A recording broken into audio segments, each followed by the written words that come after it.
Committee on Foreign Affairs will come to order. I would ask everybody to rise and join me in reciting the Pledge of Allegiance.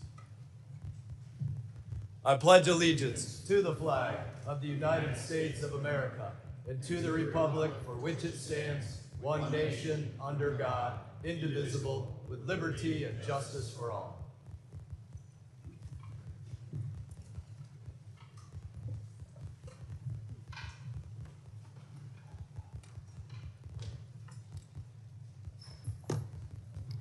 Welcome.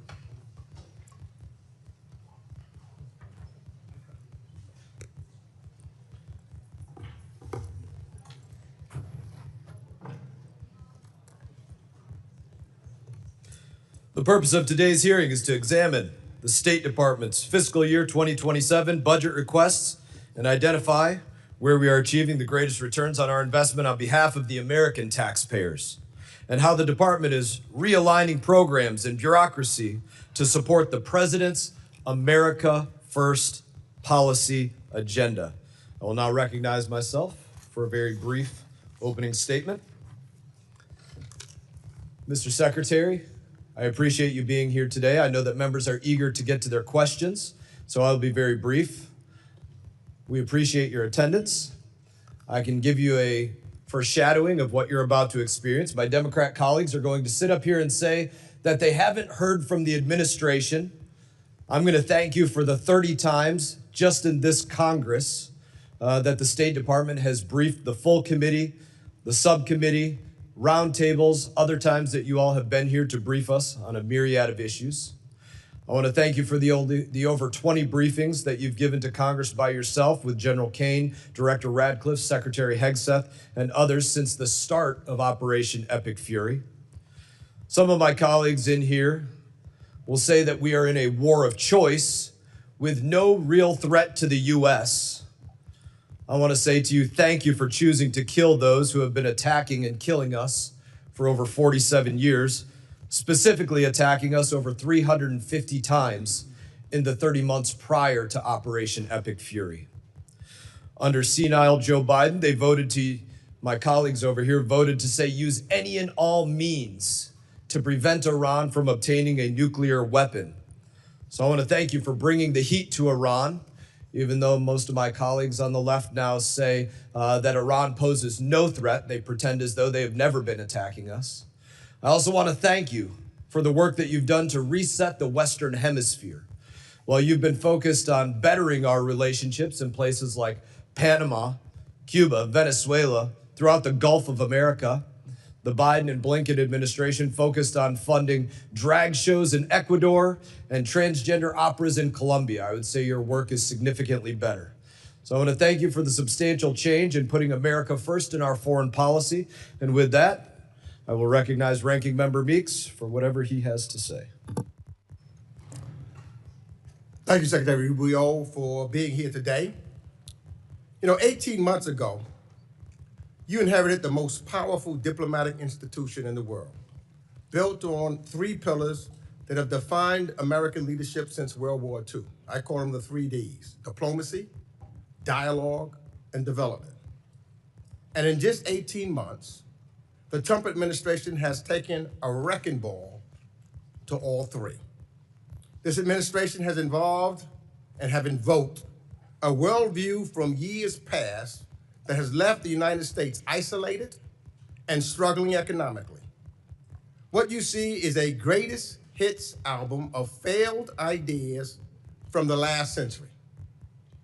Tariffs, spheres of influence, attacks on civil rights and immigration, ignoring science and hoping for the best. Mr. Secretary, America cannot win the future by trying to relive the past. And your department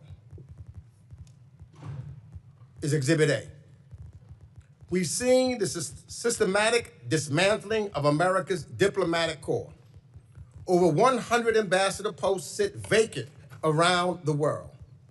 1,300 career professionals, people with decades of expertise in energy, counterterrorism, and nuclear nonproliferation have been fired. Efforts to ensure U.S. diplomats represent the diversity of America have been squandered. While China increases its diplomatic presence globally, we have cut ours to the bone. America cannot win the future by retreating and ceding the field.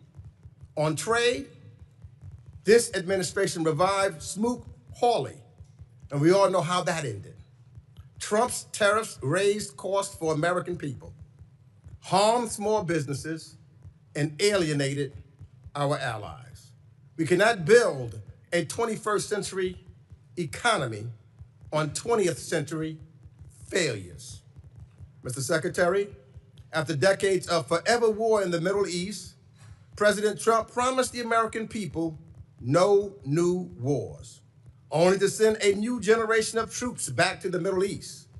We've traded dialogue for bombs yet again. And where does that leave us today? The Iranian regime still has its missiles, its drones, its proxies, and its nuclear material. There is an Ayatollah still in power, only he's younger. With the IRGC more entrenched and more hardline. The Strait of Hormuz is closed. It wasn't before you started this war. It wasn't before we lost 14 American troops, before American bombs killed 168 Iranian schoolgirls, before Americans were forced to spend over $100 billion on this war. You helped spin the perfect pretext for this war and then failed to prepare American embassies and citizens when the bombs started falling. Those who have defended and enabled this war share direct responsibility for the economic pain American families are bearing as a result.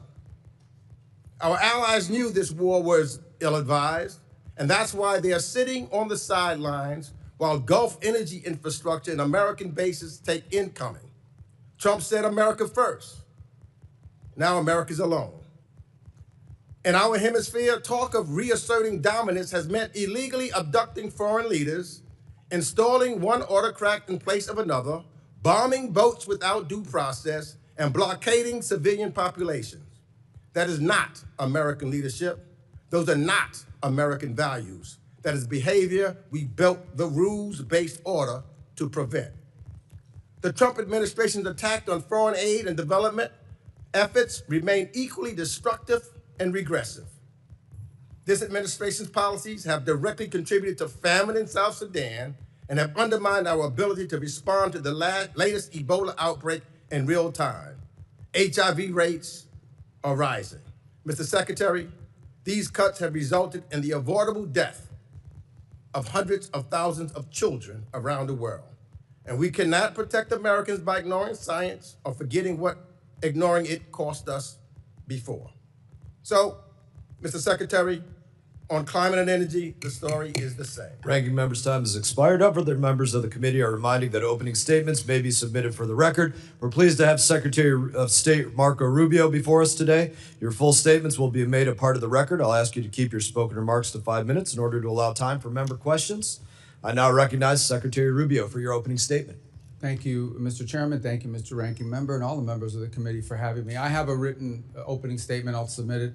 I'll try to cut the 5 minutes in half if I can. Let's just get right to the point. I think that I would characterize the last 16, 17 months at the State Department as two things: a history of tremendous successes combined with ongoing and difficult challenges. And we will always have ongoing and difficult challenges in the world. Let me walk through them one by one. India and Pakistan were on the verge of an all-out war.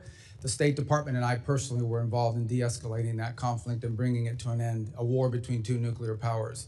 Thailand and Cambodia were involved in a war. Cambodia, a country we haven't normally had close relations with in a very long time. The U.S., the president personally played a pivotal role, not once, but twice, restoring ceasefires and ending that conflict. Obviously, the war in Gaza was brought to an end. Not only that, but all the hostages that remained were released, both the bodies and those who were alive. Armenia and Azerbaijan, that conflict ended. Not only did it end, but it ended with an agreement that I signed the MOU on yesterday, creating a new prosperity route, the TRIP route, which will provide extraordinary opportunities for both countries, especially for Armenia. while respecting their sovereignty to really benefit from that. The Shield of the Americas was stood up. That means over 14 countries in the hemisphere, 14 countries in the hemisphere have signed up to partner with us on counterterrorism, counter-narcotics, and security matters. And we believe that that number will grow over the next few months as elections change leaderships in various countries. We held a rare earths ministerial that was attended by over 30 some odd countries from around the world, all who were signing up for an American-led effort to ensure that critical supplies of rare earth minerals around the world are available for our emerging economies, and we don't remain overly dependent on China. We also announced the Pax Silica proposal, which is growing, but it's at 14 members now. These are 14 countries that are cooperating with one another to protect the supply chains critical to AI and AI development in the future. In Venezuela, we now have a functioning and open embassy. We have people traveling there for the first time. It's not where it needs to be, but it is a long ways from where it was 5 months ago and poses not nearly the threat it once posed to America's national security. We're not satisfied with where it is, but we've come a long way. We're certainly better off than we were 5 months ago.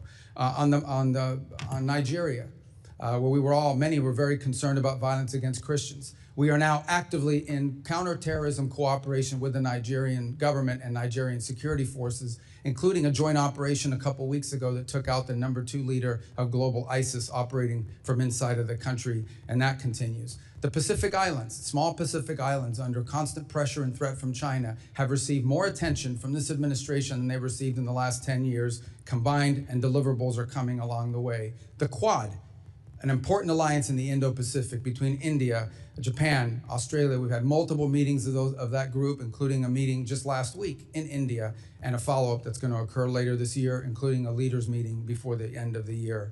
As I speak to you now for the second consecutive day, and for the first time in many, many years, the leaders of the legitimate government of Lebanon and leaders from the government of Israel are seated at the State Department for the second day in a row, and hopefully today we'll produce a joint statement and an action plan on a track for security in that country, independent from Hezbollah, independent from nefarious influence. They had similar meetings last week at the Pentagon at the military level. We have signed 32 health compacts. 32 countries have signed health compacts with the United States, where our aid to those countries will not just be dollars distributed to an NGO who then will go into the country and impose programs. Instead, we are partnering with 32 countries, many of them in the African continent, in which we will empower their native and domestic health industries and national health systems, so that they can, not only are we treating the acute situations on the ground of people that are sick, we are helping them build the capacity and the capability to do this for themselves. This is what these countries want. They do not want to be perpetual aid recipients. They want to be able to take care of their people one day, and we are helping them as part of our aid to build that infrastructure. I could go on, but let me just say another point. We are better today than we have ever been at disaster relief.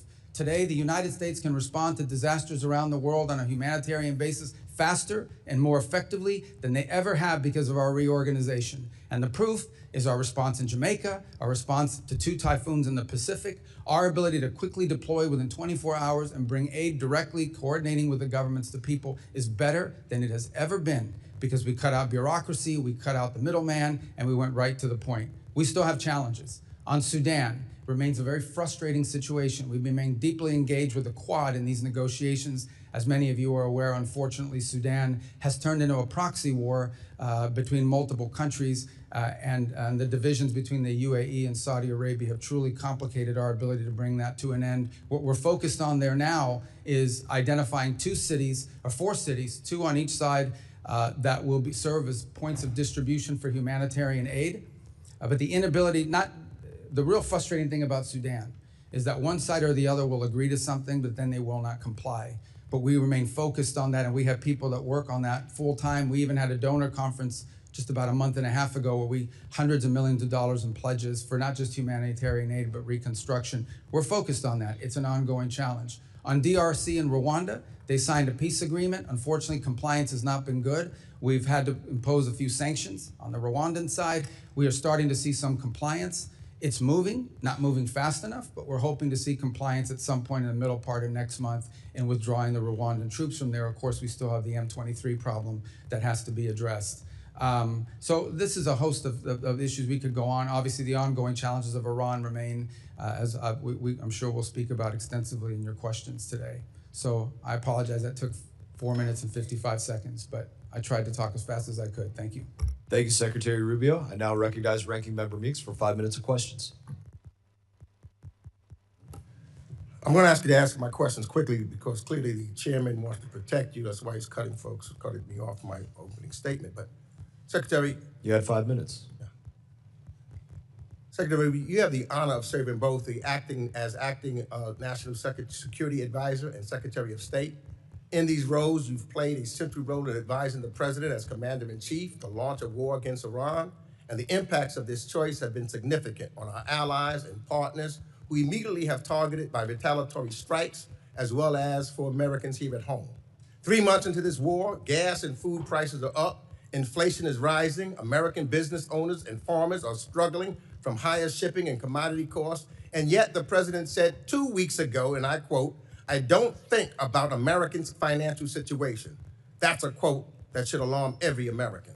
Americans are also rightfully concerned that while they struggle with affordability due to the war in Iran, the President of the United States is busy day trading on it. He disclosed purchases of stocks in energy and defense companies in the first quarter of this year that were made just as those companies' profits were soaring from the war in Iran. On March 23rd, the same day he reversed his threat to strike Iranian energy, infrastructure, and energy stocks rose. He bought stocks then in Phillips 66, Exxon, and Chevron. Secretary, I have a few questions, and again, given the amount of time that I have, I will ask you to give me yes and no answers. Did you warn President Trump before the war in Iran began that this conflict would drive up costs on gas, food, travel, and shipment? Yeah, I'll warn you right now, I don't do yes or no answers. Yeah, So well, these I are only have complex 5 questions. minutes. I know when Well, you so was do the I. senator, you know I about never this did yes or business, no answers and I to know you're people. trying to go out so that you can run out my 5 minutes. That's a simple I'm not gonna question. run out your 5 minutes. You're running out your 5 minutes. Did you- I don't do yes or no question. You want to ask me a question? I'll answer I'm your answering. question. You answer my question. It's my time. Did you? Did I what? Yes or no? Did you warn President Trump The president before was the fully- Iran war began that this conflict would drive up costs on gas, food, travel, and shit? The president, Yes or no? The president and the full administration was aware that there would be consequences to action, but the consequences Let of me Iran move having on. a nuclear weapon were worse. Did you warn him? Did you warn him that launching a war in Iran could result in the regime placing a chokehold on the Strait of Hormuz? All the risk factors were understood, but the most important risk I factor just was want to know Iran if you did cannot your have a job. nuclear Did you weapon. warn him? Iran If cannot you have did a warn him, nuclear say weapon. yes. It's simple. Everyone was aware of what Iran might Did you do in warn him? retaliation. I'm asking you a second. Did you Everyone warn him? was aware. Don't of want to what answer that. Let Iran me ask would you the do. next question. But the worst part Did is that you they warn can't the have a president that launching U.S. strikes against Iran would result in retaliatory attacks on U.S. allies, partners, and Americans living or working in the Middle East? Everyone Yes understood or what no? Iran would do in response. Did you warn them? We were prepared for any response that You they warned- came out with. Okay. We knew it. Just want to make but sure. they can't have a nuclear So weapon. you're saying you warned them?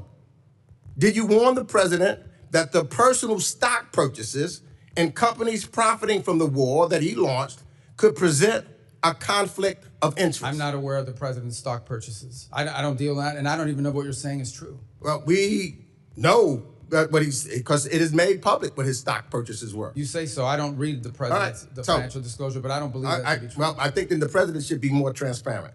Secretary Rubio, because these are basic questions that I'm asking you, and to be transparent with the American people.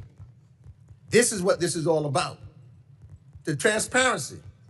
So, for example, when you go and look at some of your statements that you made in regards to Cuba, I only have 58 seconds left, and I'd love to get it, but you talked about Gaisa, who's controlling the military and what's taking place there, and that they have the opportunity to benefit while the Cuban people are suffering. So what we're seeing here now, the one person that's benefited from this war by his purchase of stocks, him and his friends, they have made billions of dollars while the American people are suffering.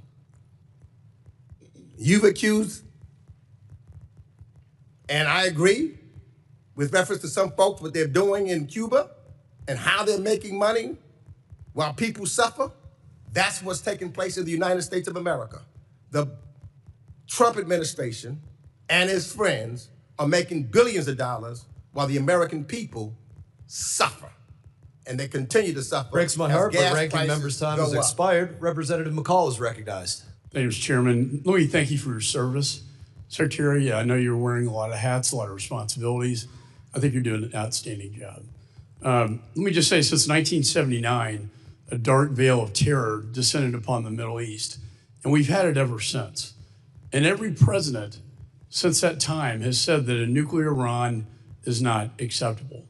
And every Congress has said that. In fact, last Congress, when I was chairman of this committee, I passed a resolution that said that a nuclear Iran was unacceptable and that the U.S. must use any means necessary to prevent them from obtaining a nuclear weapon. The vast majority of Democrats voted for this. Almost all Republicans. It passed the House floor, a resolution stating that that is not acceptable. We've had a lot of talk in these Congresses and in prior administrations, a lot of talk, but we haven't had a whole lot of action. Your administration, you, sir, and the president have taken action on this very dire, dangerous situation we find ourselves in with Iran obtaining a nuclear weapon. I also want to applaud you for your efforts in this Western Hemisphere. A free Venezuela, a free people, possibly one day a free Cuba. And people don't realize Iran is in this hemisphere, and Russia is in this hemisphere, and China is in this hemisphere. This is all kind of tied together in a coherent foreign policy strategy that I see. So I want to give you the time, sir, to respond to that, because, again, all talk and no action.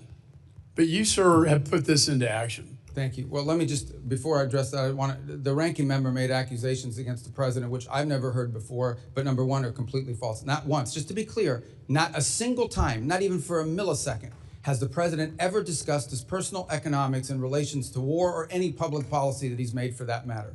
And I've been in every one of his foreign policy meetings for the most part. As to your point, what we need to understand is exactly what you just said. It's not just that we say they can't have a nuclear weapon. Everyone says they can't have a nuclear weapon. The Chinese say they can't have a nuclear weapon. The Russians agree they couldn't have a nuclear weapon. But at a point, you have to do something about it. What Iran was trying to do was build a conventional shield of drones and missiles and a navy and capabilities. At some point, they would say to the world, now we're going to get a nuclear weapon, and you can't do anything about it because we have so many weapons and so many drones and so many naval vessels that the price we will inflict on you for trying to do something about it makes us untouchable, makes us immune. And the president was not going to allow them to build a conventional shield behind which they can develop their nuclear program. Today, the Iranian Navy sits at the bottom of the sea. They do not have a Navy. It no longer exists. They have no Air Force either. Their missile launchers have been significantly degraded. Their defense industrial base has suffered upwards of 80 to 90% of attrition. It will take years for them to rebuild it. Those are facts. That is the reality. That was the purpose of Epic Fury. It achieved its purpose in degrading that conventional shield. And it has brought them to the negotiation table that hopefully will lead to the point where Iran will give up its enrichment ambitions, will turn over the highly enriched uranium, will stop sponsoring terrorism around the world. You know, and I think the goal should be the fulfillment of the Abraham Accords. We know why October 7th happened, because Israel and Saudi were getting very, very close, and in Iran's perspective, dangerously close to a normalization agreement. And what did Iran do? They lit up their proxies. They lit up their proxies to stop that from happening. I do foresee a free Iran. I do foresee a free Venezuela and a free Cuba, but you have to start somewhere. And I think we're taking the steps so that future generations will thank us for these actions. Look, and on the point of, we would love to see a change in Iran and that they be governed by people, but that was not the goal of our mission. The goal of our mission was to take away their ability to threaten the region with an overwhelming number of missiles and drones that would basically make them immune to any sort of external pressure. And then they could break out to a nuclear weapon. That was the goal. It achieved that from a military perspective. The reality of it remains that it's not just us. The entire world says they can't have a nuclear weapon, but no one wanted to do anything about it. And I can tell you this, they are not going to have a nuclear weapons program, at least as long as President Trump is in the White House. That's been made clear to everyone in the administration from the very top down. It was the motivation behind these actions, and it's the reason why we engaged the way we did. I want to thank you again in the last 10 seconds for your service. I would hope we could unify as a nation behind this. I would hope our allies would unify behind us on this, because they've all said it as we have said it in the past, and yet it was all talk and no action. Representative's time has expired. Representative Keating is recognized. Chairman, for the record, I ask unanimous consent to submit the President's financial disclosure form, which will detail those dealings that were referred to by the ranking member. Without objection. Secretary, thank you for being here. In conjunction with your job, you're also the National Security Advisor with access to the most sensitive intelligence secrets our countries and other countries have in the world. But before this, you had these two positions. You had a distinguished career as a member and a chair for 5 years of the Senate Intelligence Committee up to last year. And you and Senator Warner are some of the most respected and knowledgeable people at that time and voices in the entire intelligence community, earning the trust of Democrats and Republicans alike, Senator and House members, and other countries. So with all your Intelligence Committee experience, and now as Secretary of State and National Security Advisor, and all those years of experience, have you ever, specifically in the context of the intelligence community, heard the name Bill Pulte? In the context of intelligence? That's what I said. No.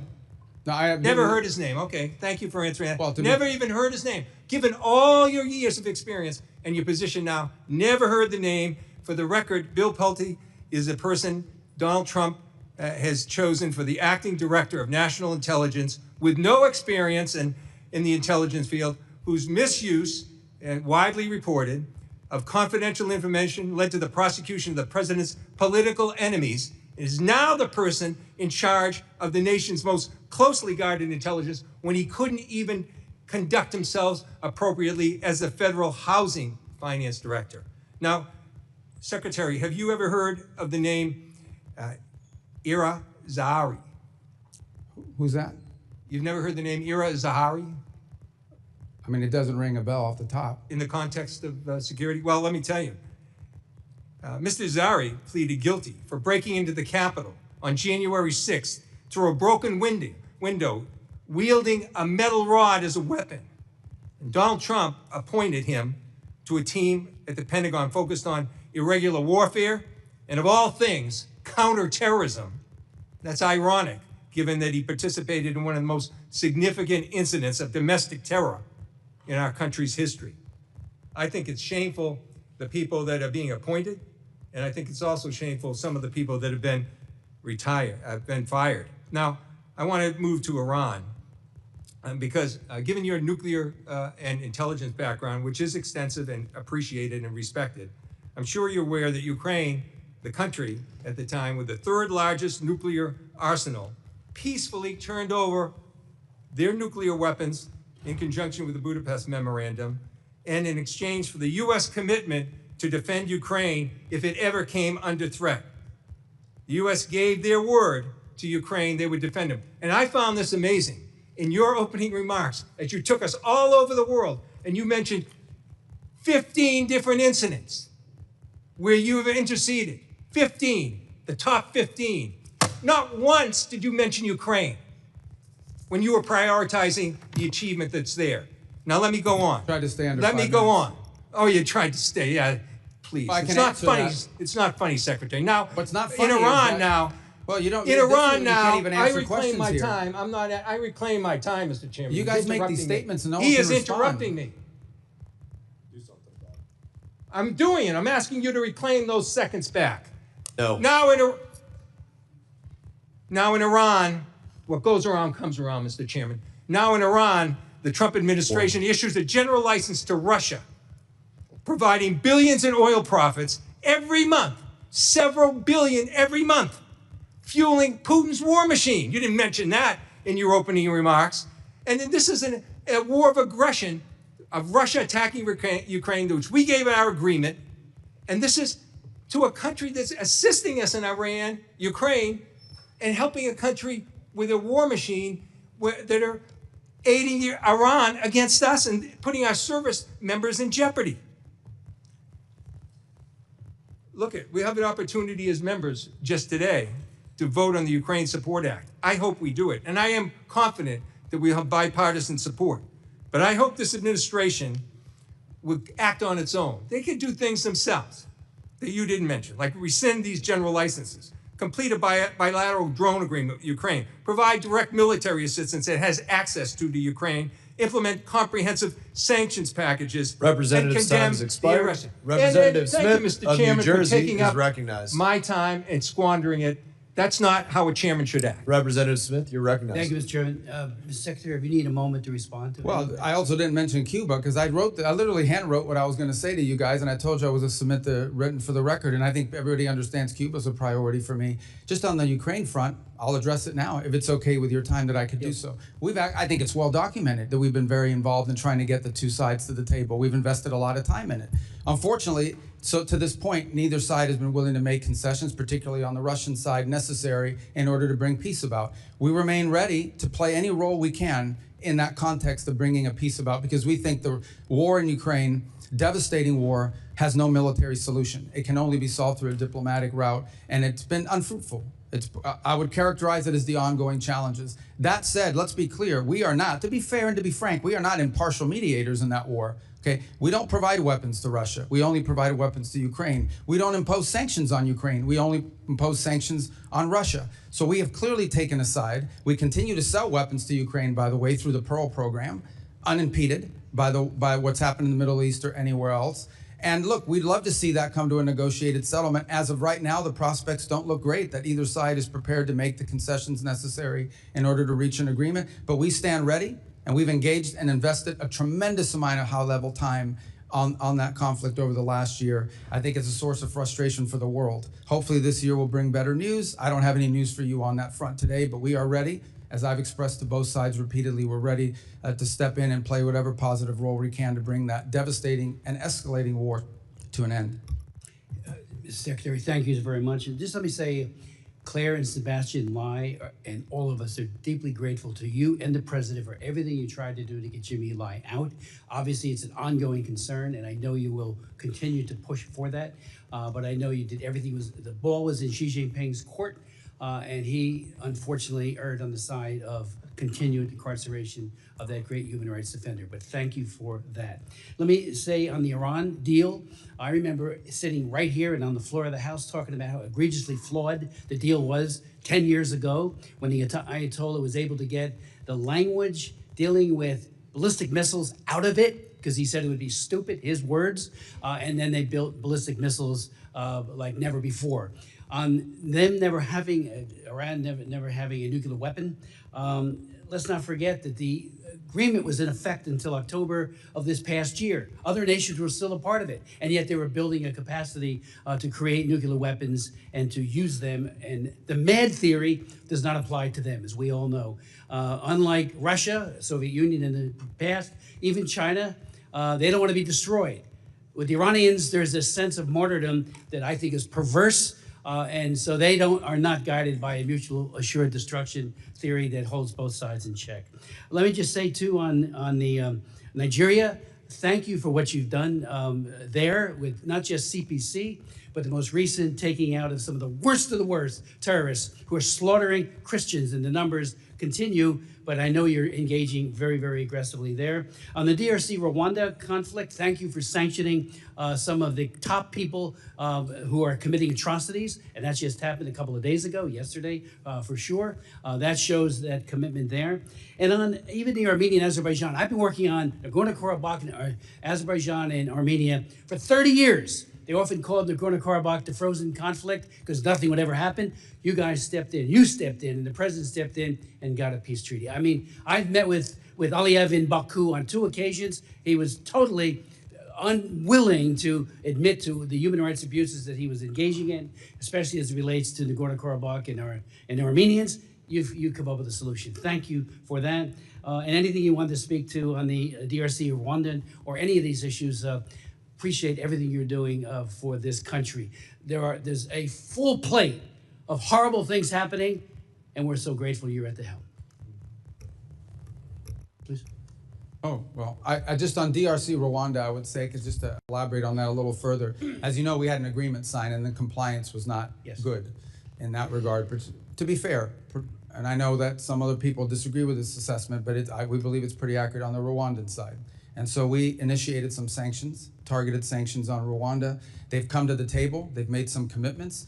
They are complying with the commitments, maybe not at the rate or speed that we'd like them to, but there's been some compliance on pulling back of troops. But we'll watch very closely, of course, is we don't want to see Rwandan troops change uniform into M23 uniforms and claim that they've pulled out. We got to watch that very carefully. And we also have to deal with the M23 issue there. But those are both DRC, Rwanda, and Sudan are two areas we remain very engaged in trying to find a solution to. Representative's time has expired. Representative Castro, you are recognized. Thank you, Mr. Chairman. Thank you, Mr. Secretary, for coming in today and for your testimony. I want to start with Iran. I'm hopeful that the President and the administration are able to reach an agreement that ends the war and also reopens the Strait of Hormuz. If there's a deal subject to congressional review under INARA, I'll approach it with a fair mind, and I hope that all of us will as well. I just ask that you keep the committee briefed on the details of that agreement, and I believe that it's in America's interest that this war end, and I sincerely mean that. We are at war alongside Israel against Iran. Iran has struck Israeli nuclear facilities at Dimona, and American service members are deployed throughout the region, as you know. Congress needs to understand the full risks of the conflict, including the nuclear risks. On May 4th, I wrote to you with 29 colleagues asking for details about these risks and Israeli nuclear weapons. On June 1st, your Bureau of Legislative Affairs responded and said, quote, "We refer you to the government of Israel for your questions about Israel's capabilities." I have to say, Mr. Secretary, that's a very bizarre response. 30 of us wrote to you and to the State Department asking our government for an answer and assessment about a foreign nation's nuclear capabilities. In your opening statement, you referred to India and Pakistan as nuclear nations. We've also spoken in different sessions, both in closed and open sessions, you know, as a U.S. Senator, former U.S. Senator, about the nuclear capabilities of other nations, Iran, China, Russia, France, the UK, both adversaries and allies.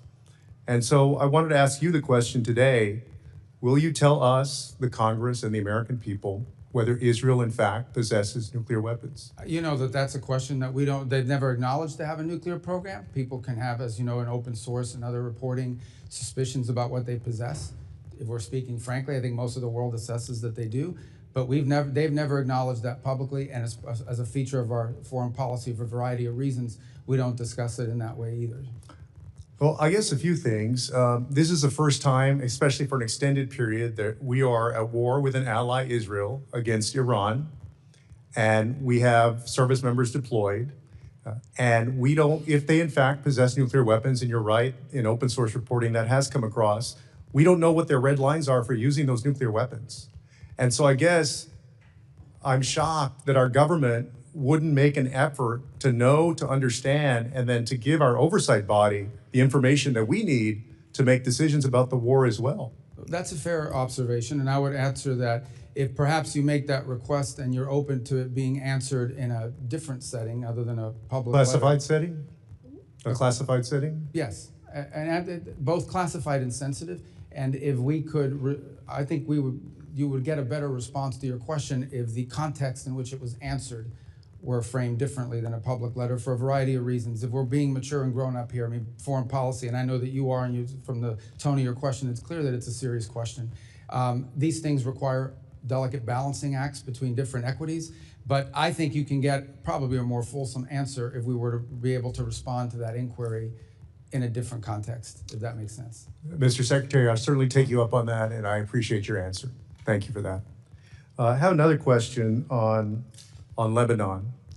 The president and you are working to end this war with Iran, and according to reporting at least, one of the main sticking points is Israel's continuing military campaign in Lebanon against Hezbollah, which the president has called on Israel to stop. The president confirmed last night, in fact, that he in fact told Israeli Prime Minister Netanyahu to stop the war in Lebanon. My worry is that Israel's insistence on continuing this war against Hezbollah will jeopardize the president's efforts and the American government's efforts to reach an agreement with Iran. And so my question is, do you agree that Israel should stop its military campaign in Lebanon and support the president's negotiations for a peace agreement with Iran? I'd love to answer that question. It's going to take more than the 42 seconds, and I know I've seen already that people get pretty pissed off here when their time gets eaten up. But if I can answer that question, maybe the next person will let me continue, because that's a really important question. So let me just start by saying this. Let me walk you through this. We had an agreement. Hezbollah reached out 2 weeks ago and basically said, about 10 days ago, and basically said, we will not launch missiles into Israeli territory if they stop attacking into Beirut. That was the agreement, I think 5 p.m. 2 Saturdays ago. At 6 p.m., they launched missiles. And then they came back and said, well, we made a mistake. We thought it started tomorrow, not Saturday. Then they went again and violated it again on Sunday. But also Israel has been bombing and launching throughout. Is that correct? Well, there's two separate things. Actually, Israel has not conducted massive operations in Beirut for some time. What you see them operating is in the south. And what they are, what we've always said, and it's part of the joint statement, we've always said is Israel has a right to act in its defense. So as an example. Well, but so then why did the president have to tell Israel to stop Time has anything? expired. Representative Wilson's recognized. Thank you, Mr. Chairman. Indeed, Mr. Secretary, I want to thank you and recognize that we appreciate the U.S.-Israel alliance, and we appreciate very much the response that's being done against 1,100 missile attacks that have come out of Lebanon, as you've just identified correctly, and they need to know that, and how they don't know that, I don't know. But any attacks that are done by Israel are in response, not initiated. With that in mind, you are serving at a historic time with success of dictators on the run. Dictator Assad of Syria has fled to Moscow. Dictator Maduro of Venezuela is incarcerated in Manhattan. Dictator Khomeini of Iran has been eliminated, joining the 40,000 Iranians he murdered this year. As chairman myself of the Helsinki Commission for Security and Cooperation in Europe, you have achieved unprecedented unity in Latin America, supporting the liberation of Venezuela and soon Cuba. You have achieved historic unity across the Middle East of all countries, supporting American efforts, except for the Republic of Georgia, to oppose Iran and its nuclear capabilities. And in Europe, NATO and the EU are united as never before, promoting defense increases for peace through strength to indeed promote Ukraine victory over war criminal Putin. With that in mind, another region is the South Caucasus, which is critical of the opportunity for the Trump route that you've achieved with Prime Minister Pashinyan of Armenia and President Aliyev of Azerbaijan. What a great achievement that is. With that in mind, though, the pro-Iranian regime and the Chinese Communist Party supported Georgian Dream government, which is illegitimate, threatens American access. There was a rigged election in Georgia. With that in mind, they're facilitating the Islamic Revolutionary Guard and evading sanctions to Tehran. What do you believe should be done to address the rapidly expanding radicalization promoted by the Georgian Dream government in the Republic of Georgia? Let me, if I may, I want to answer the Georgia question. You do Can all I the steal above. 30 seconds of your time to finish the answer to all the Representative above. Castro? So on Georgia, you're right. Everything you just outlined is our pre-existing concern. Since that time, they have made some steps indicating to us that they want to improve their relations with the United States. We've outlined to them what that would take and what that would require. We've received some positive responses. And so our hope is that we can see a change of trajectory in the case of Georgia from where it is today. We obviously understand all the things you just laid out as being pre-existing problems for us. They've asked us, what will it take to have a better relationship with the United States? We've responded, and hopefully we can build on that basis and perhaps change the trajectory, not just of our relationship with Georgia, but of their behavior. Is it okay if I just take 30 seconds of your time? I apologize. So on the strikes that you're referring to, here's what happens in the South. I'm just going to speak colloquially as best I can. The Israelis see Hezbollah moving around, maybe even launching a missile from the south, and they action it in defense. They go after it in the southern portion. And that's what we're seeing in many cases is these defensive strikes. What they're increasingly doing is taking more territory in the south to deny them launching space. Because understand, these rockets are being launched into northern villages and cities in Israel, and populations can't even return to their homes as a result of it. In the case of what happened the other day, the following was happening. We had indications, multiple indications, that Israel may be considering conducting anti-Hezbollah strikes inside of Beirut. And at that moment, we got reach out from the Lebanese authorities saying that Hezbollah had contacted them and said, if Israel doesn't strike Beirut, that they would stop launching missiles into Israeli territory. That's the message we got, and that's what the president pursued and said, okay, I had this outreach. If you won't do these strikes in Beirut, they'll stop launching against you in northern Israel. Unfortunately, within an hour or two of that conversation, they launched 2 waves of rockets from Hezbollah against Israel in Israeli territory. So it's an ongoing challenge. I think one of the reasons why we're engaged in these talks between Lebanon and Israel is understanding that Hezbollah is not just an enemy of Israel. Hezbollah is an enemy of Lebanon. They are an enemy of the Lebanese government. They have called for the overthrow of the Lebanese government. When Lebanon expelled the Iranian ambassador, he refused to leave. He said, I'm not leaving. You can't expel me. Hezbollah is protecting me. So Hezbollah is not just a challenge to Israel, it's a challenge to Lebanon, to the Lebanese state and the Lebanese people. And we are hopeful that we can create a paradigm in which Lebanon's government and Israel can work together to disarm Hezbollah and allow the people of Lebanon to reclaim its country. But it's complex. This has been going on since OJ had isotoners in those commercials. So. And Mr. Secretary, you're correct. I was with President Aoun in Beirut last year, and that what you're doing is should address it. I do want to point out, give Syria a chance, and that's been your success, Tom Barrack, the president, giving Syria a chance. We need to delist Syria from the state sponsor of terrorism, and I urge that to be done. Thank you for being so generous for Representative Castro's question. Representative Titus is recognized. Thank you very much. Thank you, Mr. Secretary. I just want to talk about some of the conflicting comments that we've been hearing about the status of Iran's military. The president just made some comments on Fox News where he said Iran's military, we sort of left it alone because we think that their military is somewhat moderate. We've taken different forms of leadership out, but we've actually left their military alone. People would be surprised to hear that. Well, I'm very surprised to hear it because we've had Secretary Hegseth say repeatedly that epic fury decimated Iran's military and rendered it combat ineffective for years to come. You've said the Iranian Navy's at the bottom of the sea and they have no Air Force either. Well, which is it? You're the Secretary of State and the National Security Advisor. If you can't tell us if the military's decimated or not, is it at the bottom of the sea? Was it left alone? This is a major point I think Congress needs clarity on. Okay, thank you. Fair question. Let me address both of them. The first is on the military. I think there's a difference between the military's hardware and capabilities and the individuals involved in the military. As you know, the Iranians suffered tremendous losses in personnel, and that includes top leadership of the IRGC and other elements of their government. What the president is alluding to is that there are certain individuals in the Iranian regime who have indicated both directly and indirectly a willingness to approach the future perhaps a little different. Not ideal. I'm not telling you, look, everybody talks about moderates in Iran. There are no moderates. There are radicals and super radicals, okay? That's been our view of it.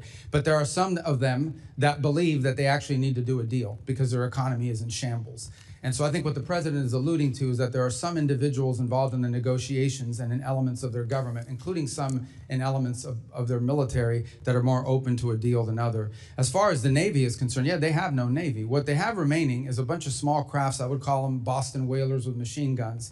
And these things are harassing ships. And these are the ones that go after, in some cases, they drop mines off the back of them, or they try to harass shipping with swarms. They are unable to form swarms the way they once did. They are primarily now threatening shipping through the use of one-way attack drones.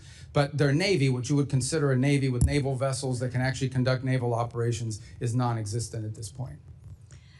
So is the war still on or is the war off? Well, epic fury has concluded. What you're seeing reports of, including last night, is the following. A ship will go through the route, particularly both the northern and southern route of Hormuz. Those ships will come under attack.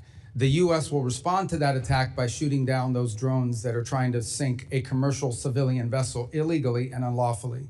At that point, the Iranians will respond to that by targeting some facility in the region in retribution. On occasion, in order to protect our own forces, we don't just strike the drones, we strike the people who launch those drones. These are completely defensive in nature, but they are happening in response to an Iranian action. If they don't shoot at those ships, we don't shoot.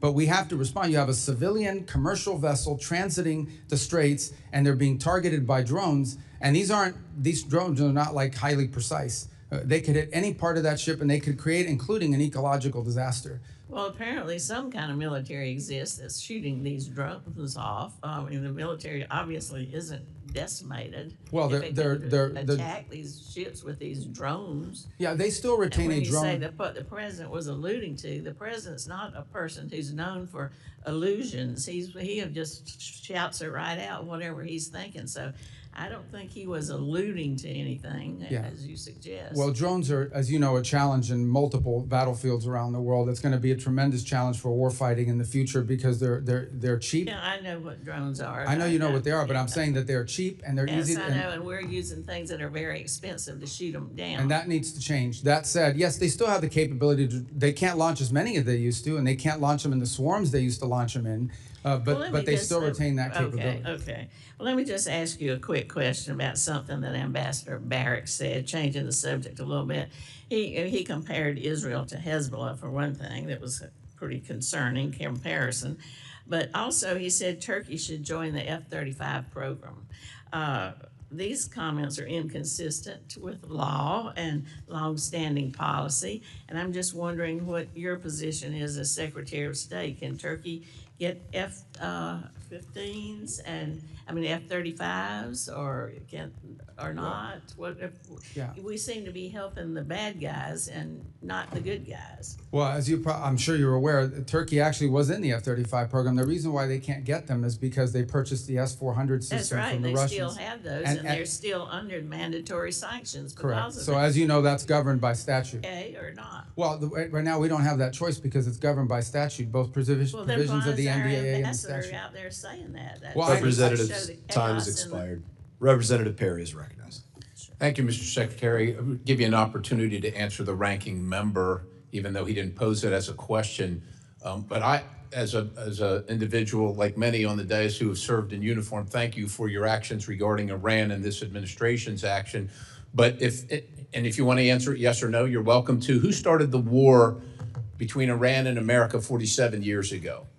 Yeah, remember, these yes or no things I don't like, but I could just tell you, Iran has been at war against the United States since the minute the Islamic regime took over. Yeah, and I feel the same way. And again, thank you on behalf and to honor the thousands and 10,000s of Americans who have been murdered or maimed by Iran. Thank you for honoring them. Just moving on to questions. Did Pakistan's foreign minister personally deliver a message to you that Iran is prepared to demonstrate a nuclear weapon should the current escalation continue? That's been reported, and I just want to see if I can ferret that out. I've not seen that reporting, and I'm not aware of any such message. Okay, and if there were such a message, would that change anything in America's posture, or not only the message, but the action? Would that change anything regarding our goals regarding Iran? The hypothetical question is, if Iran threatened that they're going to test a nuclear device if talks fail, I think it would confirm everything we believe about them anyways. And I think the president then would have to pursue, or at least have to consider various other options that are available to him in that context. But again, I've not heard that message relayed. I don't know the reporting you're referring to. You're talking about a press report? Yeah, I am talking about a press report. I would be surprised if that message had been relayed. I would be aware of it if it was. I would think so. That's why I'm asking, so that's enough on that. I know that the president, look, he's an America First guy. He's concerned about every single American citizen, regardless of their party affiliation or their ideology and affordability. The president is concerned about those things. And I shudder to think what Iran would do if they could, armed with nuclear capability and ballistic missile capability, coupled with that, seeing what they're doing right now, extorting the world economy without those things.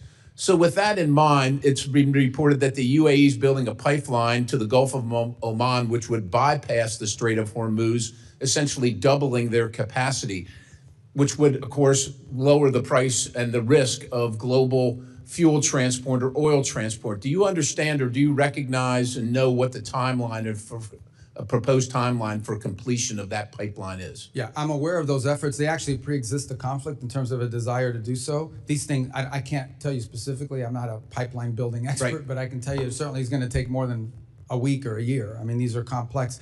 I think the broader point, which your question touches on, is I do think you're going to see a reshifting of where the world gets its energy from in the aftermath of this conflict. You're already beginning to see some of it now. I think you're going to see the United States be a bigger energy provider to the Indo-Pacific. We have the capability to do so. But it's going to take some time to build that capability. So I think you're going to see more of that. And I think you're going to see the establishment of more of these alternative routes as a result of this. Remember, only about 20% of global oil goes through the Straits of Hormuz, but it is about 80 to 85% of the oil that goes to the Indo-Pacific. So in those particular countries, I think you're going to most definitely see them buying more from other places, including the United States. And that's going to lower the cost for everybody, which is great. Secretary, just moving on, you're of Cuban descent, of Colombian descent.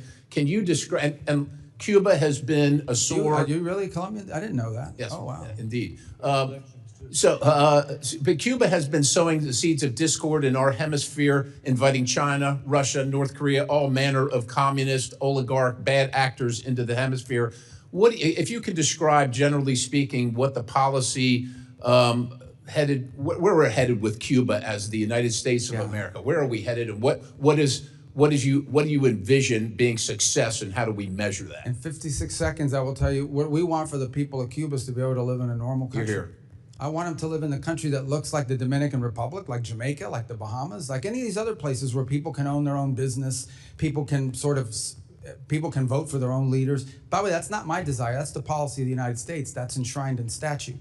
Here's the problem, and we're willing to do this through a diplomatic means. The problem we have is that country's not controlled by a government.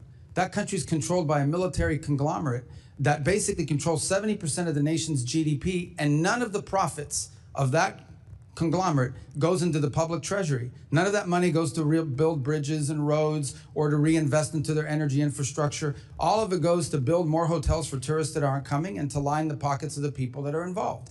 So that has to change. My question, I think we all can envision what we want Cuba to look like, and it doesn't have to happen from overnight. Okay, we understand they're not going to go from being what they are now to turning into Belgium or Switzerland in one day to the next. It takes time in these processes. I just don't believe, frankly, at this point, given everything we've seen, that the people in charge of that conglomerate and of that government are capable of making these reforms, at least not yet. Their mindset isn't there. Their incentives aren't there. They have spent, 60-something years waiting us out and holding on. And I think they can still get away with it, and they can't, and they won't be able to. Time has expired. Representative Liu is recognized. Thank you, Secretary Rubio, for being here today. You have been at multiple meetings with President Trump. In a moment, I'm going to show you a video of one of these meetings. It is from last December. It's a cabinet meeting. I'm going to ask you to focus on President Trump, and you will see that he is sleeping while you're talking. Oh, my God. Please show the video. Products they make and what American farmers grow and produce has a fair shot to be sold around the world. On issue after issue, that's been the case. You talk about foreign aid reforms. This is not our money. This is taxpayer money. Secretary Rubio, have you been at more than one meeting where President Trump has fallen asleep? That's false. That's false. I've never seen him fall asleep. On the contrary, the guy doesn't sleep, which is a big problem because he calls me at 2 in the morning. He calls me at 5 in the morning. And, I like to sleep a little bit, maybe not 12 hours, but at least 6. So he works. The other day he was at the Oval Office until 12:30 p.m. 12:30 a.m. I don't know what you're talking about. Secretary Rubio, I'm going to show you in a moment a video that shows you just lied to Congress. Oh, okay. So this is a video of a cabinet meeting literally from last month where Donald Trump is sleeping while you're talking. Please show this video. Coalition of countries that line up behind the peace deal, behind the border peace, and it's still every day is a challenge, but it's been driven personally by the president. It's the reason why we're involved in this whole Ukraine-Russia conflict. That's not our war, it's not the president's war. This war started, it never would have happened if you'd been president. But this war is going on, and the president is trying to end it. You are literally talking about issues of war and peace, and Donald Trump is sleeping right next to you. No, he's not. If Donald Trump cannot stay awake at these important meetings where the cameras are rolling, imagine what he's like when the cameras are not there. So I'm going to ask you, have you been at classified meetings where Donald Trump has fallen asleep or had trouble staying awake? I've never been at any meeting where and the things you're showing me now, he was not falling asleep. And So- I think so it's you're outrageous lying that I'm before again. the Foreign Affairs You're Committee lying of the United States consistently House of Representatives to asking questions Congress. about sleep. You're This is lying a to joke. Congress, Secretary Rubio. So I'm going to show you another video in a moment. The Show me all president's the videos you inability, want. the president's inability to stay awake on the job has caused other countries to perceive him differently. They mock him. They see he is weak and he is feeble. This is a video of a French news channel talking about Donald Trump falling asleep at a Memorial Day ceremony. Please show this video. Well, Mark, a video that appears to show Donald Trump falling asleep at a Memorial Day ceremony this Monday has been circulating heavily online. And internet users have a lot to say about it. It's also reignited rumours about the state of the US president's health. Now, in the video, social media users say that Trump is fighting sleep whilst he listens to the speech given by Defense Secretary Pete Hegseth, and that his eyes appear to be closed for a large portion of the ceremony. Now, we need to remember here that this is a ceremony to honour and remember those US military personnel who have died while serving in the armed forces. And the idea that Trump was asleep at a somber ceremony like this, well, that has triggered outrage online. Donald Trump's inability to stay awake on the job shows that there's something very wrong with his health or cognitive abilities. And in fact, on a number of occasions, Donald Trump will contradict himself in literally the same meeting or interview. In this video I'm about to show, it shows that Donald Trump says the Iranian military is both destroyed and not destroyed at the same time, something that Dina Titus alluded to. Please show this video. Of leadership, we've actually left their military alone. People would be surprised to hear that, because mistakes have been made in wars where you wipe out everybody and then you have a country that's, for 40 years can never rebuild. You look at what happened with Iraq. We did so. Iran is in a very bad position. They have no military. All they have is good talk, and they have a fake press. So Secretary Rubio, instead of holding North Korean-style cabinet meetings where everyone goes around the room kissing Donald Trump's ass, I'm going to ask you to come clean with the American people and the White House as well. There's something wrong with Donald Trump's health or cognitive abilities. There's a reason he keeps going to the hospital and they keep giving him cognitive tests. We have not seen the president in 8 days. The American people deserve the truth. I yield back. I don't even know how to respond to that, other than to tell you that it's absurd and ridiculous. And I can't believe we're in a Foreign Affairs Committee meeting in front of the House at an important time in American foreign policy. Just keep lying, Secretary Rubio. Just keep lying. Supposedly someone who thinks he's a medical expert when he's not. The truth of the matter is we had a cognitively impaired president in office a few years ago. That's a cognitively impaired president, but I don't like to talk about that because it weakens America. This president we have, this is a guy that literally doesn't sleep. He works day and night, long hours, every single day. I don't know if you haven't seen him in 8 days. I saw him yesterday. I didn't see him yesterday because I was in Congress the day before. I talked to him at all hours of the day and night. He works inhumane hours. Okay, I've been on foreign trips with the president that he doesn't sleep in the whole flight. And everyone else is sleeping on the plane, and he's, wandering the hallways looking for someone to wake up and talk to that people are. So I don't know what you're referring to, but he has an incredible amount of energy. I'm just telling you, you may not like his policies. You may not like his policies, you may not like the decisions he's made, but I assure you, this is not a president that sleeps or is cognitively impaired in any way, shape, or form, and in fact is incredibly active, much more so in many cases than much younger people that are around him. Those are facts. I see it every day. You're not going to agree because you have another narrative that you want to push, but those are the facts. I just showed you 3 videos of him sleeping. Representative Ice is recognized. Thanks for waking me up, Mr. Chairman. Mr. Secretary, if you'd gone to sleep during those videos, I would not have blamed you. I too have received those calls at all hours of the day and night. I'm, like you, aware that the president works harder than any other person here in Washington. But moving along, a number of things have been said that I find just incredible. First of all, the whole question on whether or not we support Lebanon and whether or not we support Israel. Is there any real contradiction between what Israel is trying to accomplish and what your aid to the Lebanese armed forces over decades is trying to accomplish? Contradiction? Is there any light between those two efforts? They're aligned. What we would like to see is a Lebanese armed forces with the strength and the capability to disarm Hezbollah and reclaim the entirety of the country on behalf. The country should only have one armed forces. It shouldn't have an armed political party, which is what Hezbollah is, and then the LAF, the Lebanese Armed Forces. So and the Lebanese want that too. And that's what we work very closely with them on, and that's what our engagement with the Lebanese is about. And Mr. Secretary, just for the record, in one of the last times I was in Israel, I asked Prime Minister Netanyahu if we should cut off aid, as some have said, to Lebanon. He said to Lebanese armed forces, he said, no, give them more. Give them what they need to take back their country. So I do believe that we couldn't be more aligned with the efforts of Israel and the present government of Lebanon. Moving along, you did a great job of going around the world and outlining the mess that was left to you as you pick each of them up. One that you didn't touch on that I'm concerned about is actually a democratic one, which is the democracy of South Korea has taken a strong bent to the left, opening up more avenues toward China and, in fact, beginning to oppress many of our companies, including Meta, Coupon, and others. Can you tell us what can be done and what this committee should do with countries who, through democratic means, are beginning to become anti-U.S.? Right. So there are a couple points I would make. The first is that, and this is the unique aspect of dealing with democracies, and we see it in our hemisphere quite often. Sometimes in a democratic country, they will elect leaders that are friendlier to U.S. national interests, such as what we have now in Japan.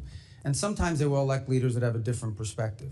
We respect the sovereign choice of the people of that country. That's a legitimate election. That's who they chose. In those instances in which a democracy and their elected leaders are taking positions that run contrary to the national interests of the United States, it doesn't mean we want to overthrow the government or get rid of the government because it's a democratic government. It simply means we have to engage them in the fact that they are doing things that are irritants to our national interests. You point to some of our companies. Our companies aren't just facing challenges and, I would say targeting in South Korea. They're facing it throughout Europe.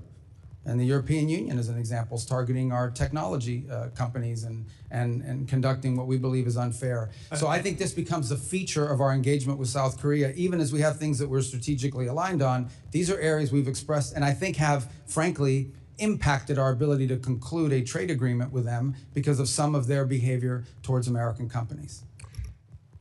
Iran obviously was going to dominate a part of today, and I'd like to close my questioning with a question for you. In 1979, if my math is correct, you were 8 years old when they took our embassy and then lied about it, claimed it was students doing it. That's 47 years ago, has been said many times.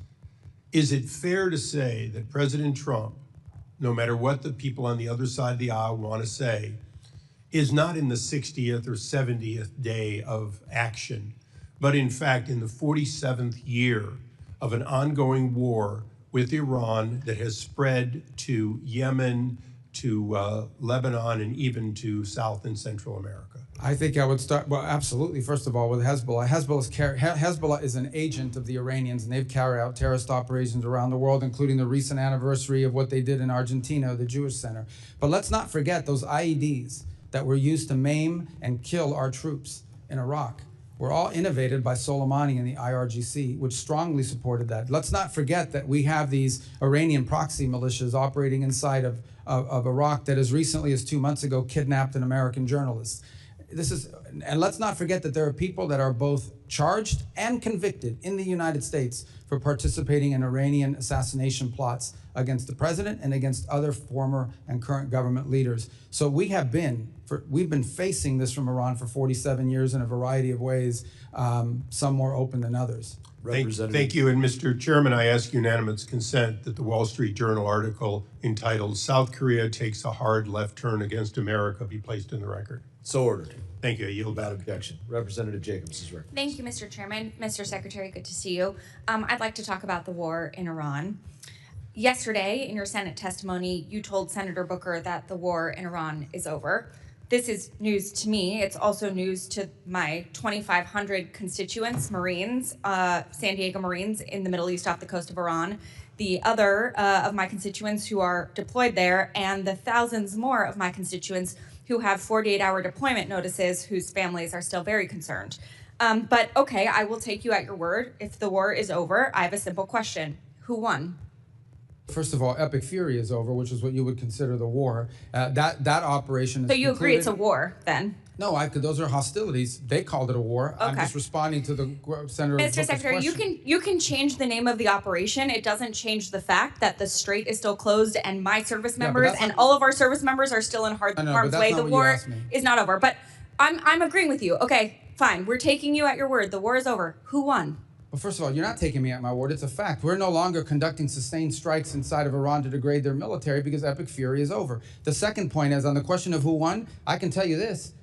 We defined victory as destroying their defense industrial base, significantly reducing the number of missile launchers that they possess, significantly reducing their stockpile of drones. And we achieved all of those in addition to destroying what they had left of an air force and wiping out their entire conventional navy. Those are all gone. So I consider that victory, and we did too, and that was the purpose of Epic Fury. Okay, well, good. Based on the metrics that you just said, okay, there's actually, our intelligence community has said that Iran is reconstituting its military industrial base faster than we had predicted. And analysts assess it still holds roughly 70% of its missile stockpile and 70% of its mobile launchers. The Strait of Hormuz was open before the war. It is now closed. We have lost 14 brave American service members. Over 400 are injured. And the Iranian regime remains largely intact, but now with a more hardline leader who has more incentive to try and get a nuclear weapon. So I guess I have to ask you again, Mr. Secretary, does this actually look like winning or losing to you? Well, first of all, I don't know what intelligence assessments you're referring to. We wouldn't discuss intelligence assessments if they were real. You must These have been publicly reported. Well, they're publicly reported. Someone committed a crime, and by the way, is also lying. And this happens all the time. People manipulate intelligence and analysis for purposes of furthering a narrative. On your point about the regime is actually deeply fractured, which is why it takes 7 to 10 days to get an answer from them for anything. Meanwhile, they Fractured, but still intact. Well, intact in the sense they can't even reach agreements that they can get back to us. So I don't know how intact that is. What they have is people that are afraid to go into the streets. Their repressive operations have held people back, in addition to the fact they've cut off the internet. But this is a country right now, in this regime, that is facing hyperinflation, a completely devalued currency, hundreds of billions of dollars in damage to their military infrastructure. And frankly, they all of the pre-existing problems that Iran had in their economy, which is why people are protesting, are worse, not better. Sure, and but they have to deal with that too. Mr. Secretary, so you're saying we're winning because the Iranian economy has inflation, it's cost them millions of dollars a day in lost revenue, and because it's going to cost them billions of dollars to rebuild. Well, we are having inflation. It's already cost us an estimated $100 billion. Gas prices are up with no end in sight. The average family is paying an extra $450 on gas and could pay an extra $2,000 by the end of the year. The American people are not stupid, Mr. Secretary. We all know that this war is not over. Just last night, the U.S. and Iran exchanged fire again, this time over Karg Island. We still have not reached a deal, despite the president's promise that a deal is right around the corner. The president even said today the blockade could last until Labor Day. It's now day 97 of the war that the president said he wanted to end quickly. So I have one last question for you. Mr. Secretary, who won the 2020 presidential election? I'm not here to answer a question. We're talking about 2020. This is a foreign affairs committee. Okay, great. You Opine on can't answer the political question, No, I even don't though we answer all no, know that I don't President answer the Biden won. question because the Secretary of State, I do not participate in domestic This is political not about issues. domestic political issues. certainly This is about our democracy. You're asking me to opine, just like I don't do campaign It rallies. seems like I don't you- do because as it's- Secretary of State, we're not supposed to. That's been the long tradition of the department, and you should know that if you've been on this committee for any period of time. And Mr. you're- Secretary, it seems like you have an issue admitting facts. You can't say that the president lost the 2020 election, just like you won't admit President Trump is losing this reckless war of choice, and just like you couldn't admit that the shoes the president bought you were too big. You clearly don't know what winning means, and not because the facts are unclear to you, it's because telling the truth would cost you your job, and the American people are entitled to a Secretary of State who tells them the truth even when the president doesn't want to hear it, and my constituents, our service members, deserve better. Mr. Chairman, I yield back. I don't know what shoes she's talking about. What is she talking about? Representative Burchett, you're recognized. Thank you, Mr. Chairman. If you'd like to answer any of that. Yeah, I don't know about the I'll shoes. give I mean, you a he gave me minute. some Florsheim shoes. They're actually pretty good. They fit fine. I don't know what she's talking about. And maybe that's what she's referring to. Your shoes look very nice today, Mr. Secretary. How can you see them? They're way down here. We're talking about shoes. Are you guys kidding me? I mean, is this the Foreign Affairs Committee or is this like a circus? What is this? I think it's a Let's go. circus, but I appreciate you being here, Mr. Secretary. The United States is NATO's largest financial contributor. Why does NATO consistently ignore our call to share more of the defense burden in Europe? And is it our national interest to continue participating in NATO? Well, I can give you the why, okay? And the why is pretty, and is the following. Especially in Western Europe, for the better part of 20 or 30 years, they have not had to spend on defense because the U.S. security shield has allowed them to instead spend their money on building up a very vast and robust social safety network. In my time as a senator and before that as a state representative, you would hear often from constituents about how come they have this and that in Europe and we don't have it here. Well, one of the reasons why is because these very rich countries were spending their money on social programs instead of defense because we were covering their defense. That paradigm has to shift. It has to shift for two reasons. The first is these are very wealthy countries that should have the ability to spend more to build up their defenses and need to. And this is not unique to President Trump. Multiple American presidents in both parties have complained about NATO burden sharing. This is just the first president that actually is doing something about it. The second point is the United States has global obligations. Just as I can leave a meeting with Europeans that want to talk about NATO, and the next meeting will be with someone from the Indo-Pacific that would like to see a greater U.S. military presence in the Indo-Pacific. And then you can talk to Gulf partners that want to make sure we're still committed to defending and being involved there. And then you can go to Africa and talk to countries that want to see our cooperation on counterterrorism. And then you can go to the Western Hemisphere where they want us to do more with them as well and pay more attention. So the U.S. has global obligations, and while we have vast resources, we do not have unlimited resources. We have to allocate them, and that will include constantly re-examining what our force posture looks like in Europe in comparison to other theaters and potential contingencies around the world.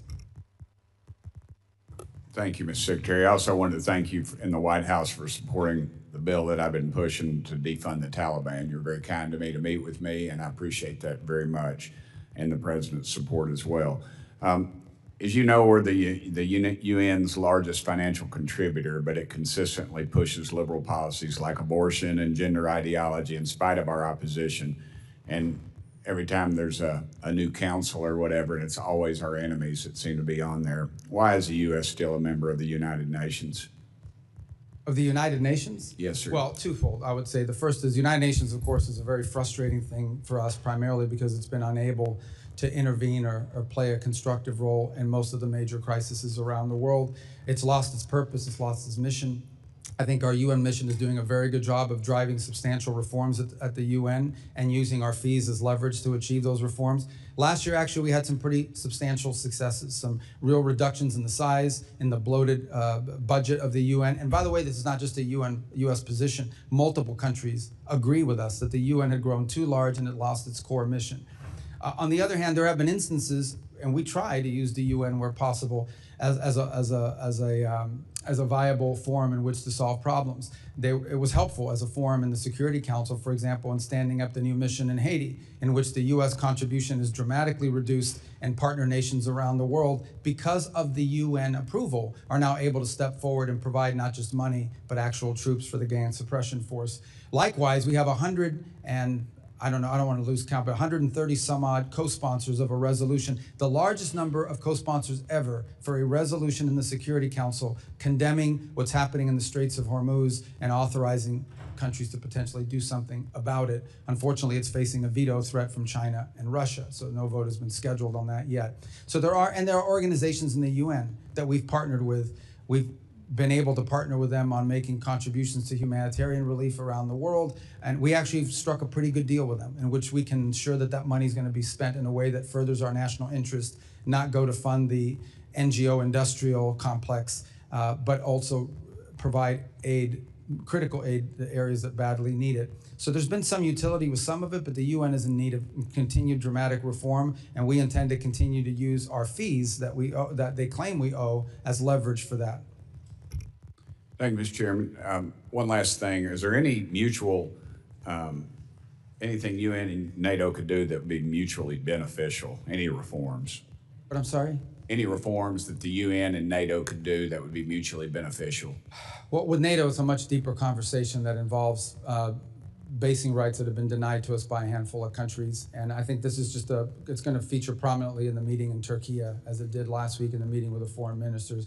On the UN, I can provide you the list of the reforms we are asking for. They've imposed last year more reforms than ever before, but there are a few more that need to happen. And I can share that list with you and with the whole committee. Representative Stanton is recognized. Thank you, Mr. Chairman. Thank you very much, Mr. Chairman. Mr. Secretary, I do want to talk to you about the blurring of lines between public service and private enrichment at the highest levels of this administration's foreign policy leadership. President Trump has placed Steve Witkoff and Jared Kushner in charge of addressing some of the world's most intractable conflicts, including the war between Russia and Ukraine and cleaning up the president's self-made mess of war of choice in Iran. Let me start with Mr. Witkoff, Trump's special envoy to the Middle East. He co-founded the cryptocurrency venture firm World Liberty Financial alongside President Trump and President Trump's children. Days before President Trump's inauguration, a firm controlled by a member of the royal family of the United Arab Emirates, Sheikh Taknoun, bought a 49% stake in the company. That was a $500 million investment. 31 million of that went straight to the Witkoff family. Witkoff was still a financial stakeholder in World Liberty as he was simultaneously leading high-level U.S. government negotiations in his role as special envoy. One of those negotiations was over the export of America's most advanced AI chips to the UAE, negotiations personally attended by Sheikh Taknoun. In the spring, another company chaired by Sheikh Taknoun, MGX, deposited $2 billion in World Liberty Financial's stablecoin, the single largest investment in the crypto company ever. Weeks later, the chip deal was announced despite national security concerns. Secretary Rubio, do you believe that Mr. Witkoff has an unacceptable conflict of interest? I have never seen any evidence that he's made any decisions or advocated for any position that's to his personal benefit. On the contrary, and again, I can't speak to all the things you're saying now because that's not, Mr. Witkoff is an employee of the White House and he undergoes the ethics vetting and the procedures for disclosure that are appropriate to them, not to the State Department. But I would just add, I want to be fair, okay? I've never seen the guy ever say anything to me that makes me think this is personal rather than, the only thing he's ever done is spend his own money. Yeah. I know he has spent his own money at great personal expense to fly around the world on his own airplane, not on the government bill. He has, done it, but everything out of his own pocket. Are you concerned about the appearance of a conflict of interest in Mr. Witkoff? I've never seen anything that leads me to have that concern. Again, you've cited a bunch of things. I'm just not aware of those but I'm just telling you my personal interactions with Mr. Witkoff are of a person who just thinks he's serving the country and is happy to do so, not out of any personal gain, but because he wants to serve the country. As Secretary of State, who's in charge of the foreign affairs of the United States, have you spoken to President Trump about any concerns about conflict of interest with Mr. Witkoff? I haven't had to. I've not seen any. Let's talk about Jared Kushner. His private equity firm, Affinity Partners, has raised more than $6 billion since it was founded in 2021, including $1.2 billion just over the last year. Mr. Secretary, are you aware of how much of that $6 billion has been raised from foreign nationals? I don't know anything about it. The answer is 99%. These include sovereign wealth funds operated by Saudi Arabia, UAE, and Qatar. The Saudi Sovereign Wealth Fund is the largest investor in Affinity Partners. In fact, Crown Prince Mohammed bin Salman personally recommended that Saudi Arabia invest in Affinity Partners. The Crown Prince has also personally urged President Trump in multiple phone calls to continue the ongoing war of choice in Iran. Let's put it another way.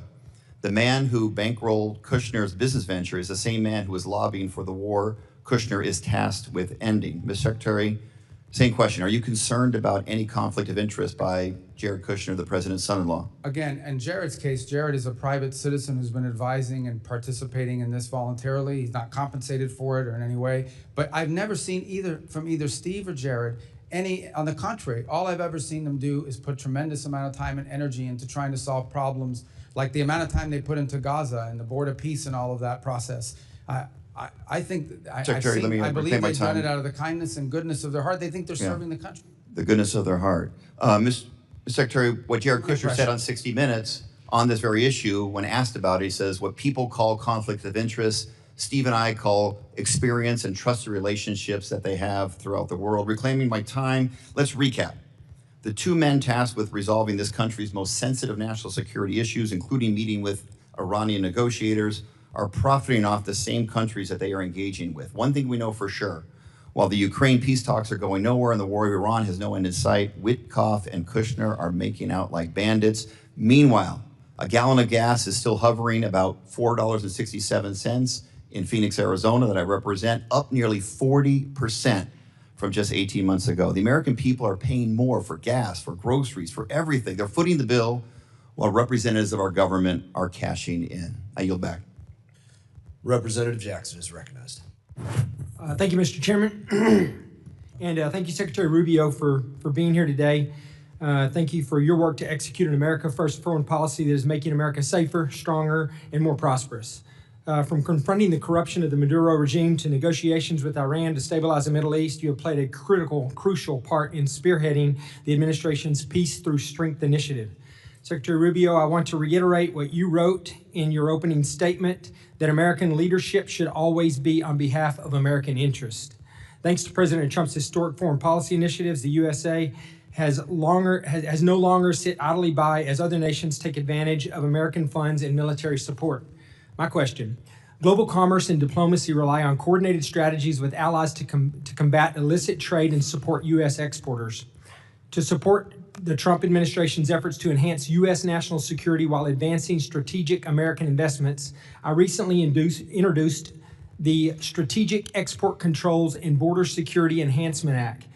This bill would codify the State Department's Office of Export Controls and Border Security to strengthen the operational capabilities of allied countries to better protect U.S. critical technologies from diversion and misuse by our foreign adversaries. Secretary Rubio, how is this office being utilized to prevent the illicit trafficking of sensitive and dual-use technologies, and how do you see this office being used to advance America First diplomacy moving forward? Yeah, I think at the core of what you're trying to get to with your bill, and we're trying to get through with our sources, with our resources, is as follows, and that is that you will say you can't sell a certain product, or a certain product can't be exported because it provides it would be the detriment of the national interest of the United States. But it's prohibited for one country, but it's not prohibited for some other country. They will then set up a company in a third country and use that to evade the sanctions. In essence, you will find a company, let's say it was a sanction against a transfer of technology to a Chinese company that's linked to their military. But they will then figure out a way to set up a company in a third country, in a country that's not barred for export. And they will use that vehicle and that route in order to be able to export a valuable technology. And so what we're trying to get at through our efforts is identifying those countries where that is happening and those companies that are being used for that purpose. And I think your bill, though I haven't read it, sounds like what it would do is it would codify this effort so that it exists beyond this administration. Well, thank you. I appreciate that, and I'm anxious to partner with you from a legislative standpoint on that. So if there's anything in the bill when you do see it that you would recommend, please let me know. Under this administration, the Foreign Service has refocused its diplomatic corps on merit and performance. The State Department has eliminated internal DEIA programs, slashed woke investments, and neutered NGOs that were working against U.S. national interest. We finally have got away from trying to force other governments to adopt the crazy woke social agenda of the failed Biden administration, the same agenda still being promoted by many of the progressive Democrats on this committee, unfortunately. And we are now ushering in a new era of American efficiency and strategic diplomacy. Mr. Secretary, how can this committee continue to provide the State Department with the tools in the upcoming Foreign Service Act reauthorization to advance President Trump's American First agenda and continue this progress? I mean, I think codifying these policies are important so that they exist for the long term. And I want to just say one thing when it comes to the issues that people use the term diversity. The Foreign Service will always be diverse in comparison to maybe some other agencies, simply because foreign service and international diplomacy often attract people that are first generation or maybe even immigrants themselves. They have language skills, they have cultural skills or what have you that sort of attract them to diplomacy to begin with. I think you see it reflected in ambassadorial posts around the world as well, the ones the president has nominated and so forth.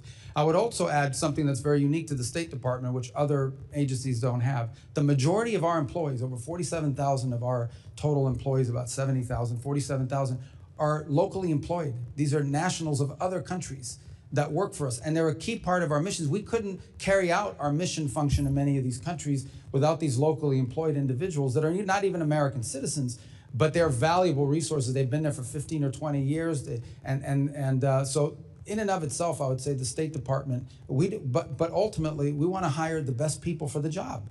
And that's what we should always want. We want to hire the best people for the job, the ones who are most capable of doing the job. And I think we can do that and still have a very diverse workforce, but not because of the diversity, but because of their skill, their merit, and their abilities. Thank you. I appreciate that. Mr. Chairman, I yield back. Representative Jackson is recognized. Thank you. Thank you very much. Thank you, Secretary Rubio. Great to see you again. Thank you for your forceful words in support of diversity, although there are some conflicting claims to what it means. Secretary Rubio, I stand before you not simply as a legislator, but as a witness to a moment in our nation's history when we are threatening to sever the sacred connection between our national interest and our moral obligation. This is a budget hearing, of course, but more than numbers on a page, we have to wrestle with the meaning of what those numbers mean to the lives of real people in real places, whose very existence is bound in no small way to the decisions that we make in this room. I want to start by showing the American people what the dismantling of the diversity, equity, and inclusion means. Under your leadership, we are abandoning the continent of Africa. Would you put this up, please? The question is not what can we afford, but what we are willing to become. Under your leadership, the U.S. effectively has closed 31 consular operations across Africa and has 34 ambassadorships vacant. Under your leadership, we froze student, refugee, and valid visa processing to 26 African nations. Under your leadership, we have raised the tariffs on 30 emerging economies. Under your leadership, we have pulled out of the pandemic and healthcare aid for over 40 countries. Our diplomats used to operate in every region, culture, and society on earth. A workforce that reflects the diversity of our country is not a political objective. It is indeed, as well as you know, a strategic advantage, as you articulated. Africa and other developing nations are fast-growing and young populations represent one of humanity's greatest opportunities for shared prosperity, climate resilience, and democratic transformation.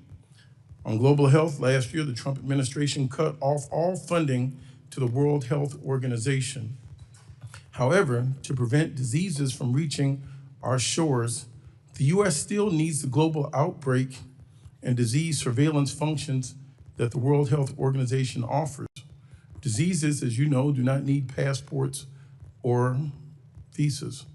In March, the Washington Post reported that the administration is proposing to spend more than $2 billion a year to recreate a system that you dismantled, such as laboratories, data sharing networks, and rapid response systems that you abandoned when you withdrew from these programs. This is more than 3 times what we had contributed to the World Health Organization. That's waste, fraud, and abuse. How is reinventing the wheel at a significantly higher cost efficient for the American people? You know that, let me just answer that. Since Eastern Congo and Uganda are currently experiencing the 3rd largest outbreak since it was discovered half a century ago, and your response was to criticize the World Health Organization that you had retreated from. Your statement in the administration's action revealed a retreat from our responsibility, a shrinking of the vision of America, and a devastating abandonment of those who have long looked to the U.S. not as a savior, but as a partner in the difficult work of survival and dignity. Moving forward, we would have questions on how the Trump administration plans to address global health crisis, if that is something the United States still wishes to have leadership in. Prior to 2026, U.S. global health was a model for the world. Its initiatives helped contain more than 250 diseases across more than 40 countries. But DOGE and this administration have not told the truth. They told the American people these cuts were necessary. Because I can assure you there is nothing necessary about denying medicine when people are suffering. There's nothing justified in weakening initiatives like PEPFAR and the Global Fund. I'll give you some time, which have stood as shining examples of what this country can achieve when it chooses compassion over indifference.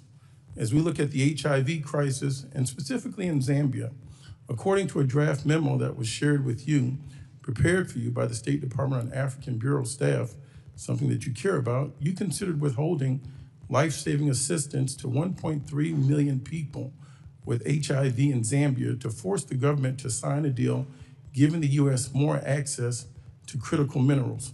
Do you consider it acceptable to use life-saving HIV/AIDS treatment as leverage for economic advantage?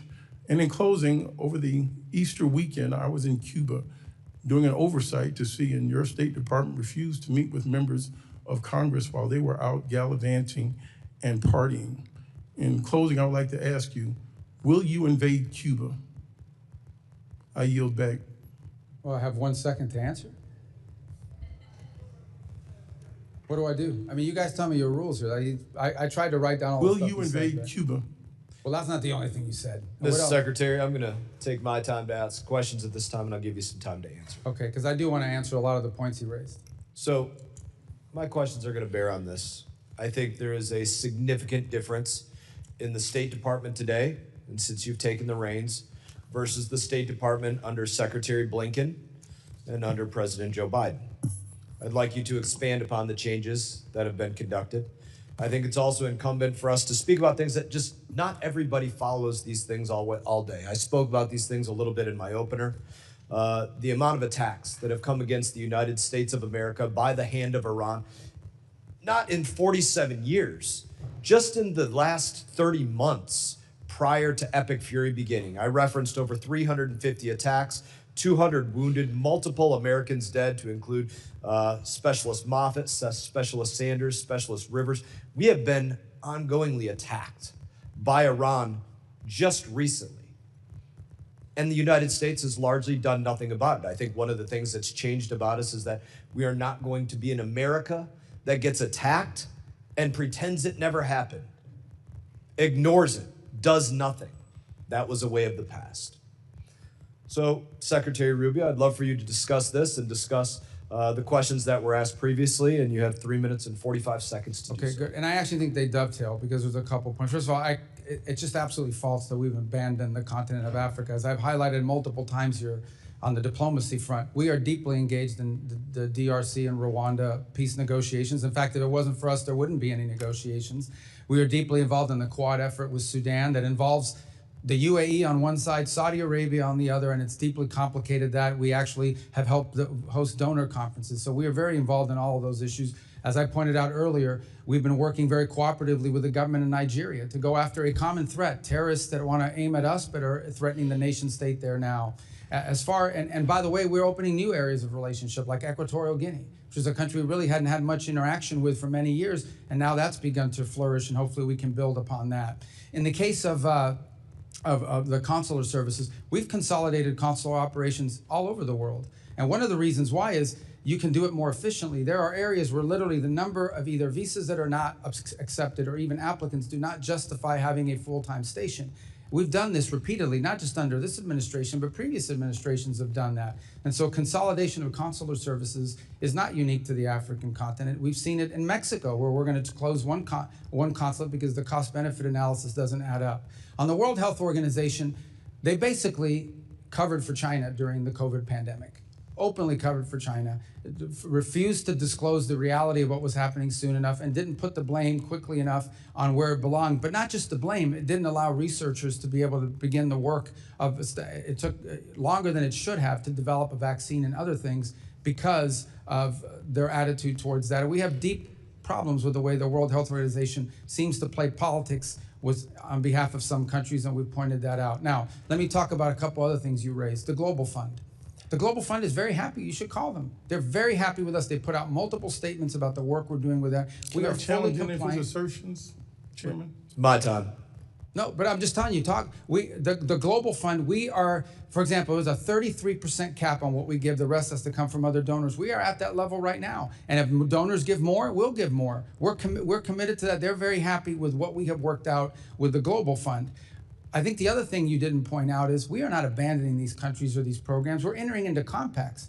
32 compacts, the majority of them in Africa, in which we go to a country and say, look, rather than force a bunch of NGOs from Northern Virginia on you, we are going to work with you. We are going to give the money government to government, and we're going to work in cooperation with your government to build up your national health system. So not only can you care for the patients you have now, but ultimately you won't have this problem for 5 or 10 years. And they want that. They welcome that. They do not want the ongoing dependency of aid. These countries clearly want to establish their own systems. Come over here because of visa. Representative Jackson, you're not recognized.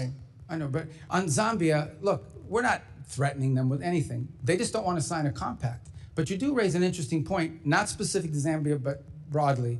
Okay, there are a lot of countries we give a bunch of money to. You sit there and you say, okay, we donate $50, $80 million a year to this country. We do all the aid for that country. But all of the contracts, all of the rare earth minerals, all of the financial benefits, all of the commercial deals are with China. So explain to me, how is that good for the American people that we are in a country that we take care of all of their problems, but then all the economic benefits flow to China or some other country? That has to be talked about. How can I justify to the American people that we flood a country with American aid, but all of the commercial benefits in that country go to China or someone else over us? That is a legitimate thing to discuss with every country in the world that we give a lot of aid to. That is the reason why aid should not be separated from policy, because it has to reflect our national interest. Thank you, Secretary Rubio. Representative Kamlager-Dove. So, Mr. Secretary, 5 months ago, you essentially became the new overlord of Venezuela, taking control of the country's oil revenues and giving foreign companies access to its oil and minerals. But you have provided no real transparency about where the money is going and who is benefiting from this arrangement. I want to now talk a little bit about Mauricio Claver-Carrón. So, Mr. Secretary, you've known Mr. Claver-Carrón for many years, correct? I don't know how many years, but sure. Okay. We know that he was special envoy to Latin America. He's also a former lobbyist who supported your presidential campaign, I think in 2016. And now he runs a private equity firm that is seeking $1 billion in investments in Latin America. Apparently, he is seen as your right-hand man on Venezuela, but he's not a federal employee, and he's not bound by rules about financial disclosures or conflict of interest. According to the Washington Post, he acts like a kingmaker in Venezuela, helping to determine which private companies get contracts and access. And that's concerning because in January, you gave confidential licenses for Venezuelan oil to a company that had been charged with bribery by the Department of Justice and employs a trader who gave $6 million to Trump's campaign. Some have said that Mauricio is the Jared Kushner of Latin America, but Mauricio has said that Jared Kushner is the Mauricio of the Middle East. So who is Mauricio, and why is he riding on private jets to Caracas with executives from firms trying to get contracts? And why is he texting Delcy Rodriguez on the regular? Who is he working for? Okay. I'm gonna allow you to respond. I'm setting this up because it looks unseemly that essentially you are taking Venezuelan oil money and sending it through a network of campaign donors, corrupt politicians, and lobbyists, and we can't get any documentation on that. We don't have any receipts. So the question is anyone from the administration, directly or indirectly, benefiting from the contracts being doled out in Venezuela? Is this where I get the answer? Yes. Okay, perfect. Number one is the number of people. Mauricio is one of many people that are involved in what's happening in Venezuela. There's not a day that goes by that we don't have someone who's interested in what's happening in Venezuela for a variety of reasons. Nor is he the only person in the United States that directly contacts Delcy Rodriguez and others. There is a stampede of people that want to be involved in Venezuela. Mauricio is one of many, but by the way, not involved in Venezuela. I am not knowledgeable or know of any financial links he has to anybody in Venezuela. So I'm going to reclaim my time, Mr. Secretary, Well, but I'm glad that you said that. Because you have said these things, you have shared these talking points before. They're not talking points, they're the truth. But it is hard to take your word for it when this is the most corrupt administration in American history. Well, we're talking opinion. pardons for sale, we're talking about no-bid contracts to those on Trump's family and friends plan, we're talking about a $1.8 billion slush fund. And I think that's corruption. The American people think that's corruption. They want to know if you think that's corruption. Okay. Number two, this goes right to the point of transparency. You're absolutely wrong about the way the money flows. It's pretty straightforward, and I'll share. So I'm going to have to reclaim my time again because the what kind of process is this? They get to ask questions and you don't get to answer? It's my time. The question about corruption is my really time? important. So why am I here if I don't get to answer your questions or your defamatory statements? I'm reclaiming my time, Mr. I want Chair. you to, but I want to reclaim. Well, do I get time? Because you make these defamatory statements and no one can talk here. If this you is crazy. can't call out corruption in this country, then how can you call it out in another Well, I can't say country? anything 'cause you won't let me That is the question. It is about credibility and your credibility. And your credibility meter is on empty right now. This See, oil. these guys who just get to talk and I don't get to answer? Who determines the barrels of oil that get sold? What? How But you many won't let of them? me At answer your what question. I price have an does it answer get for your sold? question. Where is it going? Oh, I get it. will They let have to you. use their time for me to answer The your onus question. is on you to a prove joke. that there is no corruption happening. Well, how do That I is prove it if your you don't let me talk? responsibility as the Secretary of State. And you know what? Normally we would have access to that data. That's the You do. transparency. You just don't know where but to you're look. not showing us any receipt. Well, then show us. But Do you you won't. commit? Do you commit to coming back here with whoever the person is who is monitoring the sales of the oil? Bring them before this committee. Can I Show the reclaim my receipts. time? Have the documentation. You don't have this time yet. I am talking about your credibility and evidence, not your talking points, because talking points are never a replacement for transparency I agree, and but that's what you're saying. You're saying talking points without an answer. We are 5 months into this and no audits. Zero visibility into the 100% contracts that are false. awarded. 100% Zero false. Unfortunately, transparency about where the Representative's money time has is expired. going. Representative Salazar is recognized. And giving contracts with no transparency Can I is borrow your exactly the time to reason answer? why you shut down USAID. So practice what you preach. I yield my Oh, time. she gets to scream now too? Chairman, Scream can and we shout. take down her words? I'll give you some time. I'll give Yeah. you some of my time. Let me just Okay. just But God, change what the kind of thing energy. is this? What is this? You get asked questions for 5 minutes and you don't get time to answer. It's not a hearing. I think you said clown Like show a dunk before. tank. I What don't, is I don't this? have to tell you. I don't. I'll I've give even you used time. their time. How can I answer the question? They don't even give me time. I've had to use their time to answer your questions. Yes. All right, whatever. All right, so I don't need to tell you that in my community, the city that I represent, the city of Miami, you're one of the most illustrious representatives, and that we're very proud of you, not only the Cuban Americans, but the Hispanic Americans in my Why is she community. leaving? I'm So going to answer her questions. I will. Oh, she's going. Okay, I got it. Well, thank you for coming. All right, so we're going to talk about. I just want to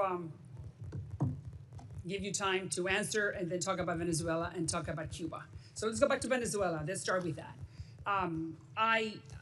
You said that stabilization, recovery, and transition. Those are the 3 steps that the State Department was going to implement in Venezuela. I believe that transition is the free and fair elections. The Venezuelan has a very robust opposition forces. We have Maria Corina Machado. So the big question here is that in order to avoid any type of misunderstandings like the one that we were hearing from my illustrious colleague, is that we should have free and fair elections that will bring rule of law, and the rule of law will then be able to bring in a lot of investments from the United States with transparency. Why can we not start right now the process of sending the message that we are going to establish, let's say next year, at the end of next year, a free and fair election sponsored with the United States, or by the United States? Yeah, thank you. Well, it all ties together, so I'm going to try to use the... It all ties together, Okay. correct. So let me first say about the oil stuff, which is a bunch... I don't even remember half the stuff that was being screamed at me, because most of it not entirely is false. Here's what happens. When there are sales of oil from Venezuela, they used to, sell it at a discount because of sanctions, and they had to do all kinds of evasive matters. Now they're able to sell it at market price to great benefit to the Venezuelan people. That money and those proceeds are deposited in a treasury blocked account at Citibank. That account, by the way, is audited by KPMG. KPMG has been hired and paid by the Venezuelan government out of those funds to audit every single expenditure. There is a list that's been agreed to by both sides, the Venezuelan side and the US side, on what the allowable expenditures are for. So for example, they've used 250... I need to go to 3 other countries, so I'm not sure what the chairman wants to do, but I understand that you're answering her question. Oh, but this is but it's tied to your point, because All right. they'll be able to do the other ones quickly thereafter. Again, I know this is outrageous because I have to use your time to answer That's questions when correct, she but I leaves. need to serve the community. I need to Okay. ask you about other countries. So Well, then bottom tell me. line is the money that's spent in Venezuela is audited by KPMG. It only goes to certain determined points, and it doesn't go to the individual benefit of anybody. Those are just false, So outrageous when can we statements. pivot to free and fair elections? So the second point is on the transition phase, which is the 3rd phase. The second is Correct. stabilization and recovery. Part of the recovery phase is creating the conditions for a free and independent press. You need to have independent press in order to have free and fair elections. We've seen an uptick in that activity. It's not 100% there, but it needs to continue to grow. You need to give space for the political parties to organize. and to mobilize, because you can't participate in an election if you haven't had the time to do so. And you need a new electoral commission. We've said that repeatedly. And when that are we needs to happen. starting? Well, we'd like to see it as soon as possible, but the reality, just remember, it's been 5 months. Not 5 years, Correct. not 50 months, 5 months. 5 months is not a long time for a country that had gone through what that country went through. But clearly, we need to have a new electoral committee, and ultimately, Venezuela's future is free and fair multi-party elections. Correct. Let's go to Cuba. We know that your office is talking to the Castro family, and you're sending the message that the game is over, that they need to open up the democratic game. We know that, all right? So the question is, what's delaying that process? Well, it's not that it's delaying the process. We've had conversations. We have diplomatic engagements with the Cubans consistently over time, over multiple reasons, and for many reasons over the years. In fact, the CENTCOM was just down at the fence line in Guantanamo, not CENTCOM, SOUTHCOM, over the weekend as well. Our message to them has been very clear. If they want a path in which they can recover their country and But we save understand that they are not understanding that. So then correct. what's next? So what can we do in order to make them understand that the game is over? Well, we're not going to allow them to benefit from the game that they've been playing, in which they're stealing money from the Cuban people to the benefit of this conglomerate at the expense of the people of Cuba. What we are offering to do is distribute $100 million in humanitarian aid But to a they're not non-governmental accepting. organization. Well, now they say they've accepted it, but they're But it creating has to do impediments. through the Catholic Church, and they're not willing And to do others, that Samaritan either. Purse, we have a whole host Representative of Stone's organizations that are prepared to do it. Representative Costa is recognized. Thank you very much, Mr. Chairman and Mr. Secretary of State. Appreciate your presence. A lot of area to cover, but I'm concerned about America's presidents and the international arena that we live in today. Ronald Reagan once described America as being the shining city upon the hill, one that other countries sought to emulate. You're familiar with that quote. I'm worried that our smart power that underpins our global standing, gives us credibility, clout, and coherence, is today in a democratic recession. That's my view. And I think American leadership is more important than ever before, and I think it's lacking. Do you agree that our smart power remains an important tool of our U.S. statecraft? Well, absolutely. But we're vacating the field. 2/3 of our ambassadorships posts are empty. Our alliances, we hit our friends with tariffs, berate our partners for not supporting a war that they were not ever brought into in Iran, and only later walk back the plans to withdraw troops from our European allies. On foreign aid, we've scrapped USAID and dismantled our global humanitarian networks. And in the vacuum, as you know, China has come into that breach. I want to talk. We have a deal. This is, I think, a good example. You've not granted final approval on $14 billion arms deal for Taiwan, which I want to emphasize was a sale, not a gift. Do you think that protecting Taiwan is still important? It is. We gave them we had an $11 billion sale, the single largest in history, just in December. But it's not a gift; it's a sale. And why are we withholding? Why are we withholding the $14 billion? We're not withholding. It's just under review still. It has, but we just executed one in All right. December, which was Let's more than move Biden on. did in 4 years. Let's move on to NATO. You know, the president's described as a paper tiger, and he's made no hidden about his disparaging comments about our allies, which I think are dangerous. That undermines the longest, the strongest alliance that we've had post-World War II. Do you think that NATO is a paper tiger? The big what, I'm sorry? Do you think NATO is a paper? I think NATO's in need of deep reform, and part of the reason, But I mean, that reform's taking place. I mean, we can talk about it, and you ought to be able to take some credit for this. Look at Poland's up to 5.0, their GDP for defense. Poland's not the problem. Well, a lot of Eastern, but we're working on this and we're making progress. Would you not agree? I don't agree. I think we're You making don't agree that progress. we're making progress? Well, I agree we're making progress with some countries, but others are saying their 5% or even their 3.5% includes, for example, pensions to veterans. That's not defense spending. Well, of course not. But I mean, I don't think that the confidence and the support that used to be a part of that transatlantic partnership is still there today. And you go to Europe and I go to Europe and we sense that in the people that we talk to. Let's move over to Ukraine. I've spent a lot of time and engagement there. I know you have. You talked about it earlier today. 4 years ago, it was seen about good versus evil, right? Russia's invasion of a country that was unprovoked. And there was strong bipartisan perception that that was the case. A year ago, the president indicated that Ukraine had no cards to play anymore. I think that President Putin, today, modern Russia is a syndicate masquerading as a country with a mob boss called Putin. He bombs hospitals, schools, churches, kidnaps over 20,000 Ukrainian children. And yes, we have leverage, but we're backing out of our economic commitment there, our military commitment. And, but yet, we see these brave Ukrainian people standing up for their sovereignty and actually taking a whole new page out of warfare in terms of something that we could learn from. When is the president and the administration going to use the leverage that we have over Russia? We have, and unfortunately, the talks have not yet borne fruit. But I want to disagree on something. So we continue to sell weapons through the Pearl program, which has been a great success. That's an ongoing program with Ukraine, and we continue to have massive number of sanctions on Russia as we speak.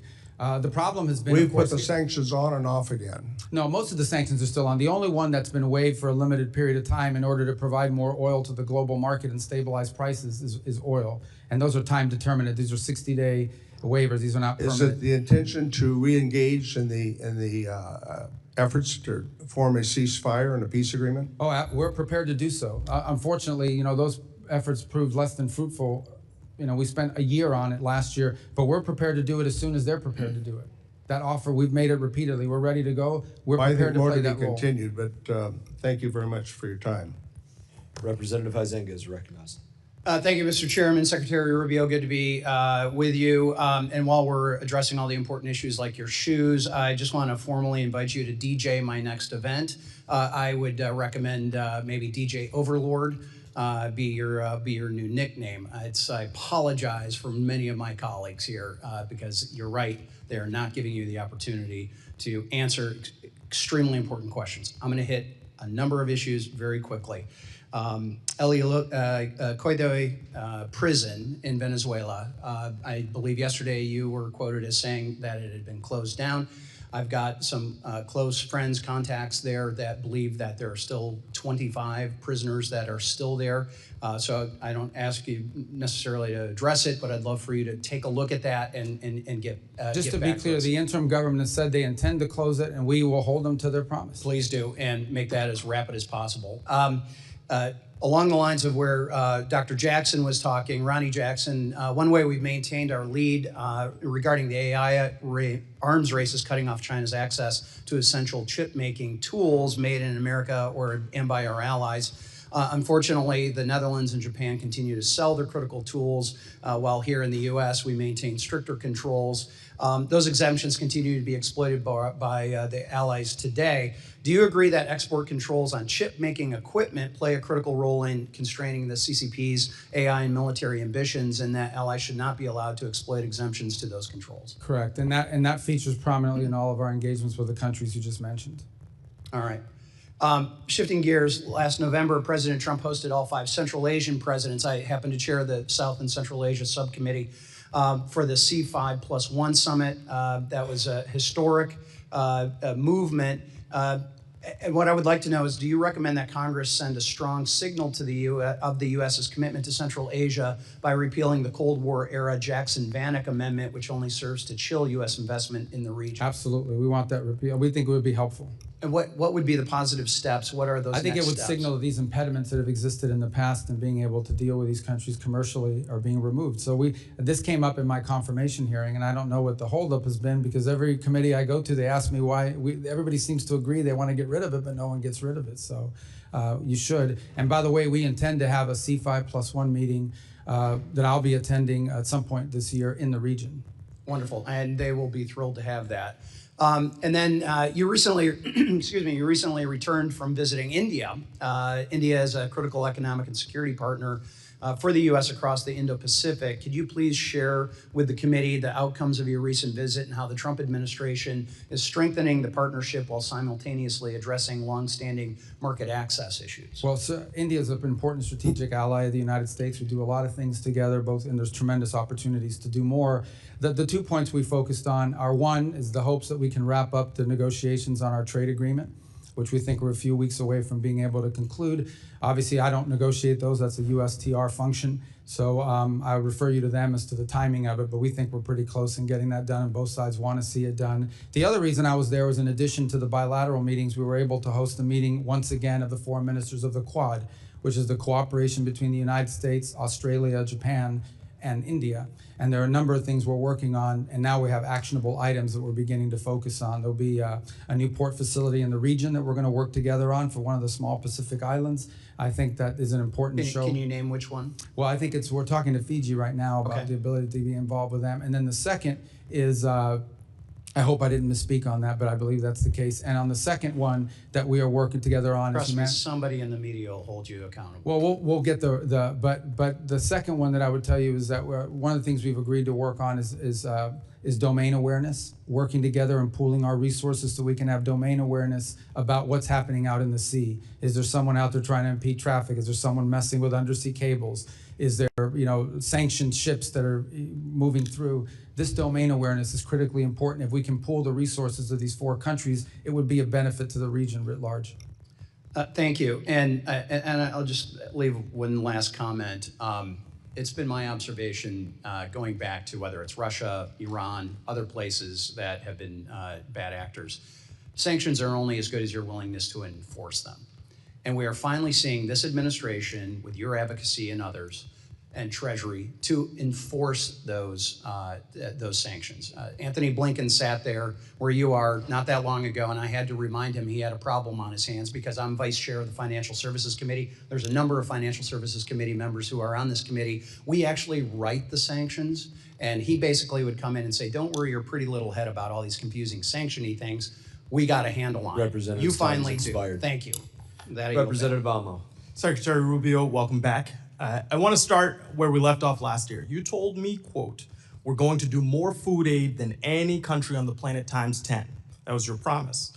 But the facts tell a different story. America might still be the world's largest food aid donor, but we certainly don't provide 10 times more food aid than our peers. In fact, under your watch, America's food aid contributions have been cut by more than half to roughly $2 billion. It should be very clear that America's strength has never come solely from our might. It comes from our alliances, our credibility, and our values. You didn't just eliminate programs, you created vacuums. Vacuums where violence and instability are rising, that extremist groups are filling, that competitors like China are exploiting, and vacuums that are making Americans less safe and less prosperous. And you hurt Americans here at home with your policy decisions. Shuttering USAID wiped out more than 23,000 American jobs while Donald Trump and his billionaire buddies got rich off of corrupt deals. Peanut farmers in Texas and sugar farmers in your home state of Florida lost market access because of your cuts. So Secretary Rubio, before slashing food aid programs, did you conduct any analysis whatsoever on how many American jobs would be lost, how many farms would be hurt, and how much damage would be done to local economies and small businesses? Well, because we know all of those will still be part of the new programs we've created and are creating. But the second point I would make, American foreign aid programs are not a jobs program. Although they employ Americans, and we want it to be helpful to Americans, and that's why. So you're okay hurting the farmers in your home state? The World Food for Peace program, for example, now we've transferred it to the Agriculture Department. They're in a better position. Well, you're talking about a hypothetical future where you fix past mistakes, but farmers have been struggling over the last year. That's where it belonged in the first place, because it's helpful. The farmers have more direct input there than they would at the State Department. As to your point about us cutting aid, not only are we we donate more than the next 4 countries combined. We do more than anybody else. But we went down, and there are consequences. Look, from where I sit. But why are we in charge of feeding everybody? This is not about charity. This is about our economy and values. I didn't say that you got to do it all, but you can't cut when you know without analysis that bad things are going to happen. But we replaced. We have new programs that are actually working better. Well, Mr. Secretary, if I may, from where I sit, you, Donald Trump, Elon Musk, you got together, you made these cuts blindly because you did not say that you conducted any analysis. You just said we cut because we have a hypothetical future that we are trying to create, which is not a serious plan. And that's not regard for the economic damage to our farmers, to our small businesses here at home who are feeling that pain. And moreover, you've had lives lost. And I want to get to that point. I want to introduce you to Mary Sunday. She is behind me, and after your food aid cuts decimated the World Food Program's ability to feed the Kenyan refugee camp she lived in, Mary's 7-month-old daughter, Santina, died of malnutrition. This is the only photo Santina's parents have of their daughter. Before Santina died, you looked me in the eye in this room, and you said, "No children are dying on my watch." She was a child. She had a name, a family, a future ahead. Now she's gone. She is one of over 500,000 children who died last year after your administration pulled the plug. Yesterday, I heard your testimony. You said you're seeking outcomes with foreign aid programs, but the outcome that I see is dead kids. So, Mr. Secretary, I want to ask you again, and with a real direct answer, please. Were you lying to Congress when you claimed no children were dying on your watch, or did you simply never bother to calculate the human cost of your decisions? That number you're throwing around is a false number. It's a false number. And not only that, you're equivocating that the death of an individual's responsibility of the United States. There are 500,000 others. No, that's so, a false. That's a Mr. false Secretary, statement. the numbers are there. No, the numbers are not Here's there. The The thing. numbers are opinion you of have, experts you have who a got their narrative to contracts share. cut. Mr. Chairman, These I are want to people that enter got into their the record these articles that show last year alone, over 155,000 children died from malnutrition. Over 126,000 children died from diarrheal diseases. Over 165,000 children died from pneumonia as a result of these cuts. So here's the deal. You promised more food aid, instead there were cuts. You promised America First, and said American workers, who you said aren't a priority for you. You said it's not a jobs program. They lost their jobs. You promised strength. Instead, we have lost influence, credibility, and trust. And you promised children weren't going to die. You said that to me right here. You promised peace as well. Instead, your illegal war of choice with Iran is driving up fuel prices and grocery costs while putting millions more at risk of hunger worldwide. This is not about charity. This is about values. So whether it's negligence or ideology, the result under your watch is the same. Weaker alliances, higher costs, dead children, and a less secure America. The result is my time is expiring. So I'm going to take these seconds to say, what are you going to do to clean up the mess that you Representative's created? time has expired. Representative Davidson is recognized.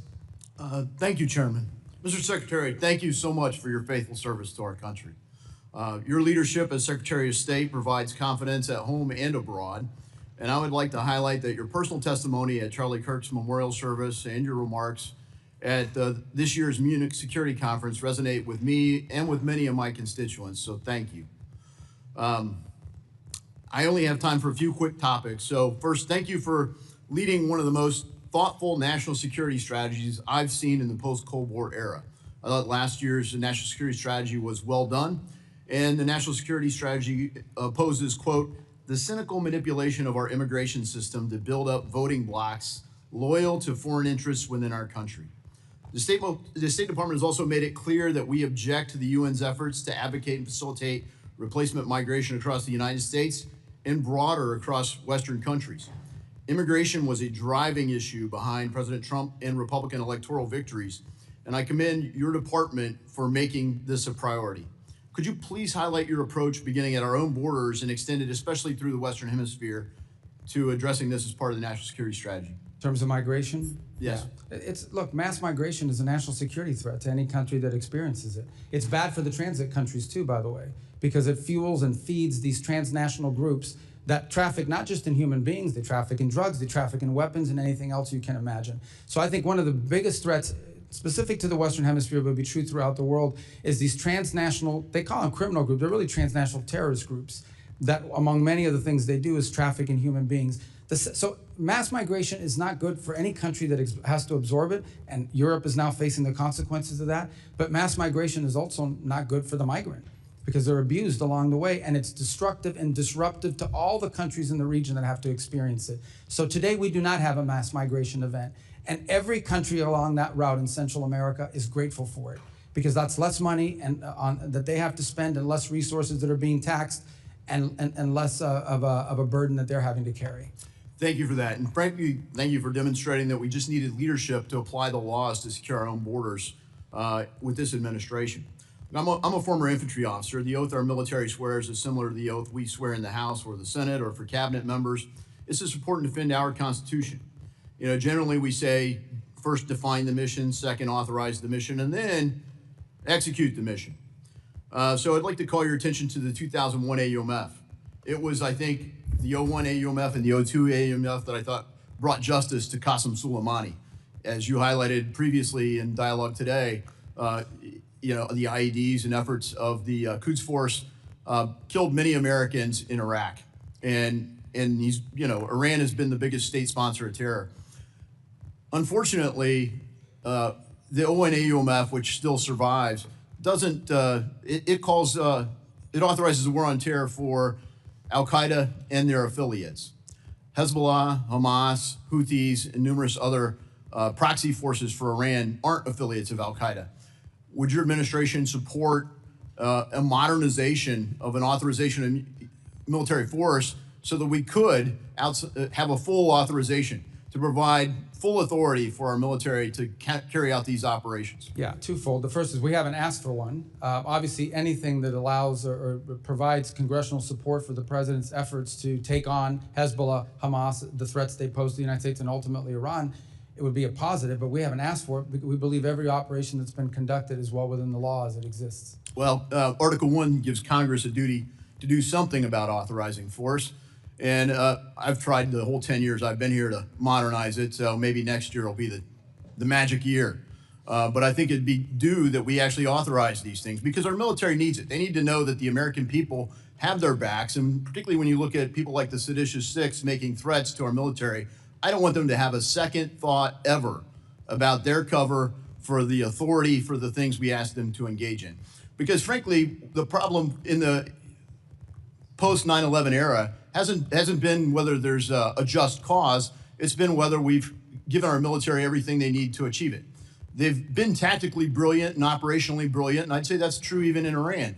But they haven't strategically been able to succeed, and part of that's because the United States hasn't been united behind it.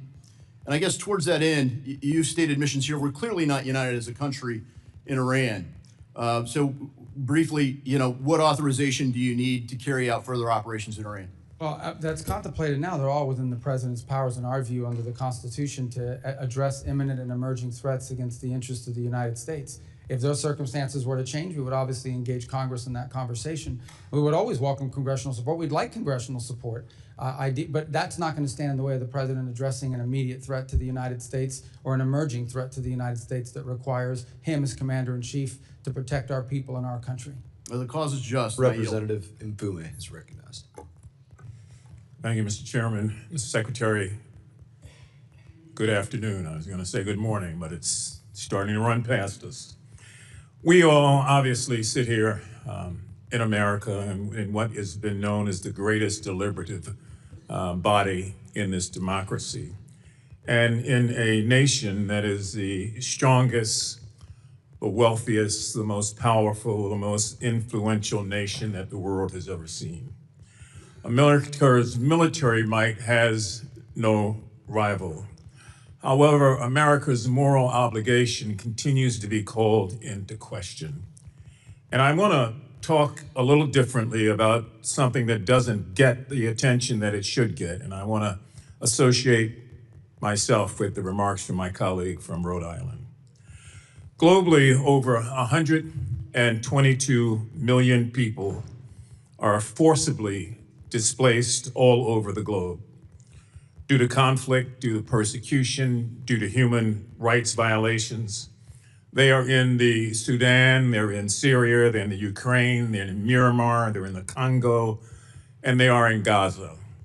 And so I want to take the time that I have to talk about Gaza, since no one seems to want to talk about it anymore, now that there is a tentative ceasefire. But there's also a number of children, teenagers, seniors, and others that are living in Walla. They have no real medical care that is sufficient for their needs. They are displaced because of this humanitarian crisis that we see. And for months, the issue was that Hamas was not allowing people in. Well, that's not the case right now. And we see what was supposed to have been tens of trucks going in each day down to a trickle, not carrying food, but carrying a lot of commercial supplies. More than 6 months into the ceasefire, about 1.7 million Gazans, Palestinians, are still living in tent camps. They're facing a surge, as you probably know, in rodent-borne disease, with reports of more than 70,000 cases of parasite infections, related illnesses, since the beginning of this year alone. Many, if not most of them, are children, young children, who are trying to find a way to survive, who are also growing up with memories of what happened to their parents, with a great deal of hatred in their heart towards America, towards Israel, toward anybody that they thought may have been a part of that.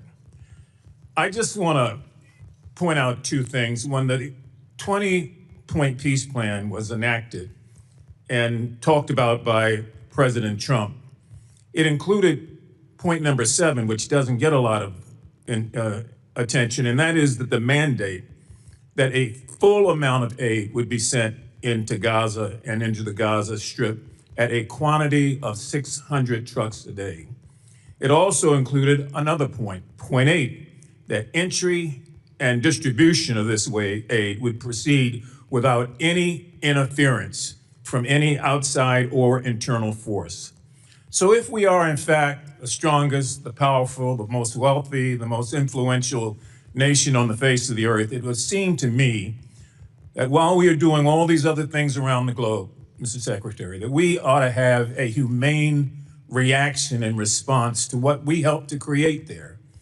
I mean, it is not just war-torn, it's ravished, and people are dying every day, even as this hearing takes place, because they can't get medical attention. And so Gaza is not over with. That chapter and page is not turned. Those persons, the Palestinians that live there, really need help. And I would strongly urge the State Department, in addition to what you may be doing, to have someone and to have a process to come up with ways through UNRWA and other organizations to meet the need. Many of the international organizations are facing a monetary crisis, and so they don't have the ability to do what they are empowered to do. But this is still the United States of America, and we still have an obligation, and we cannot let children die en masse because we think that a ceasefire has created a new reality. The reality is still the same on the ground there. So I would urgently ask that when you come back before the committee, that you try to address that, or even before then, or if you want to share some information, please do, because time is of the essence. I yield back. Representative Lawler. Mr. Secretary, as chairman of this committee's Middle East and North Africa subcommittee, I've been monitoring closely the administration's operations in Iran and appreciate the many conversations that we have had. I commend both you and President Trump for your decisive actions against the regime and that of our military. Last summer, we significantly set back their nuclear objectives. And in the past few months, we have systemically decimated their military infrastructure, including their naval fleet and ballistic missiles program and drone capacity. And we eliminated the Ayatollah, the clerics, and much of the leadership of the IRGC. And now you are working to get the Strait of Hormuz reopened. And to my colleagues, I would say to you, imagine what this regime would do if it actually had a nuclear weapon and tried to extract and extort by shutting down the strait. They didn't just think of this as a result of this operation. This is something that they had been planning for years. We are working to diminish their nuclear capabilities for good and to expand the Abraham Accords across the Middle East and actually ensure peace, stability, and economic prosperity. It is bold, it is innovative, and for the first time in 47 years, somebody actually followed through on the bipartisan threat that Iran could not have a nuclear weapon. So I applaud you for the work that you have done during your tenure. and wanted to ask you a few questions. Specifically, would the president sign a deal that doesn't deal with the nuclear threat and Iran's enrichment capabilities? Well, that would be what the deal is about. So it would be impossible to sign a deal that doesn't deal with enrichment and the highly enriched uranium. Right. And would you say that Iran, for the first time, is finally willing to at least discuss these issues? Well, I can tell you a few months ago, they refused to discuss the issues of both enrichment and the highly enriched uranium. I think now in some of the papers that have been exchanged back and forth, it's clearly addressed, but we still don't have final sign-off from their system as of this morning. And there have been reports that sanctions relief and release of frozen assets are on the table. As I understand it, you shut down those rumors yesterday in your testimony. Can you confirm that's the case? Well, first of all, there are sanctions that are specifically related to their nuclear program. Sanctions because they enrich, sanctions because they have highly enriched uranium. And so none of this would be done at the front end. There's no signing bonuses here. But ultimately, it would all be conditions-based. The sanctions that are directly related to the nuclear program would be discussed as if, in fact, they go through all the way on the things that we're asking them to do. But that would be part of the negotiation. It wouldn't be at the front end. Now, as you and I well know, during your time in the Senate, we worked together to pass the SHIP Act. And it was the Biden administration that not only released billions in frozen Iranian oil revenue, but it was the Biden administration that eased sanctions on the illicit oil trade between China and Iran. And that's what allowed the Iranian regime to finance terrorism, Hamas, Hezbollah, the Houthis. That's what allowed them to finance their ballistic missiles program. And it's what allowed them to finance their nuclear capabilities. So as you look at all of this, the bottom line is, from our perspective, we want the nuclear materials out. And so ultimately, no dust, no money, correct? That's right. And to be clear about we're talking about 60% highly enriched uranium that has no peaceful purposes. The only reason to have 60% highly enriched uranium is to be one step away from turning it into 90% highly enriched uranium, which you would weaponize. So that has clearly been one of the things that has to be part of this agreement. Okay. The disposition of it. One thing I just want to say as part of any negotiation, please keep in mind the U.S. Victims of Terror Compensation Fund and make sure that our 9/11 families continue to be compensated on the sanctions for Iran's terrorist activities. You know, a number of my Democratic colleagues have pushed war powers resolutions. From your experience and position, does this grandstanding benefit the United States or does it benefit the Iranian regime? You know, the Iranians have misunderstood it in the past. They think, and I've seen others, not just the Iranians, but on different war powers resolutions, they think that if this thing passes, that means the president will not be able to come after us, so he no longer has any leverage. I think I've seen reflections of that from them in the past.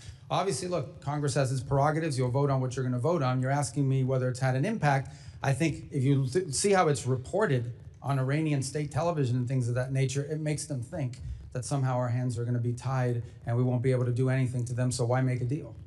Appreciate it. Representative McBride. Thank you, Mr. Chairman. Thank you, Mr. Secretary, for joining us today. Like you, I attended the Munich Security Conference earlier this year, and in a meeting that I had with several European prime ministers and several of your colleagues within the administration, your colleagues recognized that NATO is both bigger and better funded today than it was 10 years ago. And I am fully willing to admit that that is a byproduct of several factors, including Putin's aggression, previous administrations, and indeed a byproduct of actions by this administration and this president's first term as well. But I want to focus in today on statements and actions that I believe go beyond pressuring and leverage and actually fundamentally undermine the foundation of NATO. On January 21st of this year, in the president's speech in Davos, he said we, quote, never got anything from NATO. 2 months later, the president said on Truth Social, speaking of NATO, they will do nothing for us. Mr. Secretary, do you share the president's assessment that we, quote, never got anything from NATO? Well, I think what the president was speaking to at that moment, and was what I'll speak to you about now, is one of the reasons why I've been such a strong supporter of NATO is because they allow us to use these bases because it allows us in a time of contingency, like the one in Germany and others. And for the first time, we see NATO countries denying us the use of their bases, which undermines the purpose for our involvement. These statements, including the one we never got anything from NATO, happened before the war in Iran, which falls outside of the Article 5 invocation. It falls outside of a war of defense. Do you share the president's assessment that we, quote, never got anything from NATO? I share the president's assessment that on issues that are a priority to the United States. I'll take that as you disagree with his assessment that we never got anything from NATO, because, Mr. Secretary, let me reclaim my time, Mr. Chairman. Mr. Secretary, I'm asking very specifically about a specific quote. I'm not asking whether NATO can be better or reformed. I'm asking if we never got anything from NATO.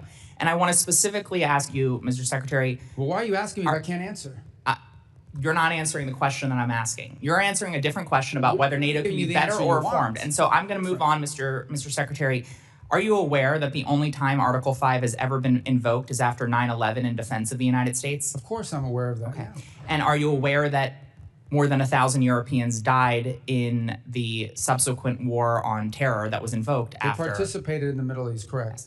And I assume you're aware that the NATO ally that lost more service members per capita is Denmark? Denmark, I thought it was that the UK had suffered more. More per capita. Okay, gotcha. And I assume you're aware that Greenland is indeed part of Denmark? For now. Okay. Well, I want to focus in on Greenland.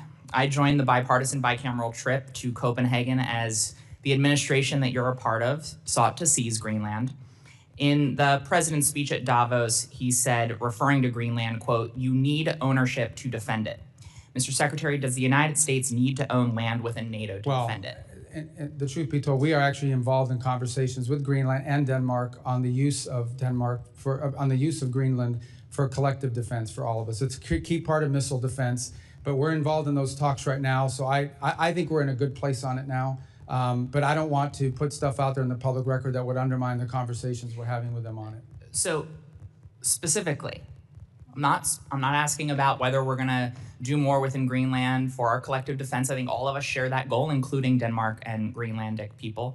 But does the United States need to own land within NATO to defend it? That's what the president said, and that was the justification for those statements and the attempt to seize Greenland several months ago. The president's view is that it's a lot easier to defend it when you have control and complete control of it. We are obviously having conversations with both Denmark and Greenland. They are ongoing on a monthly basis now. I think we'll have pretty good news on it at some point. I take that as you disagree with the literal words of the president of the United States. And I want to put a finer point. I think he's right. If we owned it, it would be easier to defend it. That's not what he said. He said you need to own it to defend it, which fundamentally undermines the central tenet of Article 5 of NATO, which states that the parties agree that an armed attack against one or more of them in Europe or North America shall be considered an attack against all of them, and if such an armed attack occurs, each of them will assist the party or parties attacked. So sitting here with, I'm sure, many leaders across Europe within NATO and many leaders beyond, including Vladimir Putin, potentially watching the words and listening to the words that you are saying, can you reassure our NATO allies and make it clear to Vladimir Putin that if a NATO ally is attacked and Article 5 is invoked, that we will defend them? The United States is still in the NATO alliance, and we'll be there in Turkey to talk about all of these topics. The president himself will be attending the next NATO meeting of heads of state, where all these points will be made clear. We're still in NATO, but NATO needs significant changes, and the president has made that clear. And he's very disappointed in NATO. Representative Self is recognized. Thank you, Mr. Chairman. Thank you, Mr. Secretary, for being here. I want to continue on NATO, but first of all, would you like 30 seconds to respond to the last questioning? Well, thank you. The bottom line is the United States, look, with the NATO, I've been a strong supporter personally in the Senate and otherwise of NATO, and I still see the utility in it. The problem with NATO, as I want to point out, is those bases that we have in the region is one of the reasons I used to argue why NATO was so important, is it allowed the U.S. to project power and have power in case of contingencies. And we had a contingency, and we had countries in NATO that said, no, you can't use our bases, particularly Spain. Now, I want to be fair, there were other countries that have been extraordinarily cooperative in what they've helped us to do, some publicly and some privately. But I think the president's irritation with NATO is that in a time of conflict and crisis where the United States had a need, you had members of this alliance who are constantly asking us to get involved in European matters. like Ukraine and things of this nature, who in our time were actually telling us, no, your tankers can't use our airbase. No, you can't use it to refuel. No, you can't use it for logistical support. And he's very what kind of alliance is that?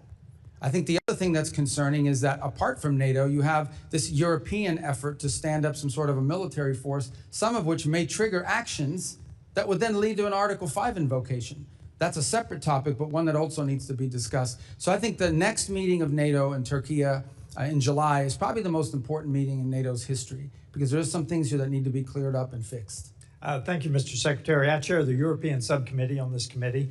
I was in Europe for 8 years on active duty to include European Command and NATO-shaped military headquarters.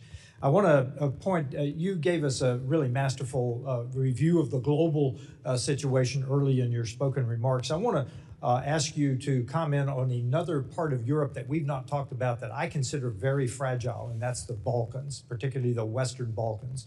I just completed a trip through Bosnia, Herzegovina, Serbia, and Kosovo. I talked to government officials. I talked to opposition members, students, obviously the country teams, KFOR, NGOs, talked to everybody I could talk to. It's extremely fragile right now. Thank you for the ambassadors that were recently nominated for that region. I noticed that Kosovo did not have an ambassador nominated, and I would ask for your support there. We have 4 NATO allies that are also blocking Kosovo's entry into NATO. Obviously, we have the intractable issue between Serbia and Kosovo, that Serbia considers Kosovo a province. Most of the world recognizes Kosovo as a sovereign nation. We have the change in the high rep coming in Bosnia-Herzegovina. This is an extremely fragile area of Europe, and I would ask for you to support Kosovo's membership in NATO with those 4 countries at the meeting in Turkey that you just mentioned. I'm looking for stability and balance in the Western Balkans. Our troop presence is very, very important in that region of the world in terms of the KFOR particularly. And I know we're looking for a high rep, and I just ask for any comments you have on the Western Balkans. I consider them fragile. Well, as you know, the pre-existing high rep has resigned, and so there's a new candidate that we'll be supporting. He's an Italian gentleman that we think would do a good job of helping provide some stability to that position. Beyond that, we remain engaged on this topic, as you've pointed out, and have so done privately as well. The last thing we want to see is any sort of conflict in there, any sort of partition, division, things of this nature, and that would create further conflict. I can't speak to expansion of NATO. I'll be frank with you, based on my last meetings with the foreign ministers, and obviously perhaps Secretary Hegseth has additional comments on this point, but at least what I perceived is that, right now, generally speaking, NATO is so focused on some of these other issues that have been raised here today that expansion, particularly in the case of Kosovo, but other topics, isn't really on the forefront of some of the agenda of these countries. But that doesn't mean it will never happen. It just means it's not really, given these other sort of friction points, it has not featured prominently in recent conversations with our NATO allies. Yes, Mr. Secretary, you look at the Western Balkans, there's kind of a hole there in terms of EU membership and NATO membership. So there is a lack of stability. With that, I have 30 seconds left. I'd like to yield to my colleague. Thank you very much, Honorable Congressman Self. I just want to finish with what I was trying to ask you, Mr. Secretary. Let's go to Colombia. President Trump just endorsed Abelardo del Espriella. We have information, sir, that there are forces preparing a major election fraud coming up in 3 weeks. My question to you is very clear. We need to send a message to the Colombians that they need to have free and fair elections. So are we prepared to say that whomever participates in that type of fraud process during the presidential election, can we sanction them with OFAC sanctions, canceling United States visas for them or for their family members? Look, I can't make that. I would say to you that we are going to be very forceful in ensuring that there is a free and fair election in Colombia and do everything within our power to ensure that that happens. Specifically, time has expired. Representative Dean is recognized. OFAC. Thank you, Chairman and Ranking Member Meeks. Welcome, Secretary Rubio. I want to take a moment to echo the sentiment about this administration. Under your leadership, we are going backwards. We're losing our moral standing. We're alienating our allies. Our status as the indispensable nation is in question. I had hoped that President Trump would have used you more. I had hoped he would have used diplomatic tools more instead of family deal makers. A prime example of where we have lost ground is the destruction of USAID and the U.S. Foreign Assistance Apparatus. Secretary Rubio, I agree with your stated intention to spend foreign aid effectively, efficiently, and aligned with American values. Your written testimony certainly paints a rosy picture of the State Department's progress in achieving those goals. I quote you when you say, every dollar we spend today is 100 times more effective, efficient, and aligned with the American interest than it was when President Trump took office. We know such huckstering is not the reality. Last year, a new and untested organization called Gaza Humanitarian Foundation was set up by Israel and the United States within a few short months to take over distribution of emergency food assistance amid catastrophic food insecurity and famine in Gaza.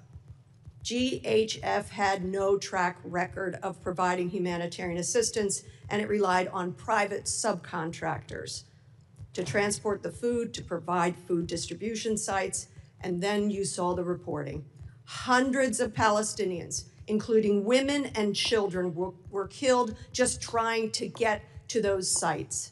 Secretary Rubio, can you tell us, can you tell the world how many people were killed simply trying to access those sites? Well, since Hamas killed them, you should ask what Hamas's role was. IDF soldiers shot some of them. No. Yes. Let me tell you the reason why food wasn't going in there is because the convoys were being hijacked by Hamas. I reclaim my time because propaganda ain't going to work with me. Well, it isn't going to work with me either, and what you're saying is propaganda. Nearly 1,400 people were killed, and that was as of last March. Secretary Rubio, why did the State Department approve the $30 million to GHF at a time when other well-tested agencies were there and able to provide distribution? Well, because one of those were in cahoots with Hamas. And we saw an incredible amount of the aid flow into Hamas's hands. Reclaiming my time, the aid was held up at the our border by Israel, and you know it. You gotta fix your rules here. You can't even answer a question. You're not following the rules. You're very familiar with how this works. No, I don't. I never served in the House. This is a weird rule. Will you ask a question and I can't answer? Would you please add time to the clock? Nope. He's a comedy show over there. I'd say on the This left. is serious stuff. I agree. That's why Mr. I shouldn't have to answer questions about shoes. Mr. Rubio, according to public reporting, 9 counterterrorism and anti-fraud safeguards were waived to approve this. I wonder who specifically made the decision. I wonder, were you aware of this decision? I'm not asking you a question. And was there any written justification? I don't want an answer. You know why? Because now GHF is closed. It was abysmal. It was a legacy of disaster. Nothing about our investment, our taxpayers' investment seems to have been effective or efficient or in the interest of the American people. I would call that waste, fraud, and abuse. Moving on, I'm a member of the Appropriations Committee. I'm concerned that you're flouting Congress's constitutional power of the purse when it comes to foreign aid. For FY25, Congress appropriated and the President signed into law more than $690 million for international basic education. I don't need to tell you that investing in basic education is critical for empowering children, creating economic opportunity. It's also had a long time bipartisan support. You personally, as a senator, supported authorizing legislation, the READ Act. How much of this funding has been spent so far? I don't have that figure in front of me, but I can tell you we're not going to fund puppet shows. Can you get it for us? Yeah, I'll get it for you, but I'm going to tell you the number of puppet shows and all these other stupid things they were spending money on is going to be zero. Well, you supported the legislation. I didn't support the legislation to have puppet shows. Mr. Rubio, Mr. Secretary, the Trump administration will be remembered for rubble and rot. I had hoped you would have been able to distinguish yourself above that rot. I bet you hoped it too. Sadly, you have not. I yield back. Well, Representative Baird is recognized. Thank you, Mr. Chairman, and thank you, Mr. Secretary, for being here and giving us an update on the Department of State. We really appreciate that. You know, in your testimony, you stated that the foreign assistance is a key instrument in America's ability to build partnerships and trust with developing countries. And President Trump has put forth a clear plan about America first in all aspects of our policy and his policy. Our focal point that the State Department has spearheaded, which I am very excited about, is the American First Global Health Strategy.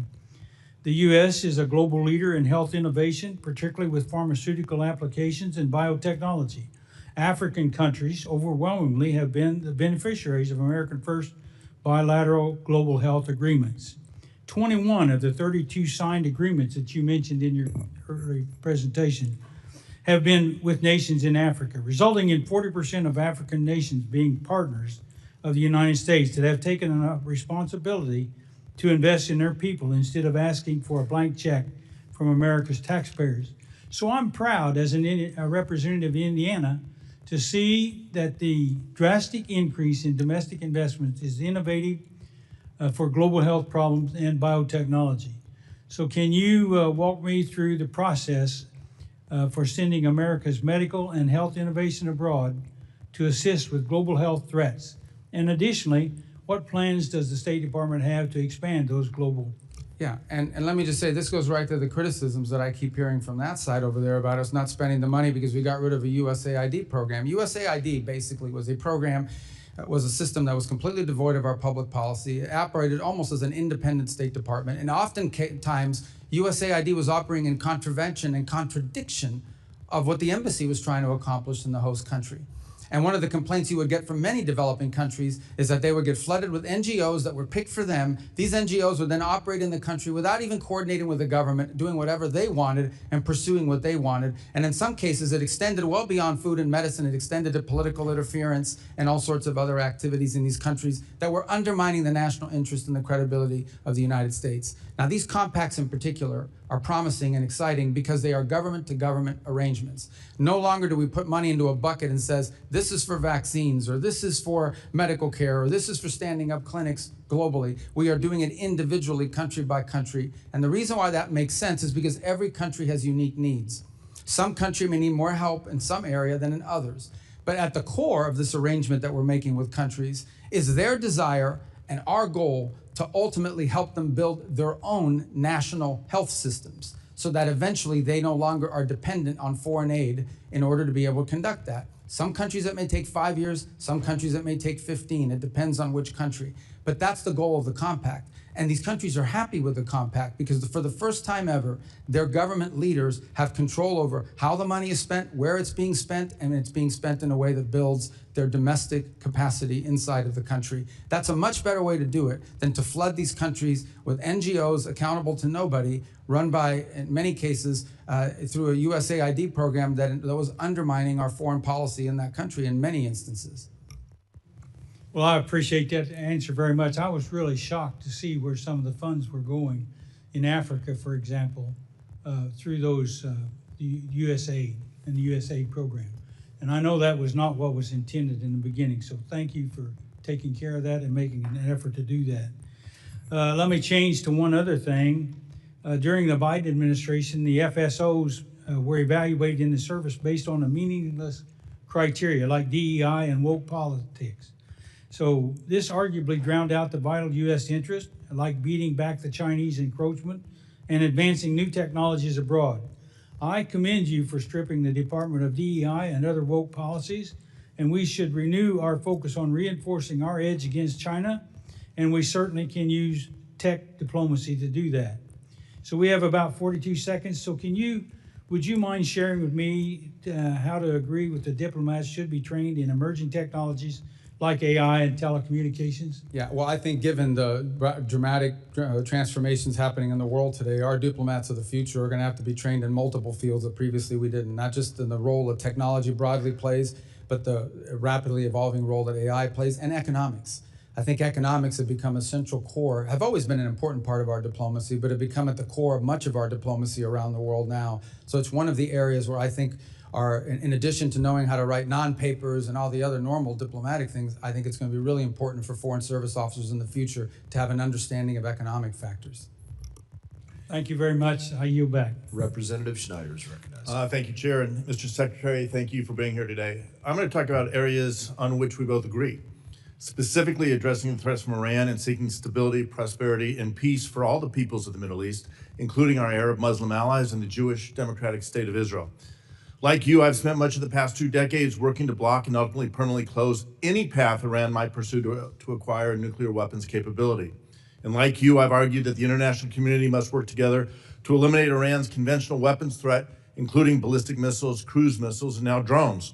Like you, I've worked to thwart Iran's support for terrorist organizations around the world, including Hezbollah in Lebanon, Hamas and Palestinian Islamic Jihad in Gaza, and the Houthis in Yemen, among others. And like you, I believe we should do all we can to empower the good people of Iran to free themselves from the evil regime that has oppressed them for more than 47 years. And now we can add the imperative to reestablish freedom of navigation in the Strait of Hormuz. I know you and this administration are working to reopen that strait.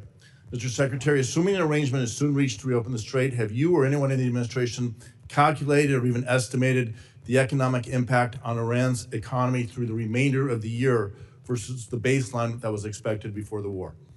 Yeah, I'm sorry if I want to understand your question. Are you saying if the straits are open, how much have they lost? If an agreement is achieved, do you have an expectation of what's going to happen in Iran's economy going forward? How much money will come in with the straits Well, I can open? tell you, so for example, with the blockade now, their inability to get ships out is costing them hundreds of millions. Right, so if it's costing them hundreds of $millions a day now not be able to get their ships out, that would be theoretically what they could gain back, except that they still face sanctions. Now, the sanctions haven't been enforced necessarily, but in many cases in previous administrations, but they still face sanctions. What you've seen happen now that has never happened before. Let me just, I just, for the sake of time, Yeah, I appreciate understand. that. The administration is looking at give and take to get the straits open. Have you estimated how much of the cash that will flow into that economy? As you said, $100 million a day will make its way ultimately to Iran proxies like Hezbollah, Hamas, or Palestinian. Well, obviously, we'd assume a lot of it, but they also have significant reconstruction costs. But let me be clear, I don't think that's what you're asking me. No, the straits are not in exchange for sanctions relief. The straits are in exchange for the blockade. That's not what I'm I just wanted to be clear on that point. But there will be economic inflows to the regime. And yeah, unfortunately, that's the case, and that continues to be the case. That will have to change as well as part of this negotiation. So, and just because time is so tight, my request is, can you commit to giving this committee a classified briefing to share what the administration is doing to thwart the efforts to get money to Hezbollah, Islamic Jihad, and Hamas? Yes, and I think you'd also benefit from hearing from Treasury on that topic as well. We will ask that I asked the chairman to do that. Way back in May 8th, 2018, the Trump administration laid out a fact sheet making the case why it was leaving the JCPOA. I'm going to just go through some of the points and ask you to confirm that the administration's red lines are still the same. Quote, this is May 8th, 2018, there's a quote, the JCPOA failed to deal with the threat of Iran's missile program and did not include a strong enough mechanism for inspection and verification, end quote. Can you commit to this committee that any resulting deal will include a strong mechanism for inspections, ideally anytime, anywhere inspections and verification of Iran's missile program? Missile program? Yes. Well, the missile program is being discussed partially because Epic Fury destroyed much of it, but it still needs to be discussed because there's a delivery system for these. So that's been a part of the negotiations, correct?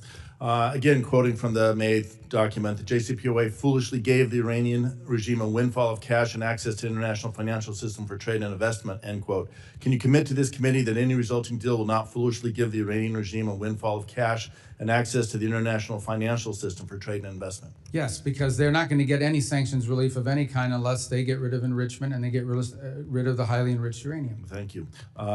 Third point, and I'm again quoting from the original document, the Iranian regime must never have an ICBM, cease developing any nuclear-capable missiles, and stop proliferating ballistic missiles to others, end quote. Can you commit to this committee that any resulting deal will cause Iran to cease developing its nuclear-capable missiles and stop proliferating ballistic missiles to others? We consider delivery systems to be a part of them having a nuclear weapon, which we said they'll never have. Right. And just because you have 40 seconds, again quoting, quote, the Iranian regime must stop its threat to freedom of navigation, especially in the Persian Gulf and Red Sea. That was in 2018. Can you commit to the committee that any deal will cause Iran to stop its threats of freedom of navigation, especially in the Gulf?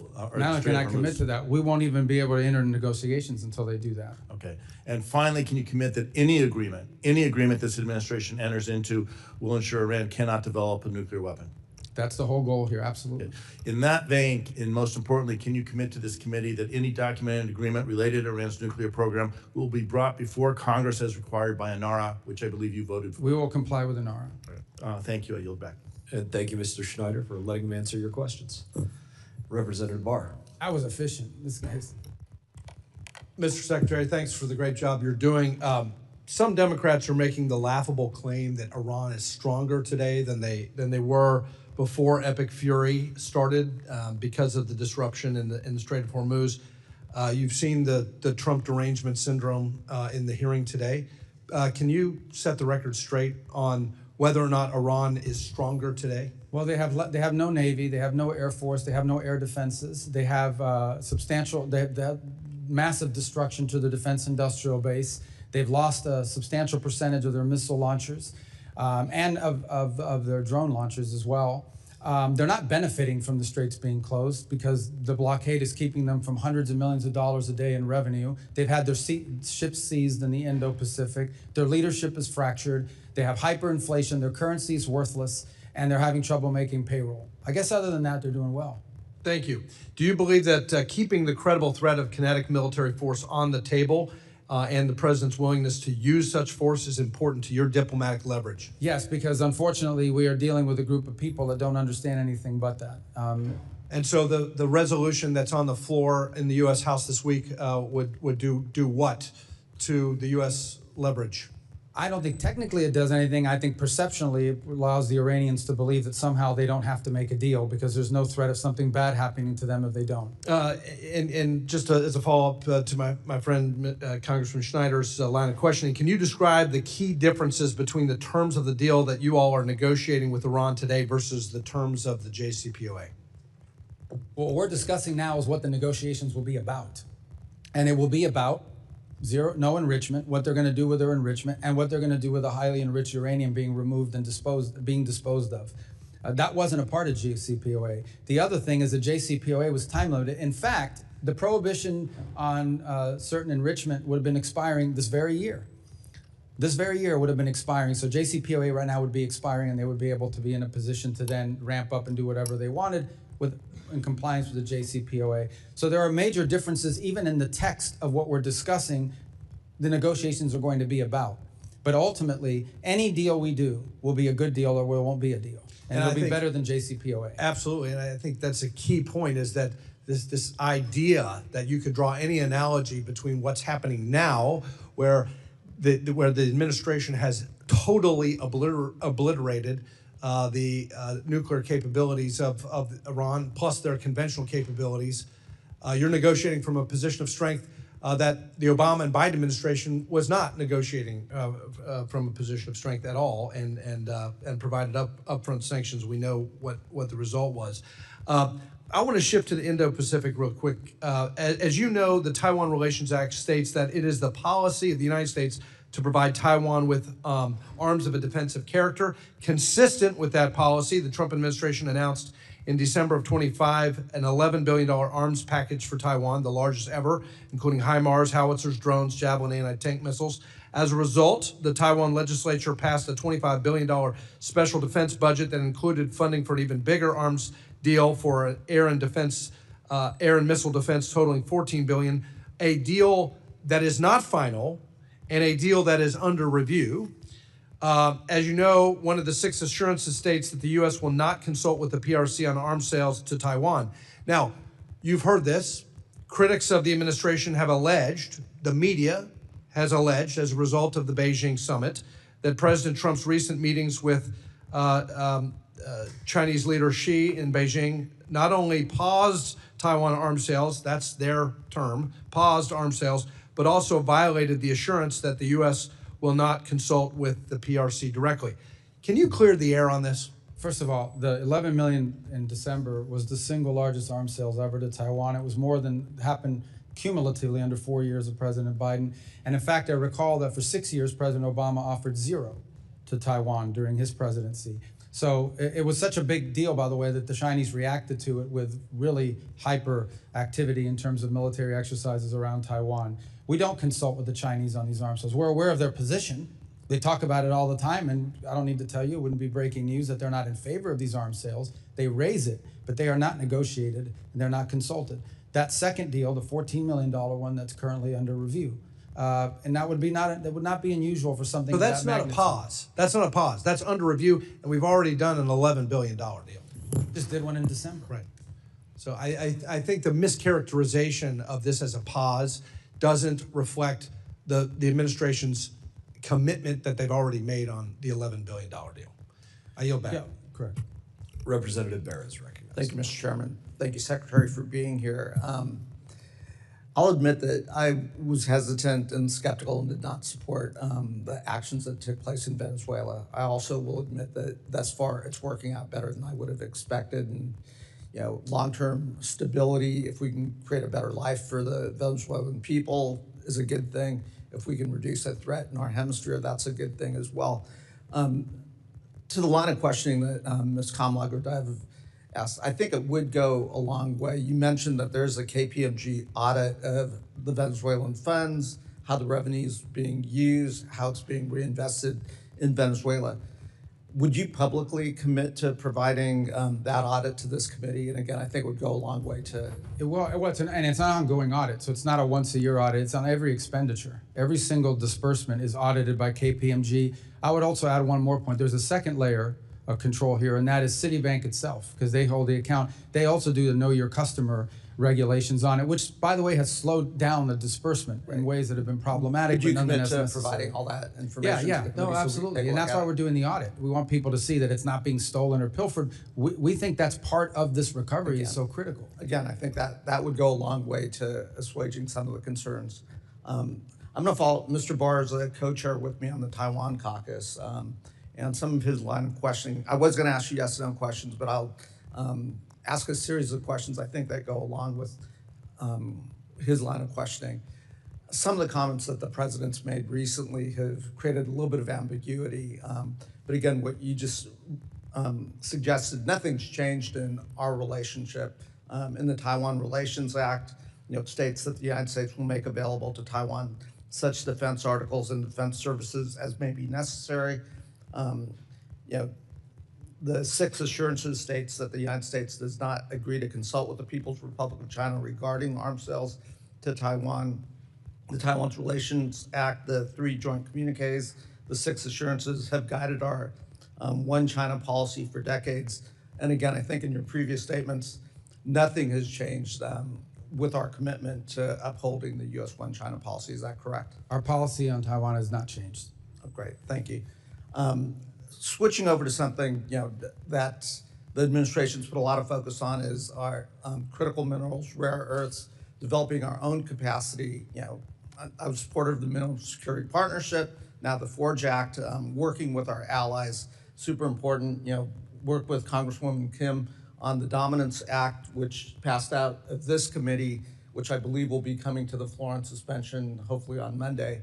I think this is a strong bipartisan piece of legislation that supports a lot of the goals of the administration. It does, create redundancy and, not a reliance on China. It does help build refining capacity. It helps reinvigorate a workforce. There's a bipartisan companion bill in the Senate. I do think this would go a long way to achieving national security goals for the United States and is a good piece of legislation, and certainly would want you to take a look at that. I will, and to be more consistent on this topic, on the critical minerals, literally every engagement we have, every country in the world is now discovering they have critical minerals and rare earths, even though they're not that rare. That's the mining part of it. The second part of it, as you know, is the processing and refining. We need to have that capability built too, and we're trying to create these global alliances to do that so that we're not overly dependent on these one source, particularly China. Right, and third piece of questioning, I recently was in Korea meeting with the new Korean president. Lots of conversations taking place with the Koreans. One area we did talk about was, our commitment to being the nuclear deterrent for the peninsula and so forth. Has anything changed there? No, our posture there remains the same. And in fact, we have new partnerships that we're trying to, now we're not trying to trigger a crisis there. We're not trying to trigger a war or anything problematic, but at the mill-to-mill level, we have very strong relations with Korea. Great. Also, have been talking to Australians, paying close attention to AUKUS. Again, our commitments to AUKUS, to that partnership, which is critical to our geopolitical security in the region, that commitment stays firm. Correct. And not only that, with Australia is also part of the Quad that we have with Japan and India. They were at our meeting last week. We have a lot we're working on together with them and seek to expand it. Great. And you mentioned that the Quad expects to have a leaders summit. I know that's been delayed a couple times. Do we expect the leaders? We are hoping to be able to do one this year, maybe on the sidelines of another global gathering in the region, but nonetheless a meeting. Not a standalone, but as part of, where they're all going to be at the same time. It would be easier. We're working on getting that scheduled. Right. Representative Fine. Well, thank you, Mr. Chairman. Mr. Secretary, I firmly believe God puts us where he wants us to be, and I'm grateful every day he's put you where you are. So thank you for all the hard work that you're doing. I want to read you a couple statements and see if you agree with them. I suspect that you will. The first statement is, heaven forbid Iran were to ever obtain a nuclear weapon. Do you agree with that, I presume? Yeah, I would use even stronger language. Yeah, okay. Second one would be, Iran must never be allowed to obtain a nuclear weapon. Would you agree with that? It's baseline policy. Okay. And then the third is, the Iranian regime must not gain nuclear weapons. Would you agree with that? These are statements, these are actual quotes from 3 members on the other side of the aisle who today gave you a whole lot of grief about what you're doing and what the president is doing to make sure those statements don't come to pass. Representatives Meeks, Lieu, and Sherman. So my question to you is, what changed? I mean, why would people say they must never be allowed to have a nuclear weapon, and then when we're actually doing what is necessary to make sure they don't, all of a sudden, there's a very different tone as they ask you questions? Yeah, I would say that the notion that they shouldn't have a nuclear weapon is widely held, and not just widely held by members of Congress. It's widely held by countries around the world. In fact, I don't know a single country in the world that says it would be a good idea for Iran to have a nuclear weapon. I think what's changed, or where the difference comes in, is, okay, what are you going to do about it? You ultimately have to do something about it. And when we saw that they were building up this conventional shield behind which they were going to hide their nuclear program and hold it immune from action, we had to address it. And that's what the president did with Epic Fury. So that was the difference. The difference is we actually did something about it, something that multiple administrations have held as their position. It was the Biden administration's position. It was the Obama administration's position. But this president actually did something about it. And many countries around the world aren't willing to do anything about it except complain or sign on to some letter somewhere. But we actually did something about it, because if we had not done so, in about a year, Iran would have had a conventional shield, and they could have been able to threaten not just the region, but parts of Europe. And they would have said, if you come after us in our nuclear program, we will impose costs on you you cannot bear. So now you have to let us have a nuclear weapon. We were never going to let them have that conventional shield. So what happens, in your opinion, if we did what they're asking? We stand down, we stop, we go back to the strongly worded letters and lots of talking, but we don't take the action. We just go, well, we don't want them to have a nuclear weapon, but they're going to do what they're going to do. What do you think? What would your prediction be? What happens? I think the long-term trajectory of Iran remains the same in that regard, as their ambition is to ultimately have a nuclear weapon. That is ultimately their ambition. They probably view it not just as regime security, the way that they do in North Korea. They view it as an ability to become the dominant power in the region. Once they possess a nuclear weapon, nothing stops them from sponsoring proxy groups all over the region to destabilize Jordan, Saudi Arabia, multiple Sunni countries, and of course wipe out Israel. So it would be fair to say then that standing in the way of what you're trying to do over there, what we're trying to do over there, effectively is emboldening and enabling Iran to get that nuclear weapon. Well, ultimately, anytime they don't fit, the only reason they would not go for a nuclear weapon is because they're forced not to. They're never going to do that voluntarily. And they've never agreed to anything voluntarily. Even the small concessions they made in JCPOA were in exchange for some benefit to them. So clearly, this isn't a regime that only understands that they will only do these things if they were compelled to do so, either through an incentive or through a punitive matter. Okay, changing topics to UNRWA for a minute. As you know, on October 7th, 2023, there were employees of the United Nations in the form of UNRWA who actually participated in the terrorist attack that killed 1,200 people. What are we going to do to make sure that the UN can never, ever again employ terrorists that are going to go and kill people? Well, obviously, we're not going to be working with UNRWA any longer. As you know, we've removed ourselves from that, and we refuse to engage them or be a part of the solution now in Gaza. There are plenty of other organizations that can play that role without having the sort of cooperation that they've had with Hamas elements, including the presence of Hamas elements within their ranks, as we've seen. And it's part of the thing that was being talked about earlier in Gaza. What they don't tell you is a significant percentage of the aid, even the non-UNRWA aid that was entering, was winding up in the hands of Hamas, and they were reselling it in the black market and, of course, keeping it for themselves. That was not the purpose of the aid. What they're also not telling you is that one of the reasons why the World Food Program would not go in or could not go in is because their trucks were being hijacked and their truckers would not go because they were putting their lives in danger. And this was all being systemized, weaponized, and manipulated by Hamas to their benefit. Well, thank you again for everything you've done. Everyone in Florida is very proud of you, and we're cheering for the work that you do every day. Thank you, Mr. Secretary. Thank you, Mr. Chairman. Representative Ocheski. Thank you, Mr. Chairman. First, Secretary Rubio's earlier testimony referenced the president's son-in-law, Jared Kushner, as a private citizen. But in President Trump's own words, Kushner is an envoy of peace alongside Steve Witkoff. So I ask unanimous consent to submit for the record a political article from February 19th detailing the president's announcement, which makes clear Kushner is more than a private citizen. It's ordered. Thank you. Secretary Rubio, as a senator back in 2023, referencing Hunter Biden, you said, quote, if his last name wasn't Biden, there's no way in the world that he would have made the millions of dollars he made. You also said we can't abandon common sense when someone profits from a family member in power. Is it fair to say that you agree that it's wrong for elected officials and their families to profit from positions of power? To use government service to make money, yeah, of course. Great. I appreciate that, and I share that sentiment with you, sir. I want to revisit some of the details that were brought up earlier and put into the record about the president's own stock transactions, a form which he filed that shows he completed more than 3,700 stock transactions in just the first 3 months of this year alone. The president bought hundreds of thousands of dollars in Palantir stock shortly before he publicly praised the company on his social media site. As if the name drop itself wasn't enough, he included the company's ticker symbol for good measure, hardly subtle to me. On March 23rd, after nearly a month of war with Iran, the president said talks were, quote, very good and productive, and extended his deadline for a deal by 5 days. Oil prices dropped and energy stocks fell while Trump bought shares in companies like ExxonMobil, Chevron, and other firms positioned to benefit if the war continued, which it did at the president's direction. He bought a dip that he created. Then there's NVIDIA. The president bought as much as $1 million in stock just 1 week before the Commerce Department formally approved the sale of NVIDIA chips to China. 1 week.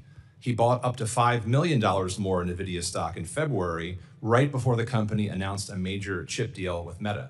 It's pretty good luck if you ask me. If that's not bad enough, the president's son struck a multi-billion-dollar crypto deal with a UAE state-backed firm. After the deal, the administration reversed AI chip restrictions, approving transfers of sensitive technology to another UAE-related entity, chaired by the very same royal family figure involved with the deal with his son. That seems like hardly a coincidence to me, and indeed, it is self-enrichment tied directly to the president's foreign policy agenda, and it's how the president's net worth has grown by over $4 billion since he started this term. As the president gets rich, his wars and tariffs are crushing hardworking American families, and I think the American people see through the BS. This is the most corrupt administration in American history. So, Secretary Rubio, earlier today you said you didn't know the facts about the president's financial dealings. I'm happy to share them if you want to see it specifically, but having run through that, now that you do know, would you agree, and do you have concerns about the fact this administration is in fact profiting from their position of power? Well, first of all, what I said is the information you guys were putting up, including on this board, first, that's not in my purview as in the Department of State, and these are things you're producing. I don't know if they're accurate or not, but let me just say this. I've been in every foreign policy and national security meeting for the most part this administration has had. Not once, not a single time have I ever seen even the hint or the indication that any of the decisions being made are for the financial gain of anyone in the administration. Those are my observations. That's what I can speak to. I have not once seen a directive on our foreign policy or our national security policy that in any way indicates that it's being done to the benefit of anyone personally.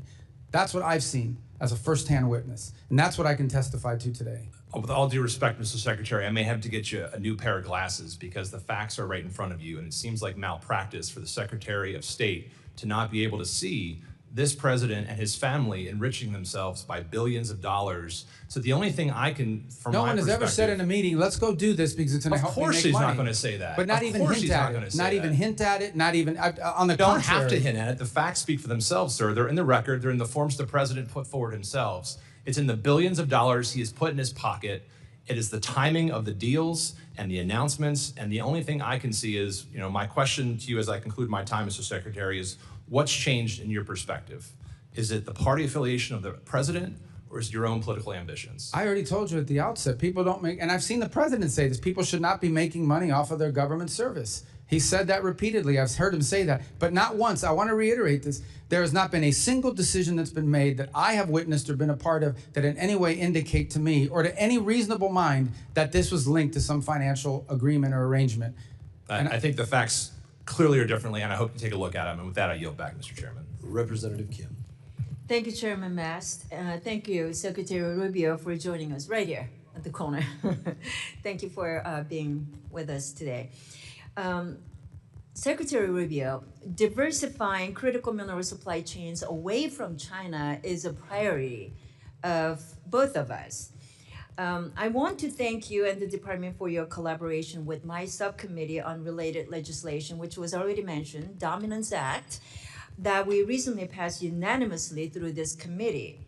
The FY27 budget requests $5 billion for New America First Opportunity Fund, including $250 million for critical minerals. So can you expand on that request and clarify whether these funds are intended to support Forge, Pac Silica, the economic security zone in the Philippines that was announced on April 16, or other priorities? Yeah, all of the above. We want to have the flexibility to jump on these opportunities in a very nimble and effective way. We have a couple things going on at the same time. The first is, I would say, a feature of our bilateral engagement all over the world. In every one of our embassies you travel to, and many of you have traveled, you will see that critical minerals and supply chains feature prominently in all the diplomatic work that we're doing. And we're actually having countries approach us and say critical minerals should be a part of our agreement and our relationship because they want to see those resources used to the benefit of their people in a responsible way. The second thing is we hosted this ministerial we followed up on, in which we brought together dozens of countries from around the world who are all agreeing to this compact that we're going to cooperate with one another, not just for access to the minerals, but for access to the refining and processing capability that turns those minerals into useful parts of our supply chain. The third on Pac Silicas is very focused on the specific supply chain critical to the growth in AI and what you'll need in order to power AI in the 21st century. And when you point to the Philippines, that's a very creative opportunity in which there was this land that they control, that's in the government there has, actually used to have a military presence on it by the United States. And now that's going to be turned over as an innovation zone for this entire ecosystem.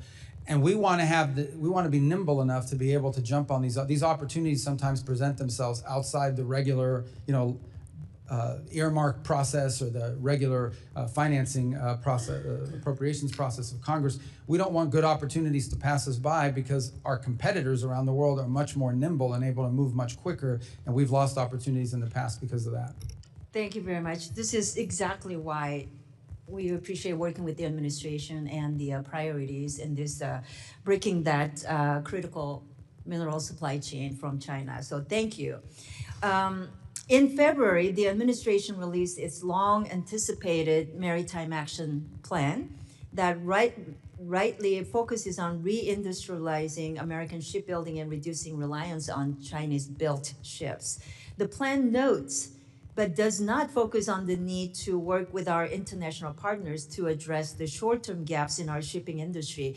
My international counterparts have noted that absent a Ministry of Industry, they are unsure whom to engage on the U.S. side for international shipbuilding matters. So, Mr. Secretary, do you agree that the State Department should be the primary point of entry for these discussions? And if so, which office within the State Department should lead that? Well, I'm not prepared to claim that as belonging to us, but I certainly know that our Economic Bureau will play a key role in it. Maybe it's better positioned in commerce. Potentially, the Department of War will have a role to play in this as well, because some of this involves shipbuilding for our Navy. I can say that in the case of Finland, we're entering into that agreement on the icebreakers, which will help. They'll help us, and they're very good at the construction of that. I know with South Korea, there's been part of our agreement with them is the ability to not just build ships here in the United States, but they may be able to build a few in South Korea as well that would be helpful to us. So we are looking to this. Unfortunately, what has happened in the world is that the capacity of other than China, very few countries have invested heavily in their shipbuilding for a long time. That's an industrial capacity that's been lost because they've been subsidizing their industry and producing it at such a high rate. So that's one more thing that we need to reindustrialize to the broader world and ultimately, hopefully, to the United States and our shipyards here as well. Thank you. Very quickly, on the Taiwan arms sales, it's already been addressed many times, but given the growing PRC threats against Taiwan, there is a strong bipartisan consensus here in Congress that Taiwan must receive the defensive system it has already purchased and paid for without undue delay. So can you provide an update on the current status of these deliveries and the administration's plan to expedite them? Well, the first tranche, which was the single largest sale to Taiwan ever, was the $11 billion in December. That was approved and is moving. The second is, I think, the $14 billion one that is still under review. And it's under review for a variety of reasons that don't necessarily just include Taiwan. It includes the availability of the stocks in the short term. We have to balance that with our own procurement process. So it's a normal to review it's a large sale. I mean, it's not small. It would be the biggest one ever. And I just remind everybody, the $11 billion we did in December, I believe, was more than was sold to Taiwan the entirety of the Biden presidency, and that just happened 5 months ago. Representative Moskowitz. Thank you. Thank you, Mr. Chairman. Thank you, Mr. Secretary, for being here today, and also thank you for staying until the end so all members can ask questions. A lot of secretaries don't do that, so thank you for doing that. Tell me that was an option. Take that up with the chairman. I want to talk. You went through a list of successes for the administration, one of which was the Shield of the Americas, and I know I thank the administration for creating the Shield of Americas and sending Kristi Noem out of the country. I want to focus on Iran for a second. I think when we talk about success, right? Success is Iran is no longer pursuing nuclear weapons. Success is that the uranium they have is gone. And it's fulfilling 30 or 40 years of U.S. policy, right? That's success. Do you agree with that? I mean, ultimately, we did it for a reason. We don't want there to be a nuclear-armed Iran. So, look, Iran can make whatever pledges they want. It's not worth the paper it's written on. But making sure the nuclear dust is out, making sure the facilities that they have underground are gone, that is success. And I assume you would agree that any deal that you think the president should sign or not sign has to address those core issues.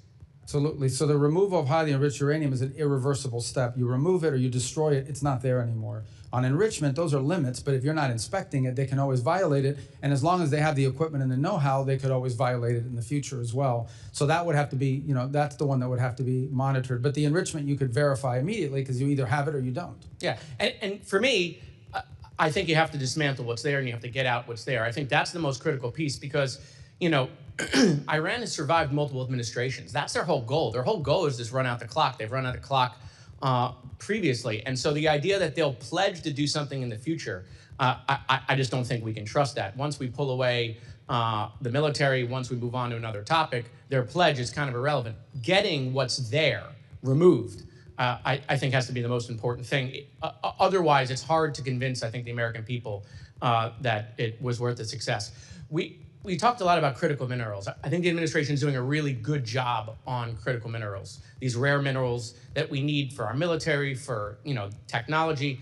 But I don't think the American people understand how important it really is and what China is doing around the world. I mean, do you think the administration could do a slightly better job on educating the American people why this is so important and why they should care about that? Yeah, I think we all need to do a better job. And I started talking about this issue when I was in the U.S. Senate, but frankly, it's not sexy. You have to explain it to people because they have to understand that you can build the greatest car in the world. You can build the greatest plane in the world. You can build the greatest weapon system in the world, and you can build the greatest technology and infrastructure in the world. If it's missing one little thing, one chip, one element that you need to build it, if it's missing that, the whole thing doesn't work. You can't do it. Yeah. I think back to the magnets that are critical to the cars, and when the Chinese cut us off and the world off of those magnets that they were producing for cars, no, I wasn't even that conversant in the issue before it happened. So I think there are vulnerabilities like that. We've mapped out those vulnerabilities. I would agree. I think this is going to require a sustained public campaign to tell people when we talk about critical minerals, what we're actually talking about and why it's important. And I think that's right. And I think people don't understand exactly the long game that China is playing. And I think it's important for U.S. foreign policy around the world. Mr. Secretary, the war in Gaza is all over my algorithm, all over my feed every day. But what's not on my algorithm or anyone else's algorithm here or the kids in college? There's nothing about the Ukraine-Russia war. about the hundreds of thousands of people that are dead in that war, or the 25,000 people that were kids that were kidnapped, or all the kids that were killed in that war, the terrible images that exist in a real war. Why is it, do you think, and is it the Chinese again, that, you know, the algorithm is full of what's going on in the Middle East, but the Ukraine-Russia war, nothing. No images, no stories about the kids, no stories about the hundreds of thousands of people that are dead. Yeah, I can't speak to the algorithms and what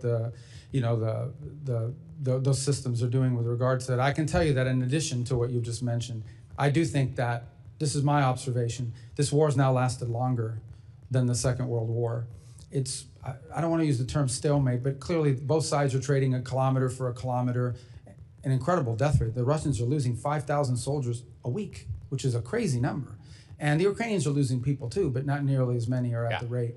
It's sort of a stalemated, stagnated fight that now I think threatens to escalate because we're seeing these deep strikes into Russia and deep strikes into Kyiv. And I don't want to cut you off, Mr. Chairman. Mr. Secretary, I have only 9 seconds left. Cuba, real quick.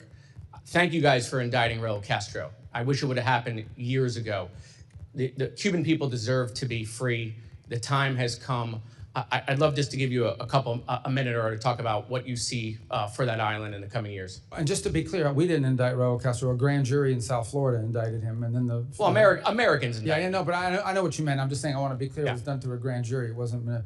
I've spoken to this a few moments ago as well. We'd like to see a better future in Cuba, one in which the Cuban people have something that looks like the way every other country in the Caribbean lives.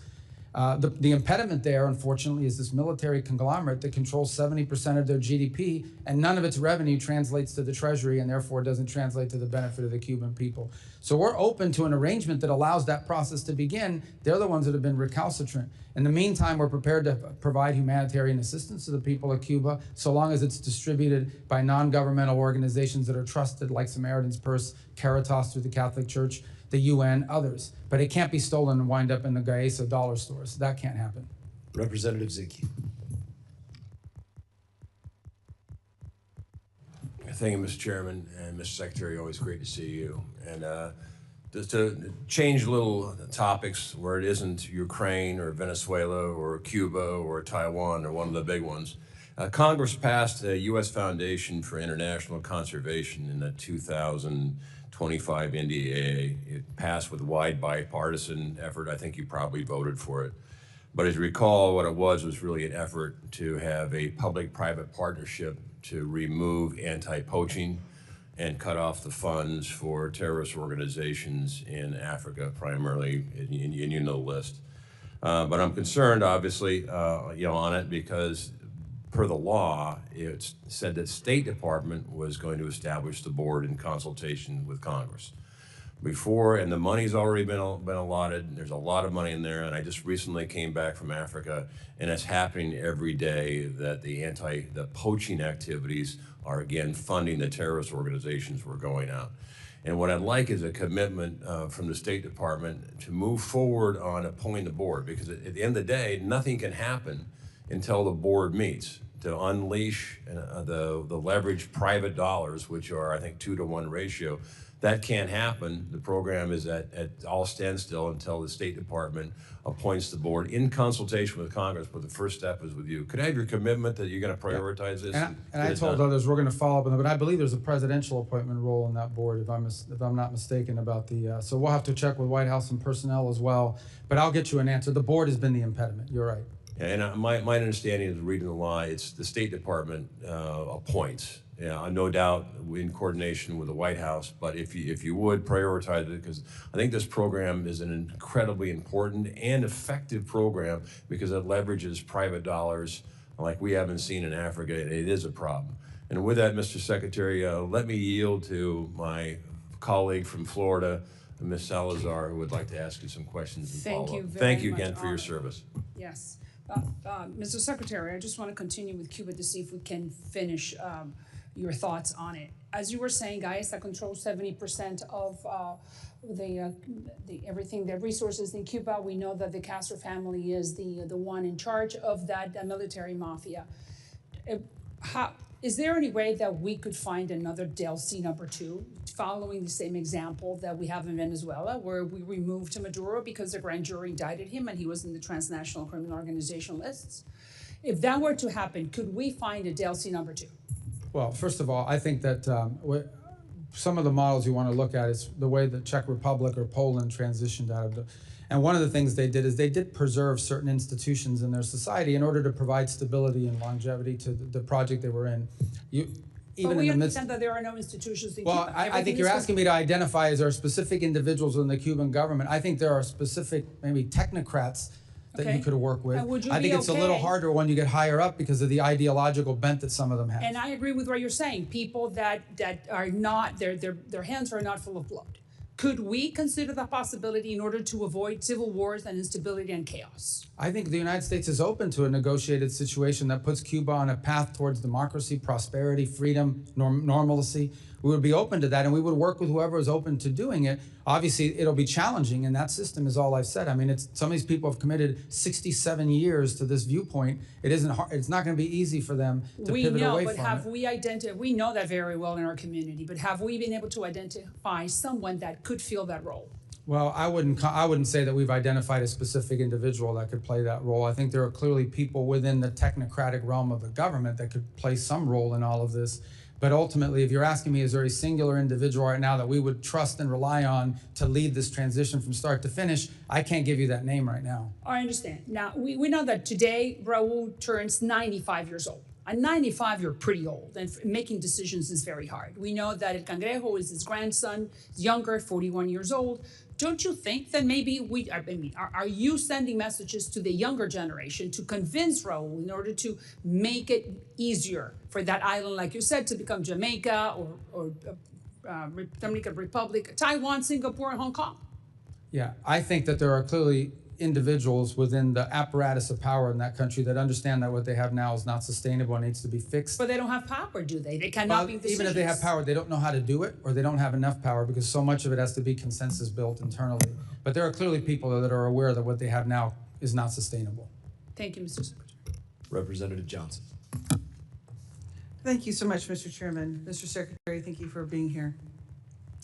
I know that my colleagues have addressed the Iran and affordability of energy prices with you during this hearing already.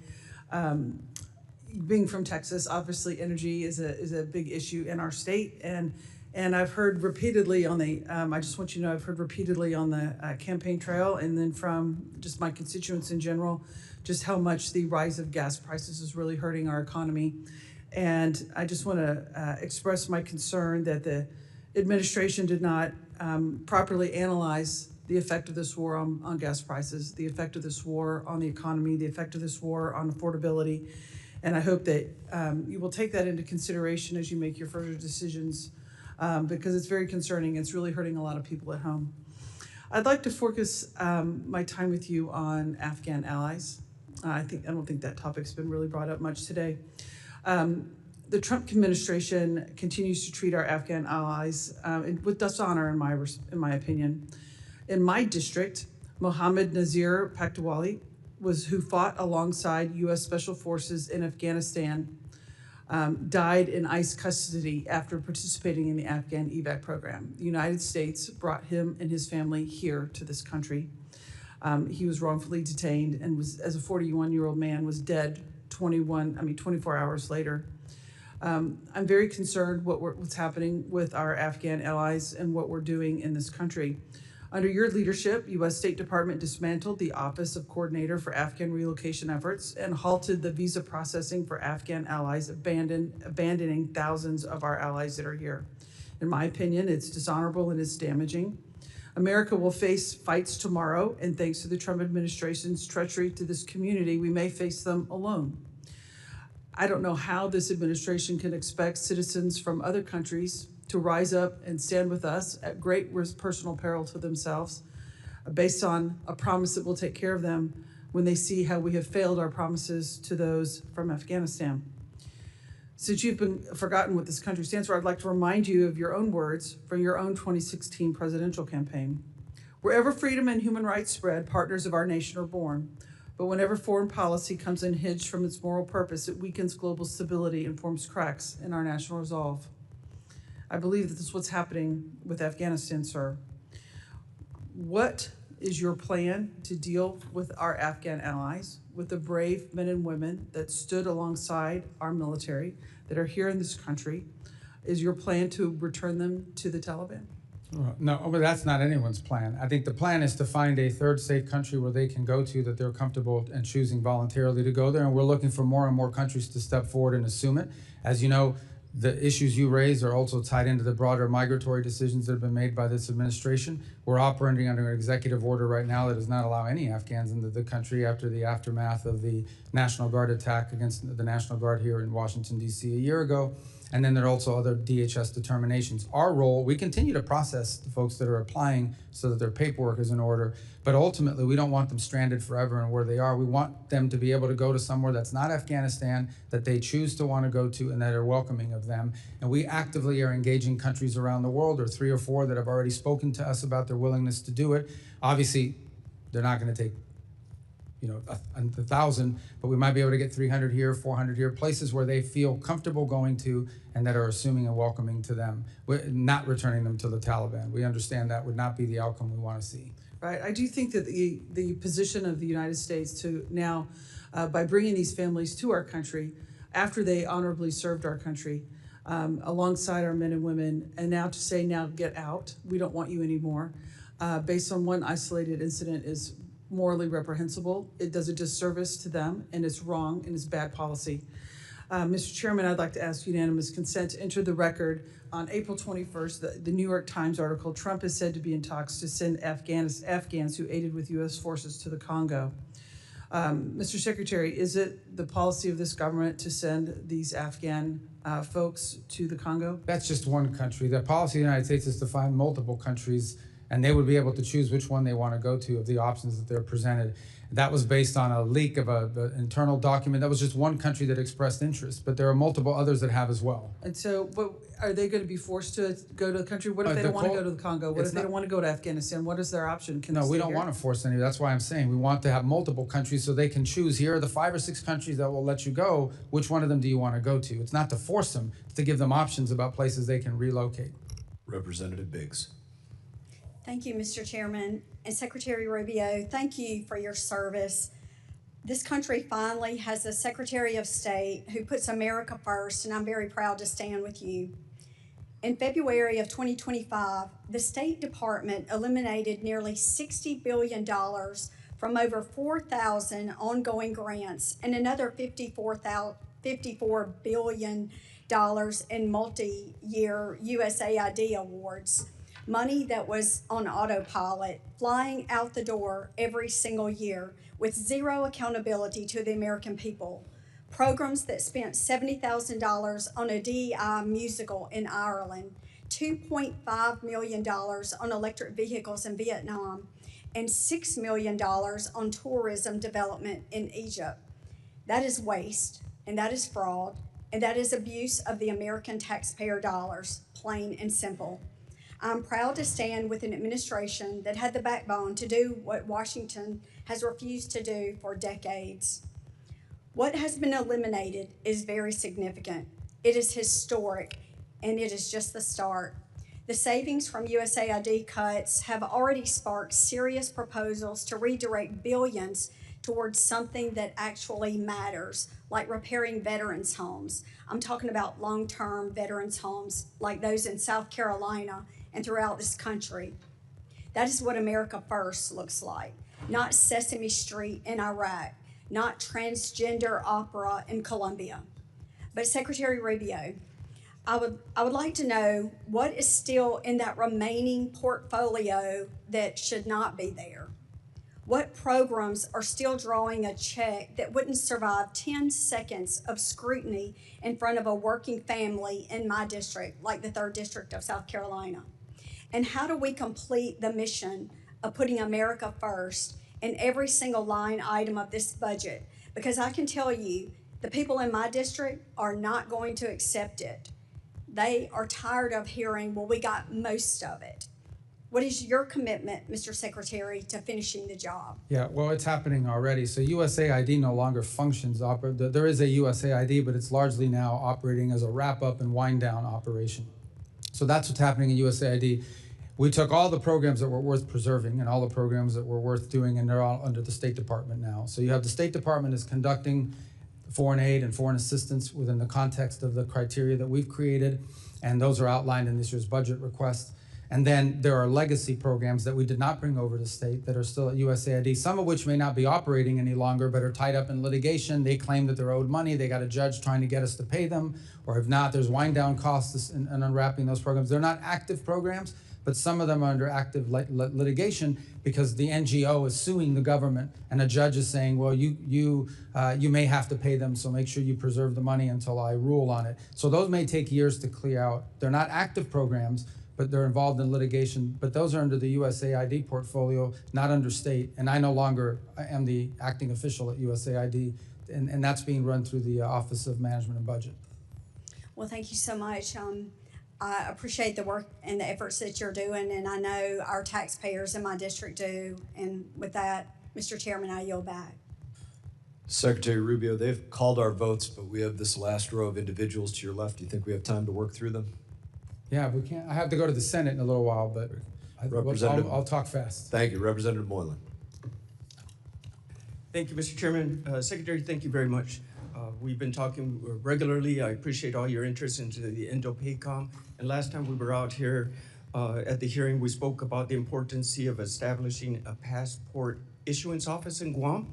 And as you know, residents in Guam must have their passports issued from Honolulu, which creates a huge barriers in emergency situations. So I want to thank you again, your staff, for working with us on this issue. And can you briefly say, touch on where we're at with this process of establishing the passport issuance office in Guam, please?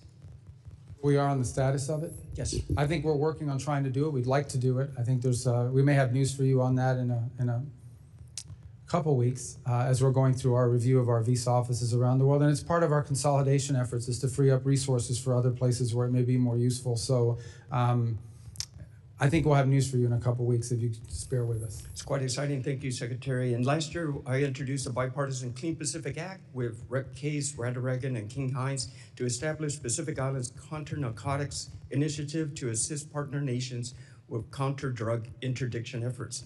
This year's budget request contains strong support for INCLE and outlines the strategic priority disrupting U.S.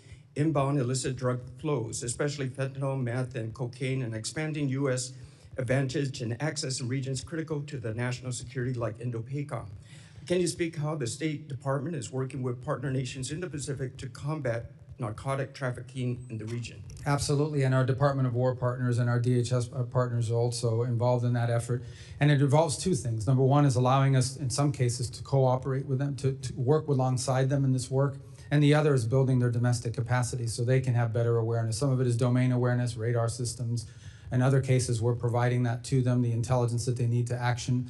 The third is training and equipping, which obviously is a key part of being able to take on these groups. The challenge with these transnational groups is that in some cases, they have more money and better weapons than the actual host government. It's been a problem in place after place. But as you've seen more recently, Guatemala's now entered an agreement with us. We're cooperating very closely with Ecuador. El Salvador has been there from the beginning. We're hopeful that we can increase our cooperation under the new administration in Honduras. So I think we've made good progress in that regard. Thank you, Mr. Secretary. And how do you believe Guam and the other territories can leverage their strategic location for promoting foreign policy interests in the Indo-Pacific? Well, a couple of points. Obviously, number one is many of these, as a domain awareness, just from a geographic perspective, the ability to be there allows you from the military side to be able to station forces, but also allows you to do more activities regarding the safety of navigation, the freedom of navigation, domain awareness to control, to support that, the safety of undersea cables that are increasingly under threat from being disrupted. There's a whole host of areas, illegal fishing. There's a whole host of things of cooperation that we could reach, and that the Pacific Islands are geographically prime located to really help us. And we've given them more attention. We've been more engaged at a bilateral level than we've ever been with Pacific Islands. Thank you, Mr. Secretary. And final question. In the recent years, we've seen malign influence grow in the Indo-Pacific and threatening the stability of the region. How is the State Department responding to the increased CCP-related funding and police training across the Pacific? Again, it's a topic that we're raising with our partners, but first on awareness. It's not just in the Pacific. We've seen extrajudicial, extraterritorial efforts on the part of the CCP in multiple places around the world. And so in all of our diplomatic engagements, we raise these issues with these countries. The opening of police stations, the sending of individuals to harass Chinese nationals that are abroad, who they view as a threat or what have you. It's become a feature of much of our engagement in many countries around the world. Mr. Secretary, and Mr. Chairman, I'd like to yield my last minutes to Rep. Salazar, please. She's got this thing rigged. Her time, that's great. It's 5 minutes. And, I know, I understand. So, okay, so let's continue then with the Cuba issue and with the Venezuela. I was asking you earlier today that Venezuelans have a desire to have free and fair elections. So we know that we are in the country, that we've liberated them, but the big question is and you answered me partially. I just wanted to give you the opportunity to finish. Why can't we just establish and send the signal to the Delcy group and to all the Maduro people that were cooperating with the Maduro regime that are still in power because of Delcy? Why can't we just send a clear message that elections will be coming, let's say, December of 27, beginning of 28? In that way, I think the rule of law will start. They will have the impression that the rule of law will be established. Yeah, I think that impression's been clear. I mean, the Venezuela that everyone wants for the future is not possible without free and fair elections. They have to understand it. It's been a feature of all of our engagements with them, and it continues to be. I'm not sure it would serve that purpose to announce a date certain, in a public forum, because the conditions have to be in place. It's not just about saying I'm going to call elections in December or January. It's about, is there a free press? Are political parties able to organize and operate? That has to happen too. And we agree, Mr. Secretary. Your time's expired. All right, your time's expired. Mr. Chair, we do want to get through multiple members and get to Mr. Miller, so if you could go as quickly as you can before votes. Thank you. cause us to leave. You spoke about the 60% enriched uranium. Iran also has significant amounts of 20% enriched uranium. The more difficult part is to go from 5% to 20%. What is your view in negotiations of the 20% uranium? Well, I've used the term highly 60% because that's the one that clearly has. I mean, even 20%, you could argue, not that I claim that they are, but you could argue they're being used for medical isotopes and things of this nature. But 60%, there's no reason for it. The only way you get to 60 is because you're on your way to 90. But the term we actually use in the talks and in everything is highly enriched uranium. So it would be correct. That would cover the 20, correct? Okay, very good. Thank you. Well, listen, I want to congratulate you for the impressive job you're doing for the American people. My only critique would be that we need to hear more from Marco Rubio. President Trump is obviously in a class by himself, but you're the best communicator in the administration on complex foreign policy issues. I was in the room with you in Munich, so I know you wear a lot of hats. There's a lot of memes about you, but please continue to be as vocal and upfront as you can. Question I have about is expeditionary diplomacy. I had the privilege of serving as a State Department officer in Iraq during the Iraq surge. I had twice passed A100 classes and had offers to be FSO, but I actually came in as a 3161 hire at the time because the State Department did not have a capability for expeditionary counterinsurgency. This is something I've been working on with former Ambassador Ryan Crocker to both develop this capability, look at something like a State Department Reserve Corps, and also as a legacy of Benghazi, there has been, because of the politics around it, there has been sort of this mindset set in that we can't take any casualties amongst State Department officers. We need to have people in the State Department that can push out and can serve. And I wish if you could speak to the American people and to State Department officers about what your view is about a more expeditionary function. It's a concept we're very interested in, and I know you're interested in it as well. And just I can put it in simple terms, it's basically the ability to deploy diplomats in a place where we may not have an embassy and we may not have all the trappings. Obviously, diplomatic security and others get concerned because in their mindset, the risk factor should be zero. They don't want anyone being harmed. But I think the point you're raising is there are some instances in which you will take some risks. People know they're signing up for a risky proposition, but it's a high reward for the country if in fact they're successful. So we're interested in the concept. We obviously have to work through our system to make sure we can align it and create something that's functional. And I'd love to work with you on it because I see the promise in the concept for sure. And it's a concept that's existed in the past. And thank you, just finally, and being mindful of our time considerations. I think you guys have done an amazing job of needed reforms and bringing USAID under the province of State Department and certainly de-wokifying some of the nonsense that was going on.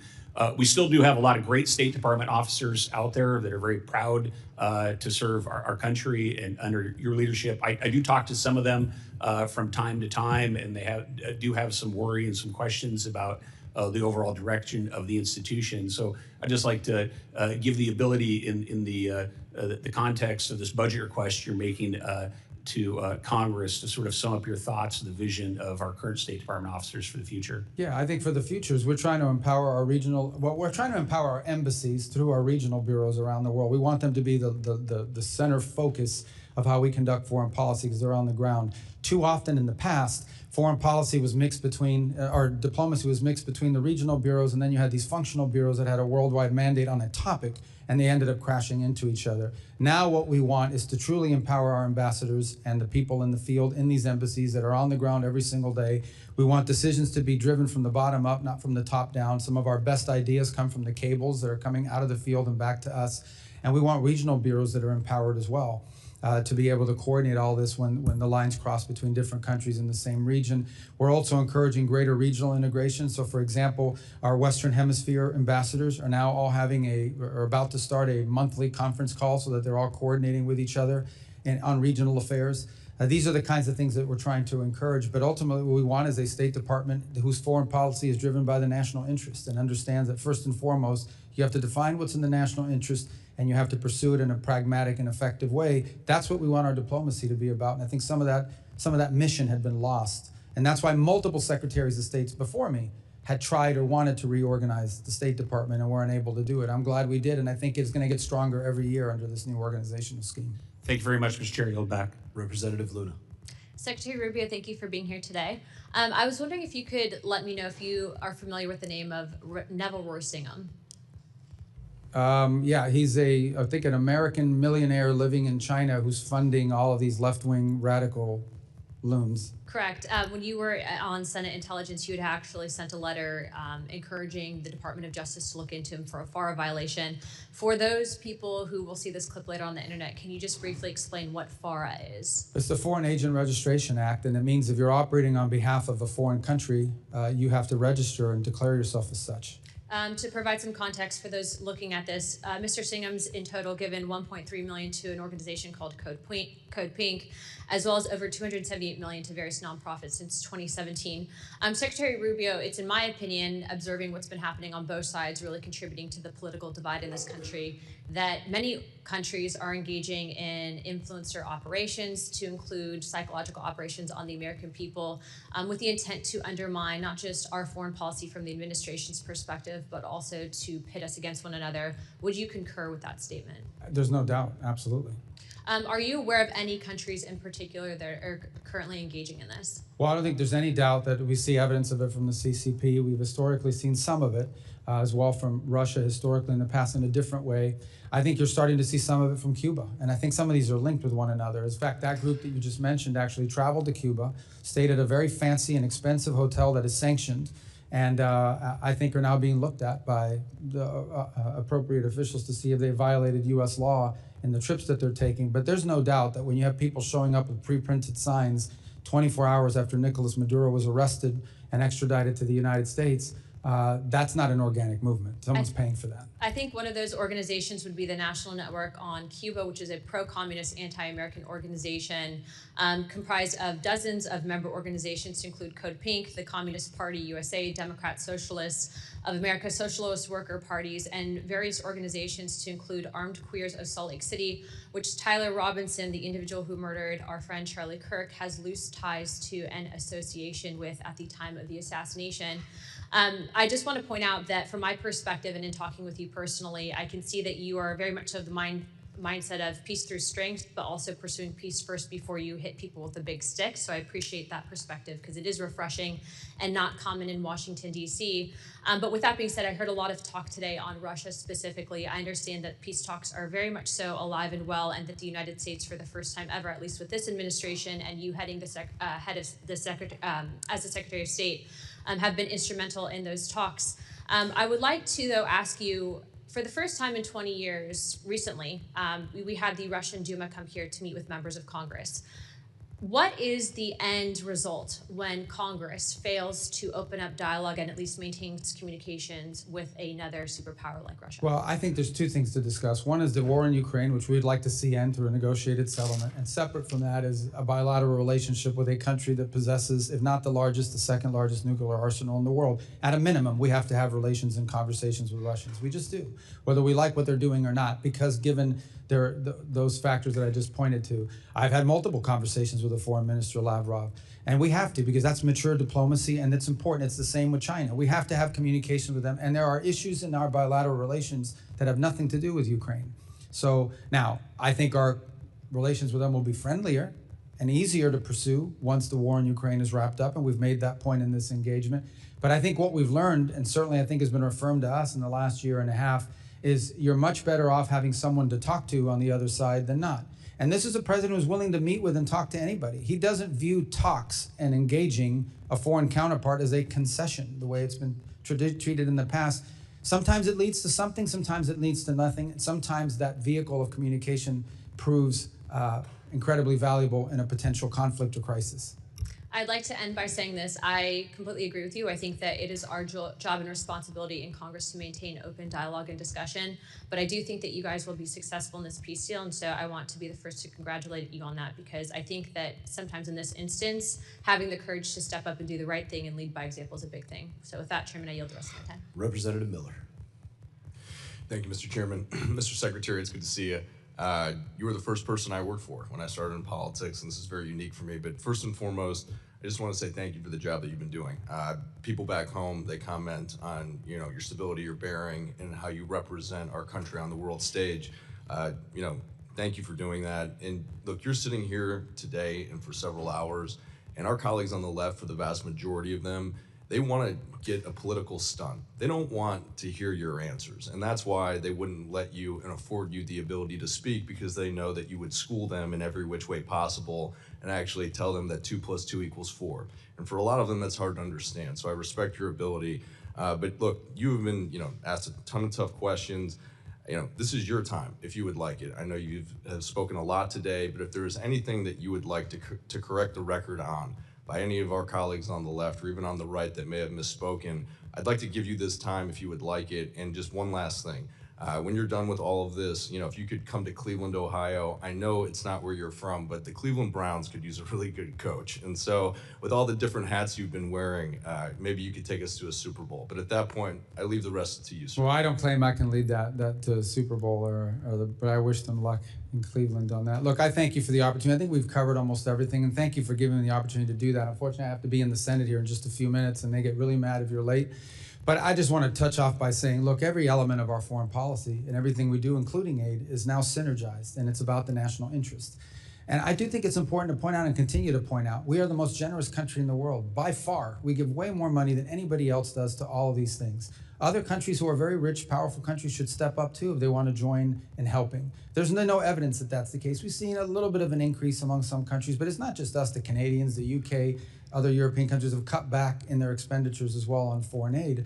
Not timed with us, it just happens to be they have those domestic considerations to take into account. This is the most generous country in the world. This year alone, there will be millions of people around the world that will receive food and medicine and medical care and in a way that furthers our national interest, but is also good for them. And we do that more than anyone on the planet. Foreign aid and what this country does to help people around the world is something we should be proud of, but it has to be done the right way. We can't be spending money on things that don't further the national interest, and we can't be spending money on things that waste the taxpayer dollars, and we can't be spending money on social experiments around the world that further the aims of an ideological movement in the United States. That's not what foreign aid is ever supposed to have been about, and that's what we're going to get it back to. On foreign policy, we're going to be pragmatic, but we're going to be principled at the same time. We have to understand that when it comes to foreign policy, oftentimes you're not given the choice between the clearly good one and the clearly bad one. Sometimes you're given 2 bad choices, and you're trying to figure out which one of these 2 bad choices is the least harmful to the country. In the end, at the end of the day, foreign relations between countries is about one thing, the national interest. I expect that every time I meet with a foreign minister of another country, that foreign minister is going to push for what is in the interest of their country. I need to push for what's in the interest of ours. Not what's in the interest of the world, not so what's in the interest of ours. In those cases where our foreign where our national interests align, that's where cooperation happens. That's where alliances are formed. In those instances where our interests don't align, that's where you hope that diplomacy and cooperation can find a way through. But in the end, our foreign policy must always be about what is best for America before anything else. This is not a novel concept. It is a classic concept, and one that was lost for a long time in American foreign policy, and I'm happy and honored to be a part of trying to restore it. Thank you, Mr. Secretary. Mr. Chairman, you're back. Final member, Representative McKenzie. Thank you. Thank you, Mr. Chairman. Thank you, Secretary Rubio, for joining us today. I have the pleasure of representing Allentown, Pennsylvania. It's home to one of the largest Syrian American populations in the country.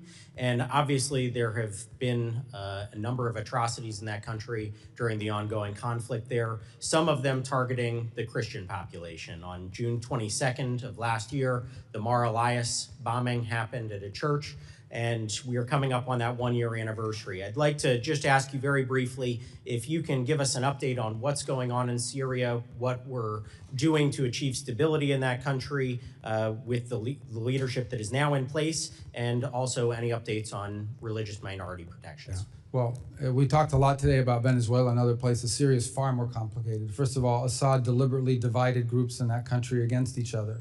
And some of those frictions and some of those resentments exist. That wasn't always the case in Syria. It's one of the few places in the Middle East where you actually had Sunni, Shia, Christian, Druze, and other communities living, and Kurds living alongside one another. But Assad, and especially during the civil war period, pitted these groups against each other. So in many cases when you're seeing these atrocities, what you're seeing is some unit of some fighting group from one side going after and seeking retribution against a group in another. And it's a real challenge. I think you've seen a diminution in this, but nonetheless it exists, and it's already happened too much. The second is, the core here, and our goal is to have a nationalistic government in Damascus that seeks not to expand power or not to turn Syria into a base of operations for a foreign power, but to build a Syrian state that's inclusive of all of the elements in it. That's what we have engaged with the interim government there on. That's what we've engaged, and we've given them and tried to give them every opportunity possible to succeed. We've had some successes. As an example, when we had some fighting break out, especially in the Northeast, and we had these ISIS prisons. This is an underreported story, but we had these ISIS prisoners there. They agreed and were very cooperative in getting those prisoners transferred out of Syria and into Iraqi prisons before there would be a jailbreak that could threaten them and also threaten the region. I think we've seen significant progress in the relationship between Kurds and the central government. There's more work to be done, but some of that tension has now been downplayed. Down in the south, there's more complexity, of course. There are different Druze elements and Bedouin elements that have been more difficult to deal with. But we're trying to give the Syrian government there that's in place every opportunity to succeed. And obviously, there's a trust but verify component to this. I will say this, and I want to be, everything we've asked them to do, they have tried to do or have done, including counterterrorism cooperation. But they have some capability gaps. They still have individuals within their armed forces, quote unquote, that are members of radical groups and have certain ideologies and aren't necessarily neatly disciplined. I think they're working through that, but there's a challenge again because of capacity. So this is a long-term project, one that I think is going to exist long after this administration. I hope the next administration will pick up the baton. But I remind everybody that just 2 years ago, Syria was an operating base for the Iranian regime and all of its proxies. And had Syria stood on the table for them, it's interestingly enough, in the midst of epic fear and everything that's happening in the region, the one country that didn't see any of this. You saw it in Lebanon, you saw it in Iraq, you didn't see it in Syria. And I think that alone is a sign of why what's happening there has been good, but not good enough. We have a long ways to go. Well, thank you. Appreciate that detailed answer and your continued focus on Syria and improving stability in the country. The Syrians I know and the Syrian Americans say that they don't see those differences along religious lines. That is, as you pointed out, divisions that were created by somebody else. So what we can do to heal those divisions, protect religious minorities in the country, and ultimately get back to a stable and safe Syria for all those individuals is a We agree great goal. 100%. The future that the government in place now claims to want is impossible unless every element of Syrian society is incorporated in power sharing and has a voice and influence over its own future, and of course isn't being killed. Thank you again, and look forward to working with you as we move forward. I yield back. Mr. Secretary, I thank you for your valuable testimony today. Members may have some more questions for you. They will have 5 days to submit statements, questions, and extraneous materials for the record, subject to length limitations. And without objection, this committee stands adjourned.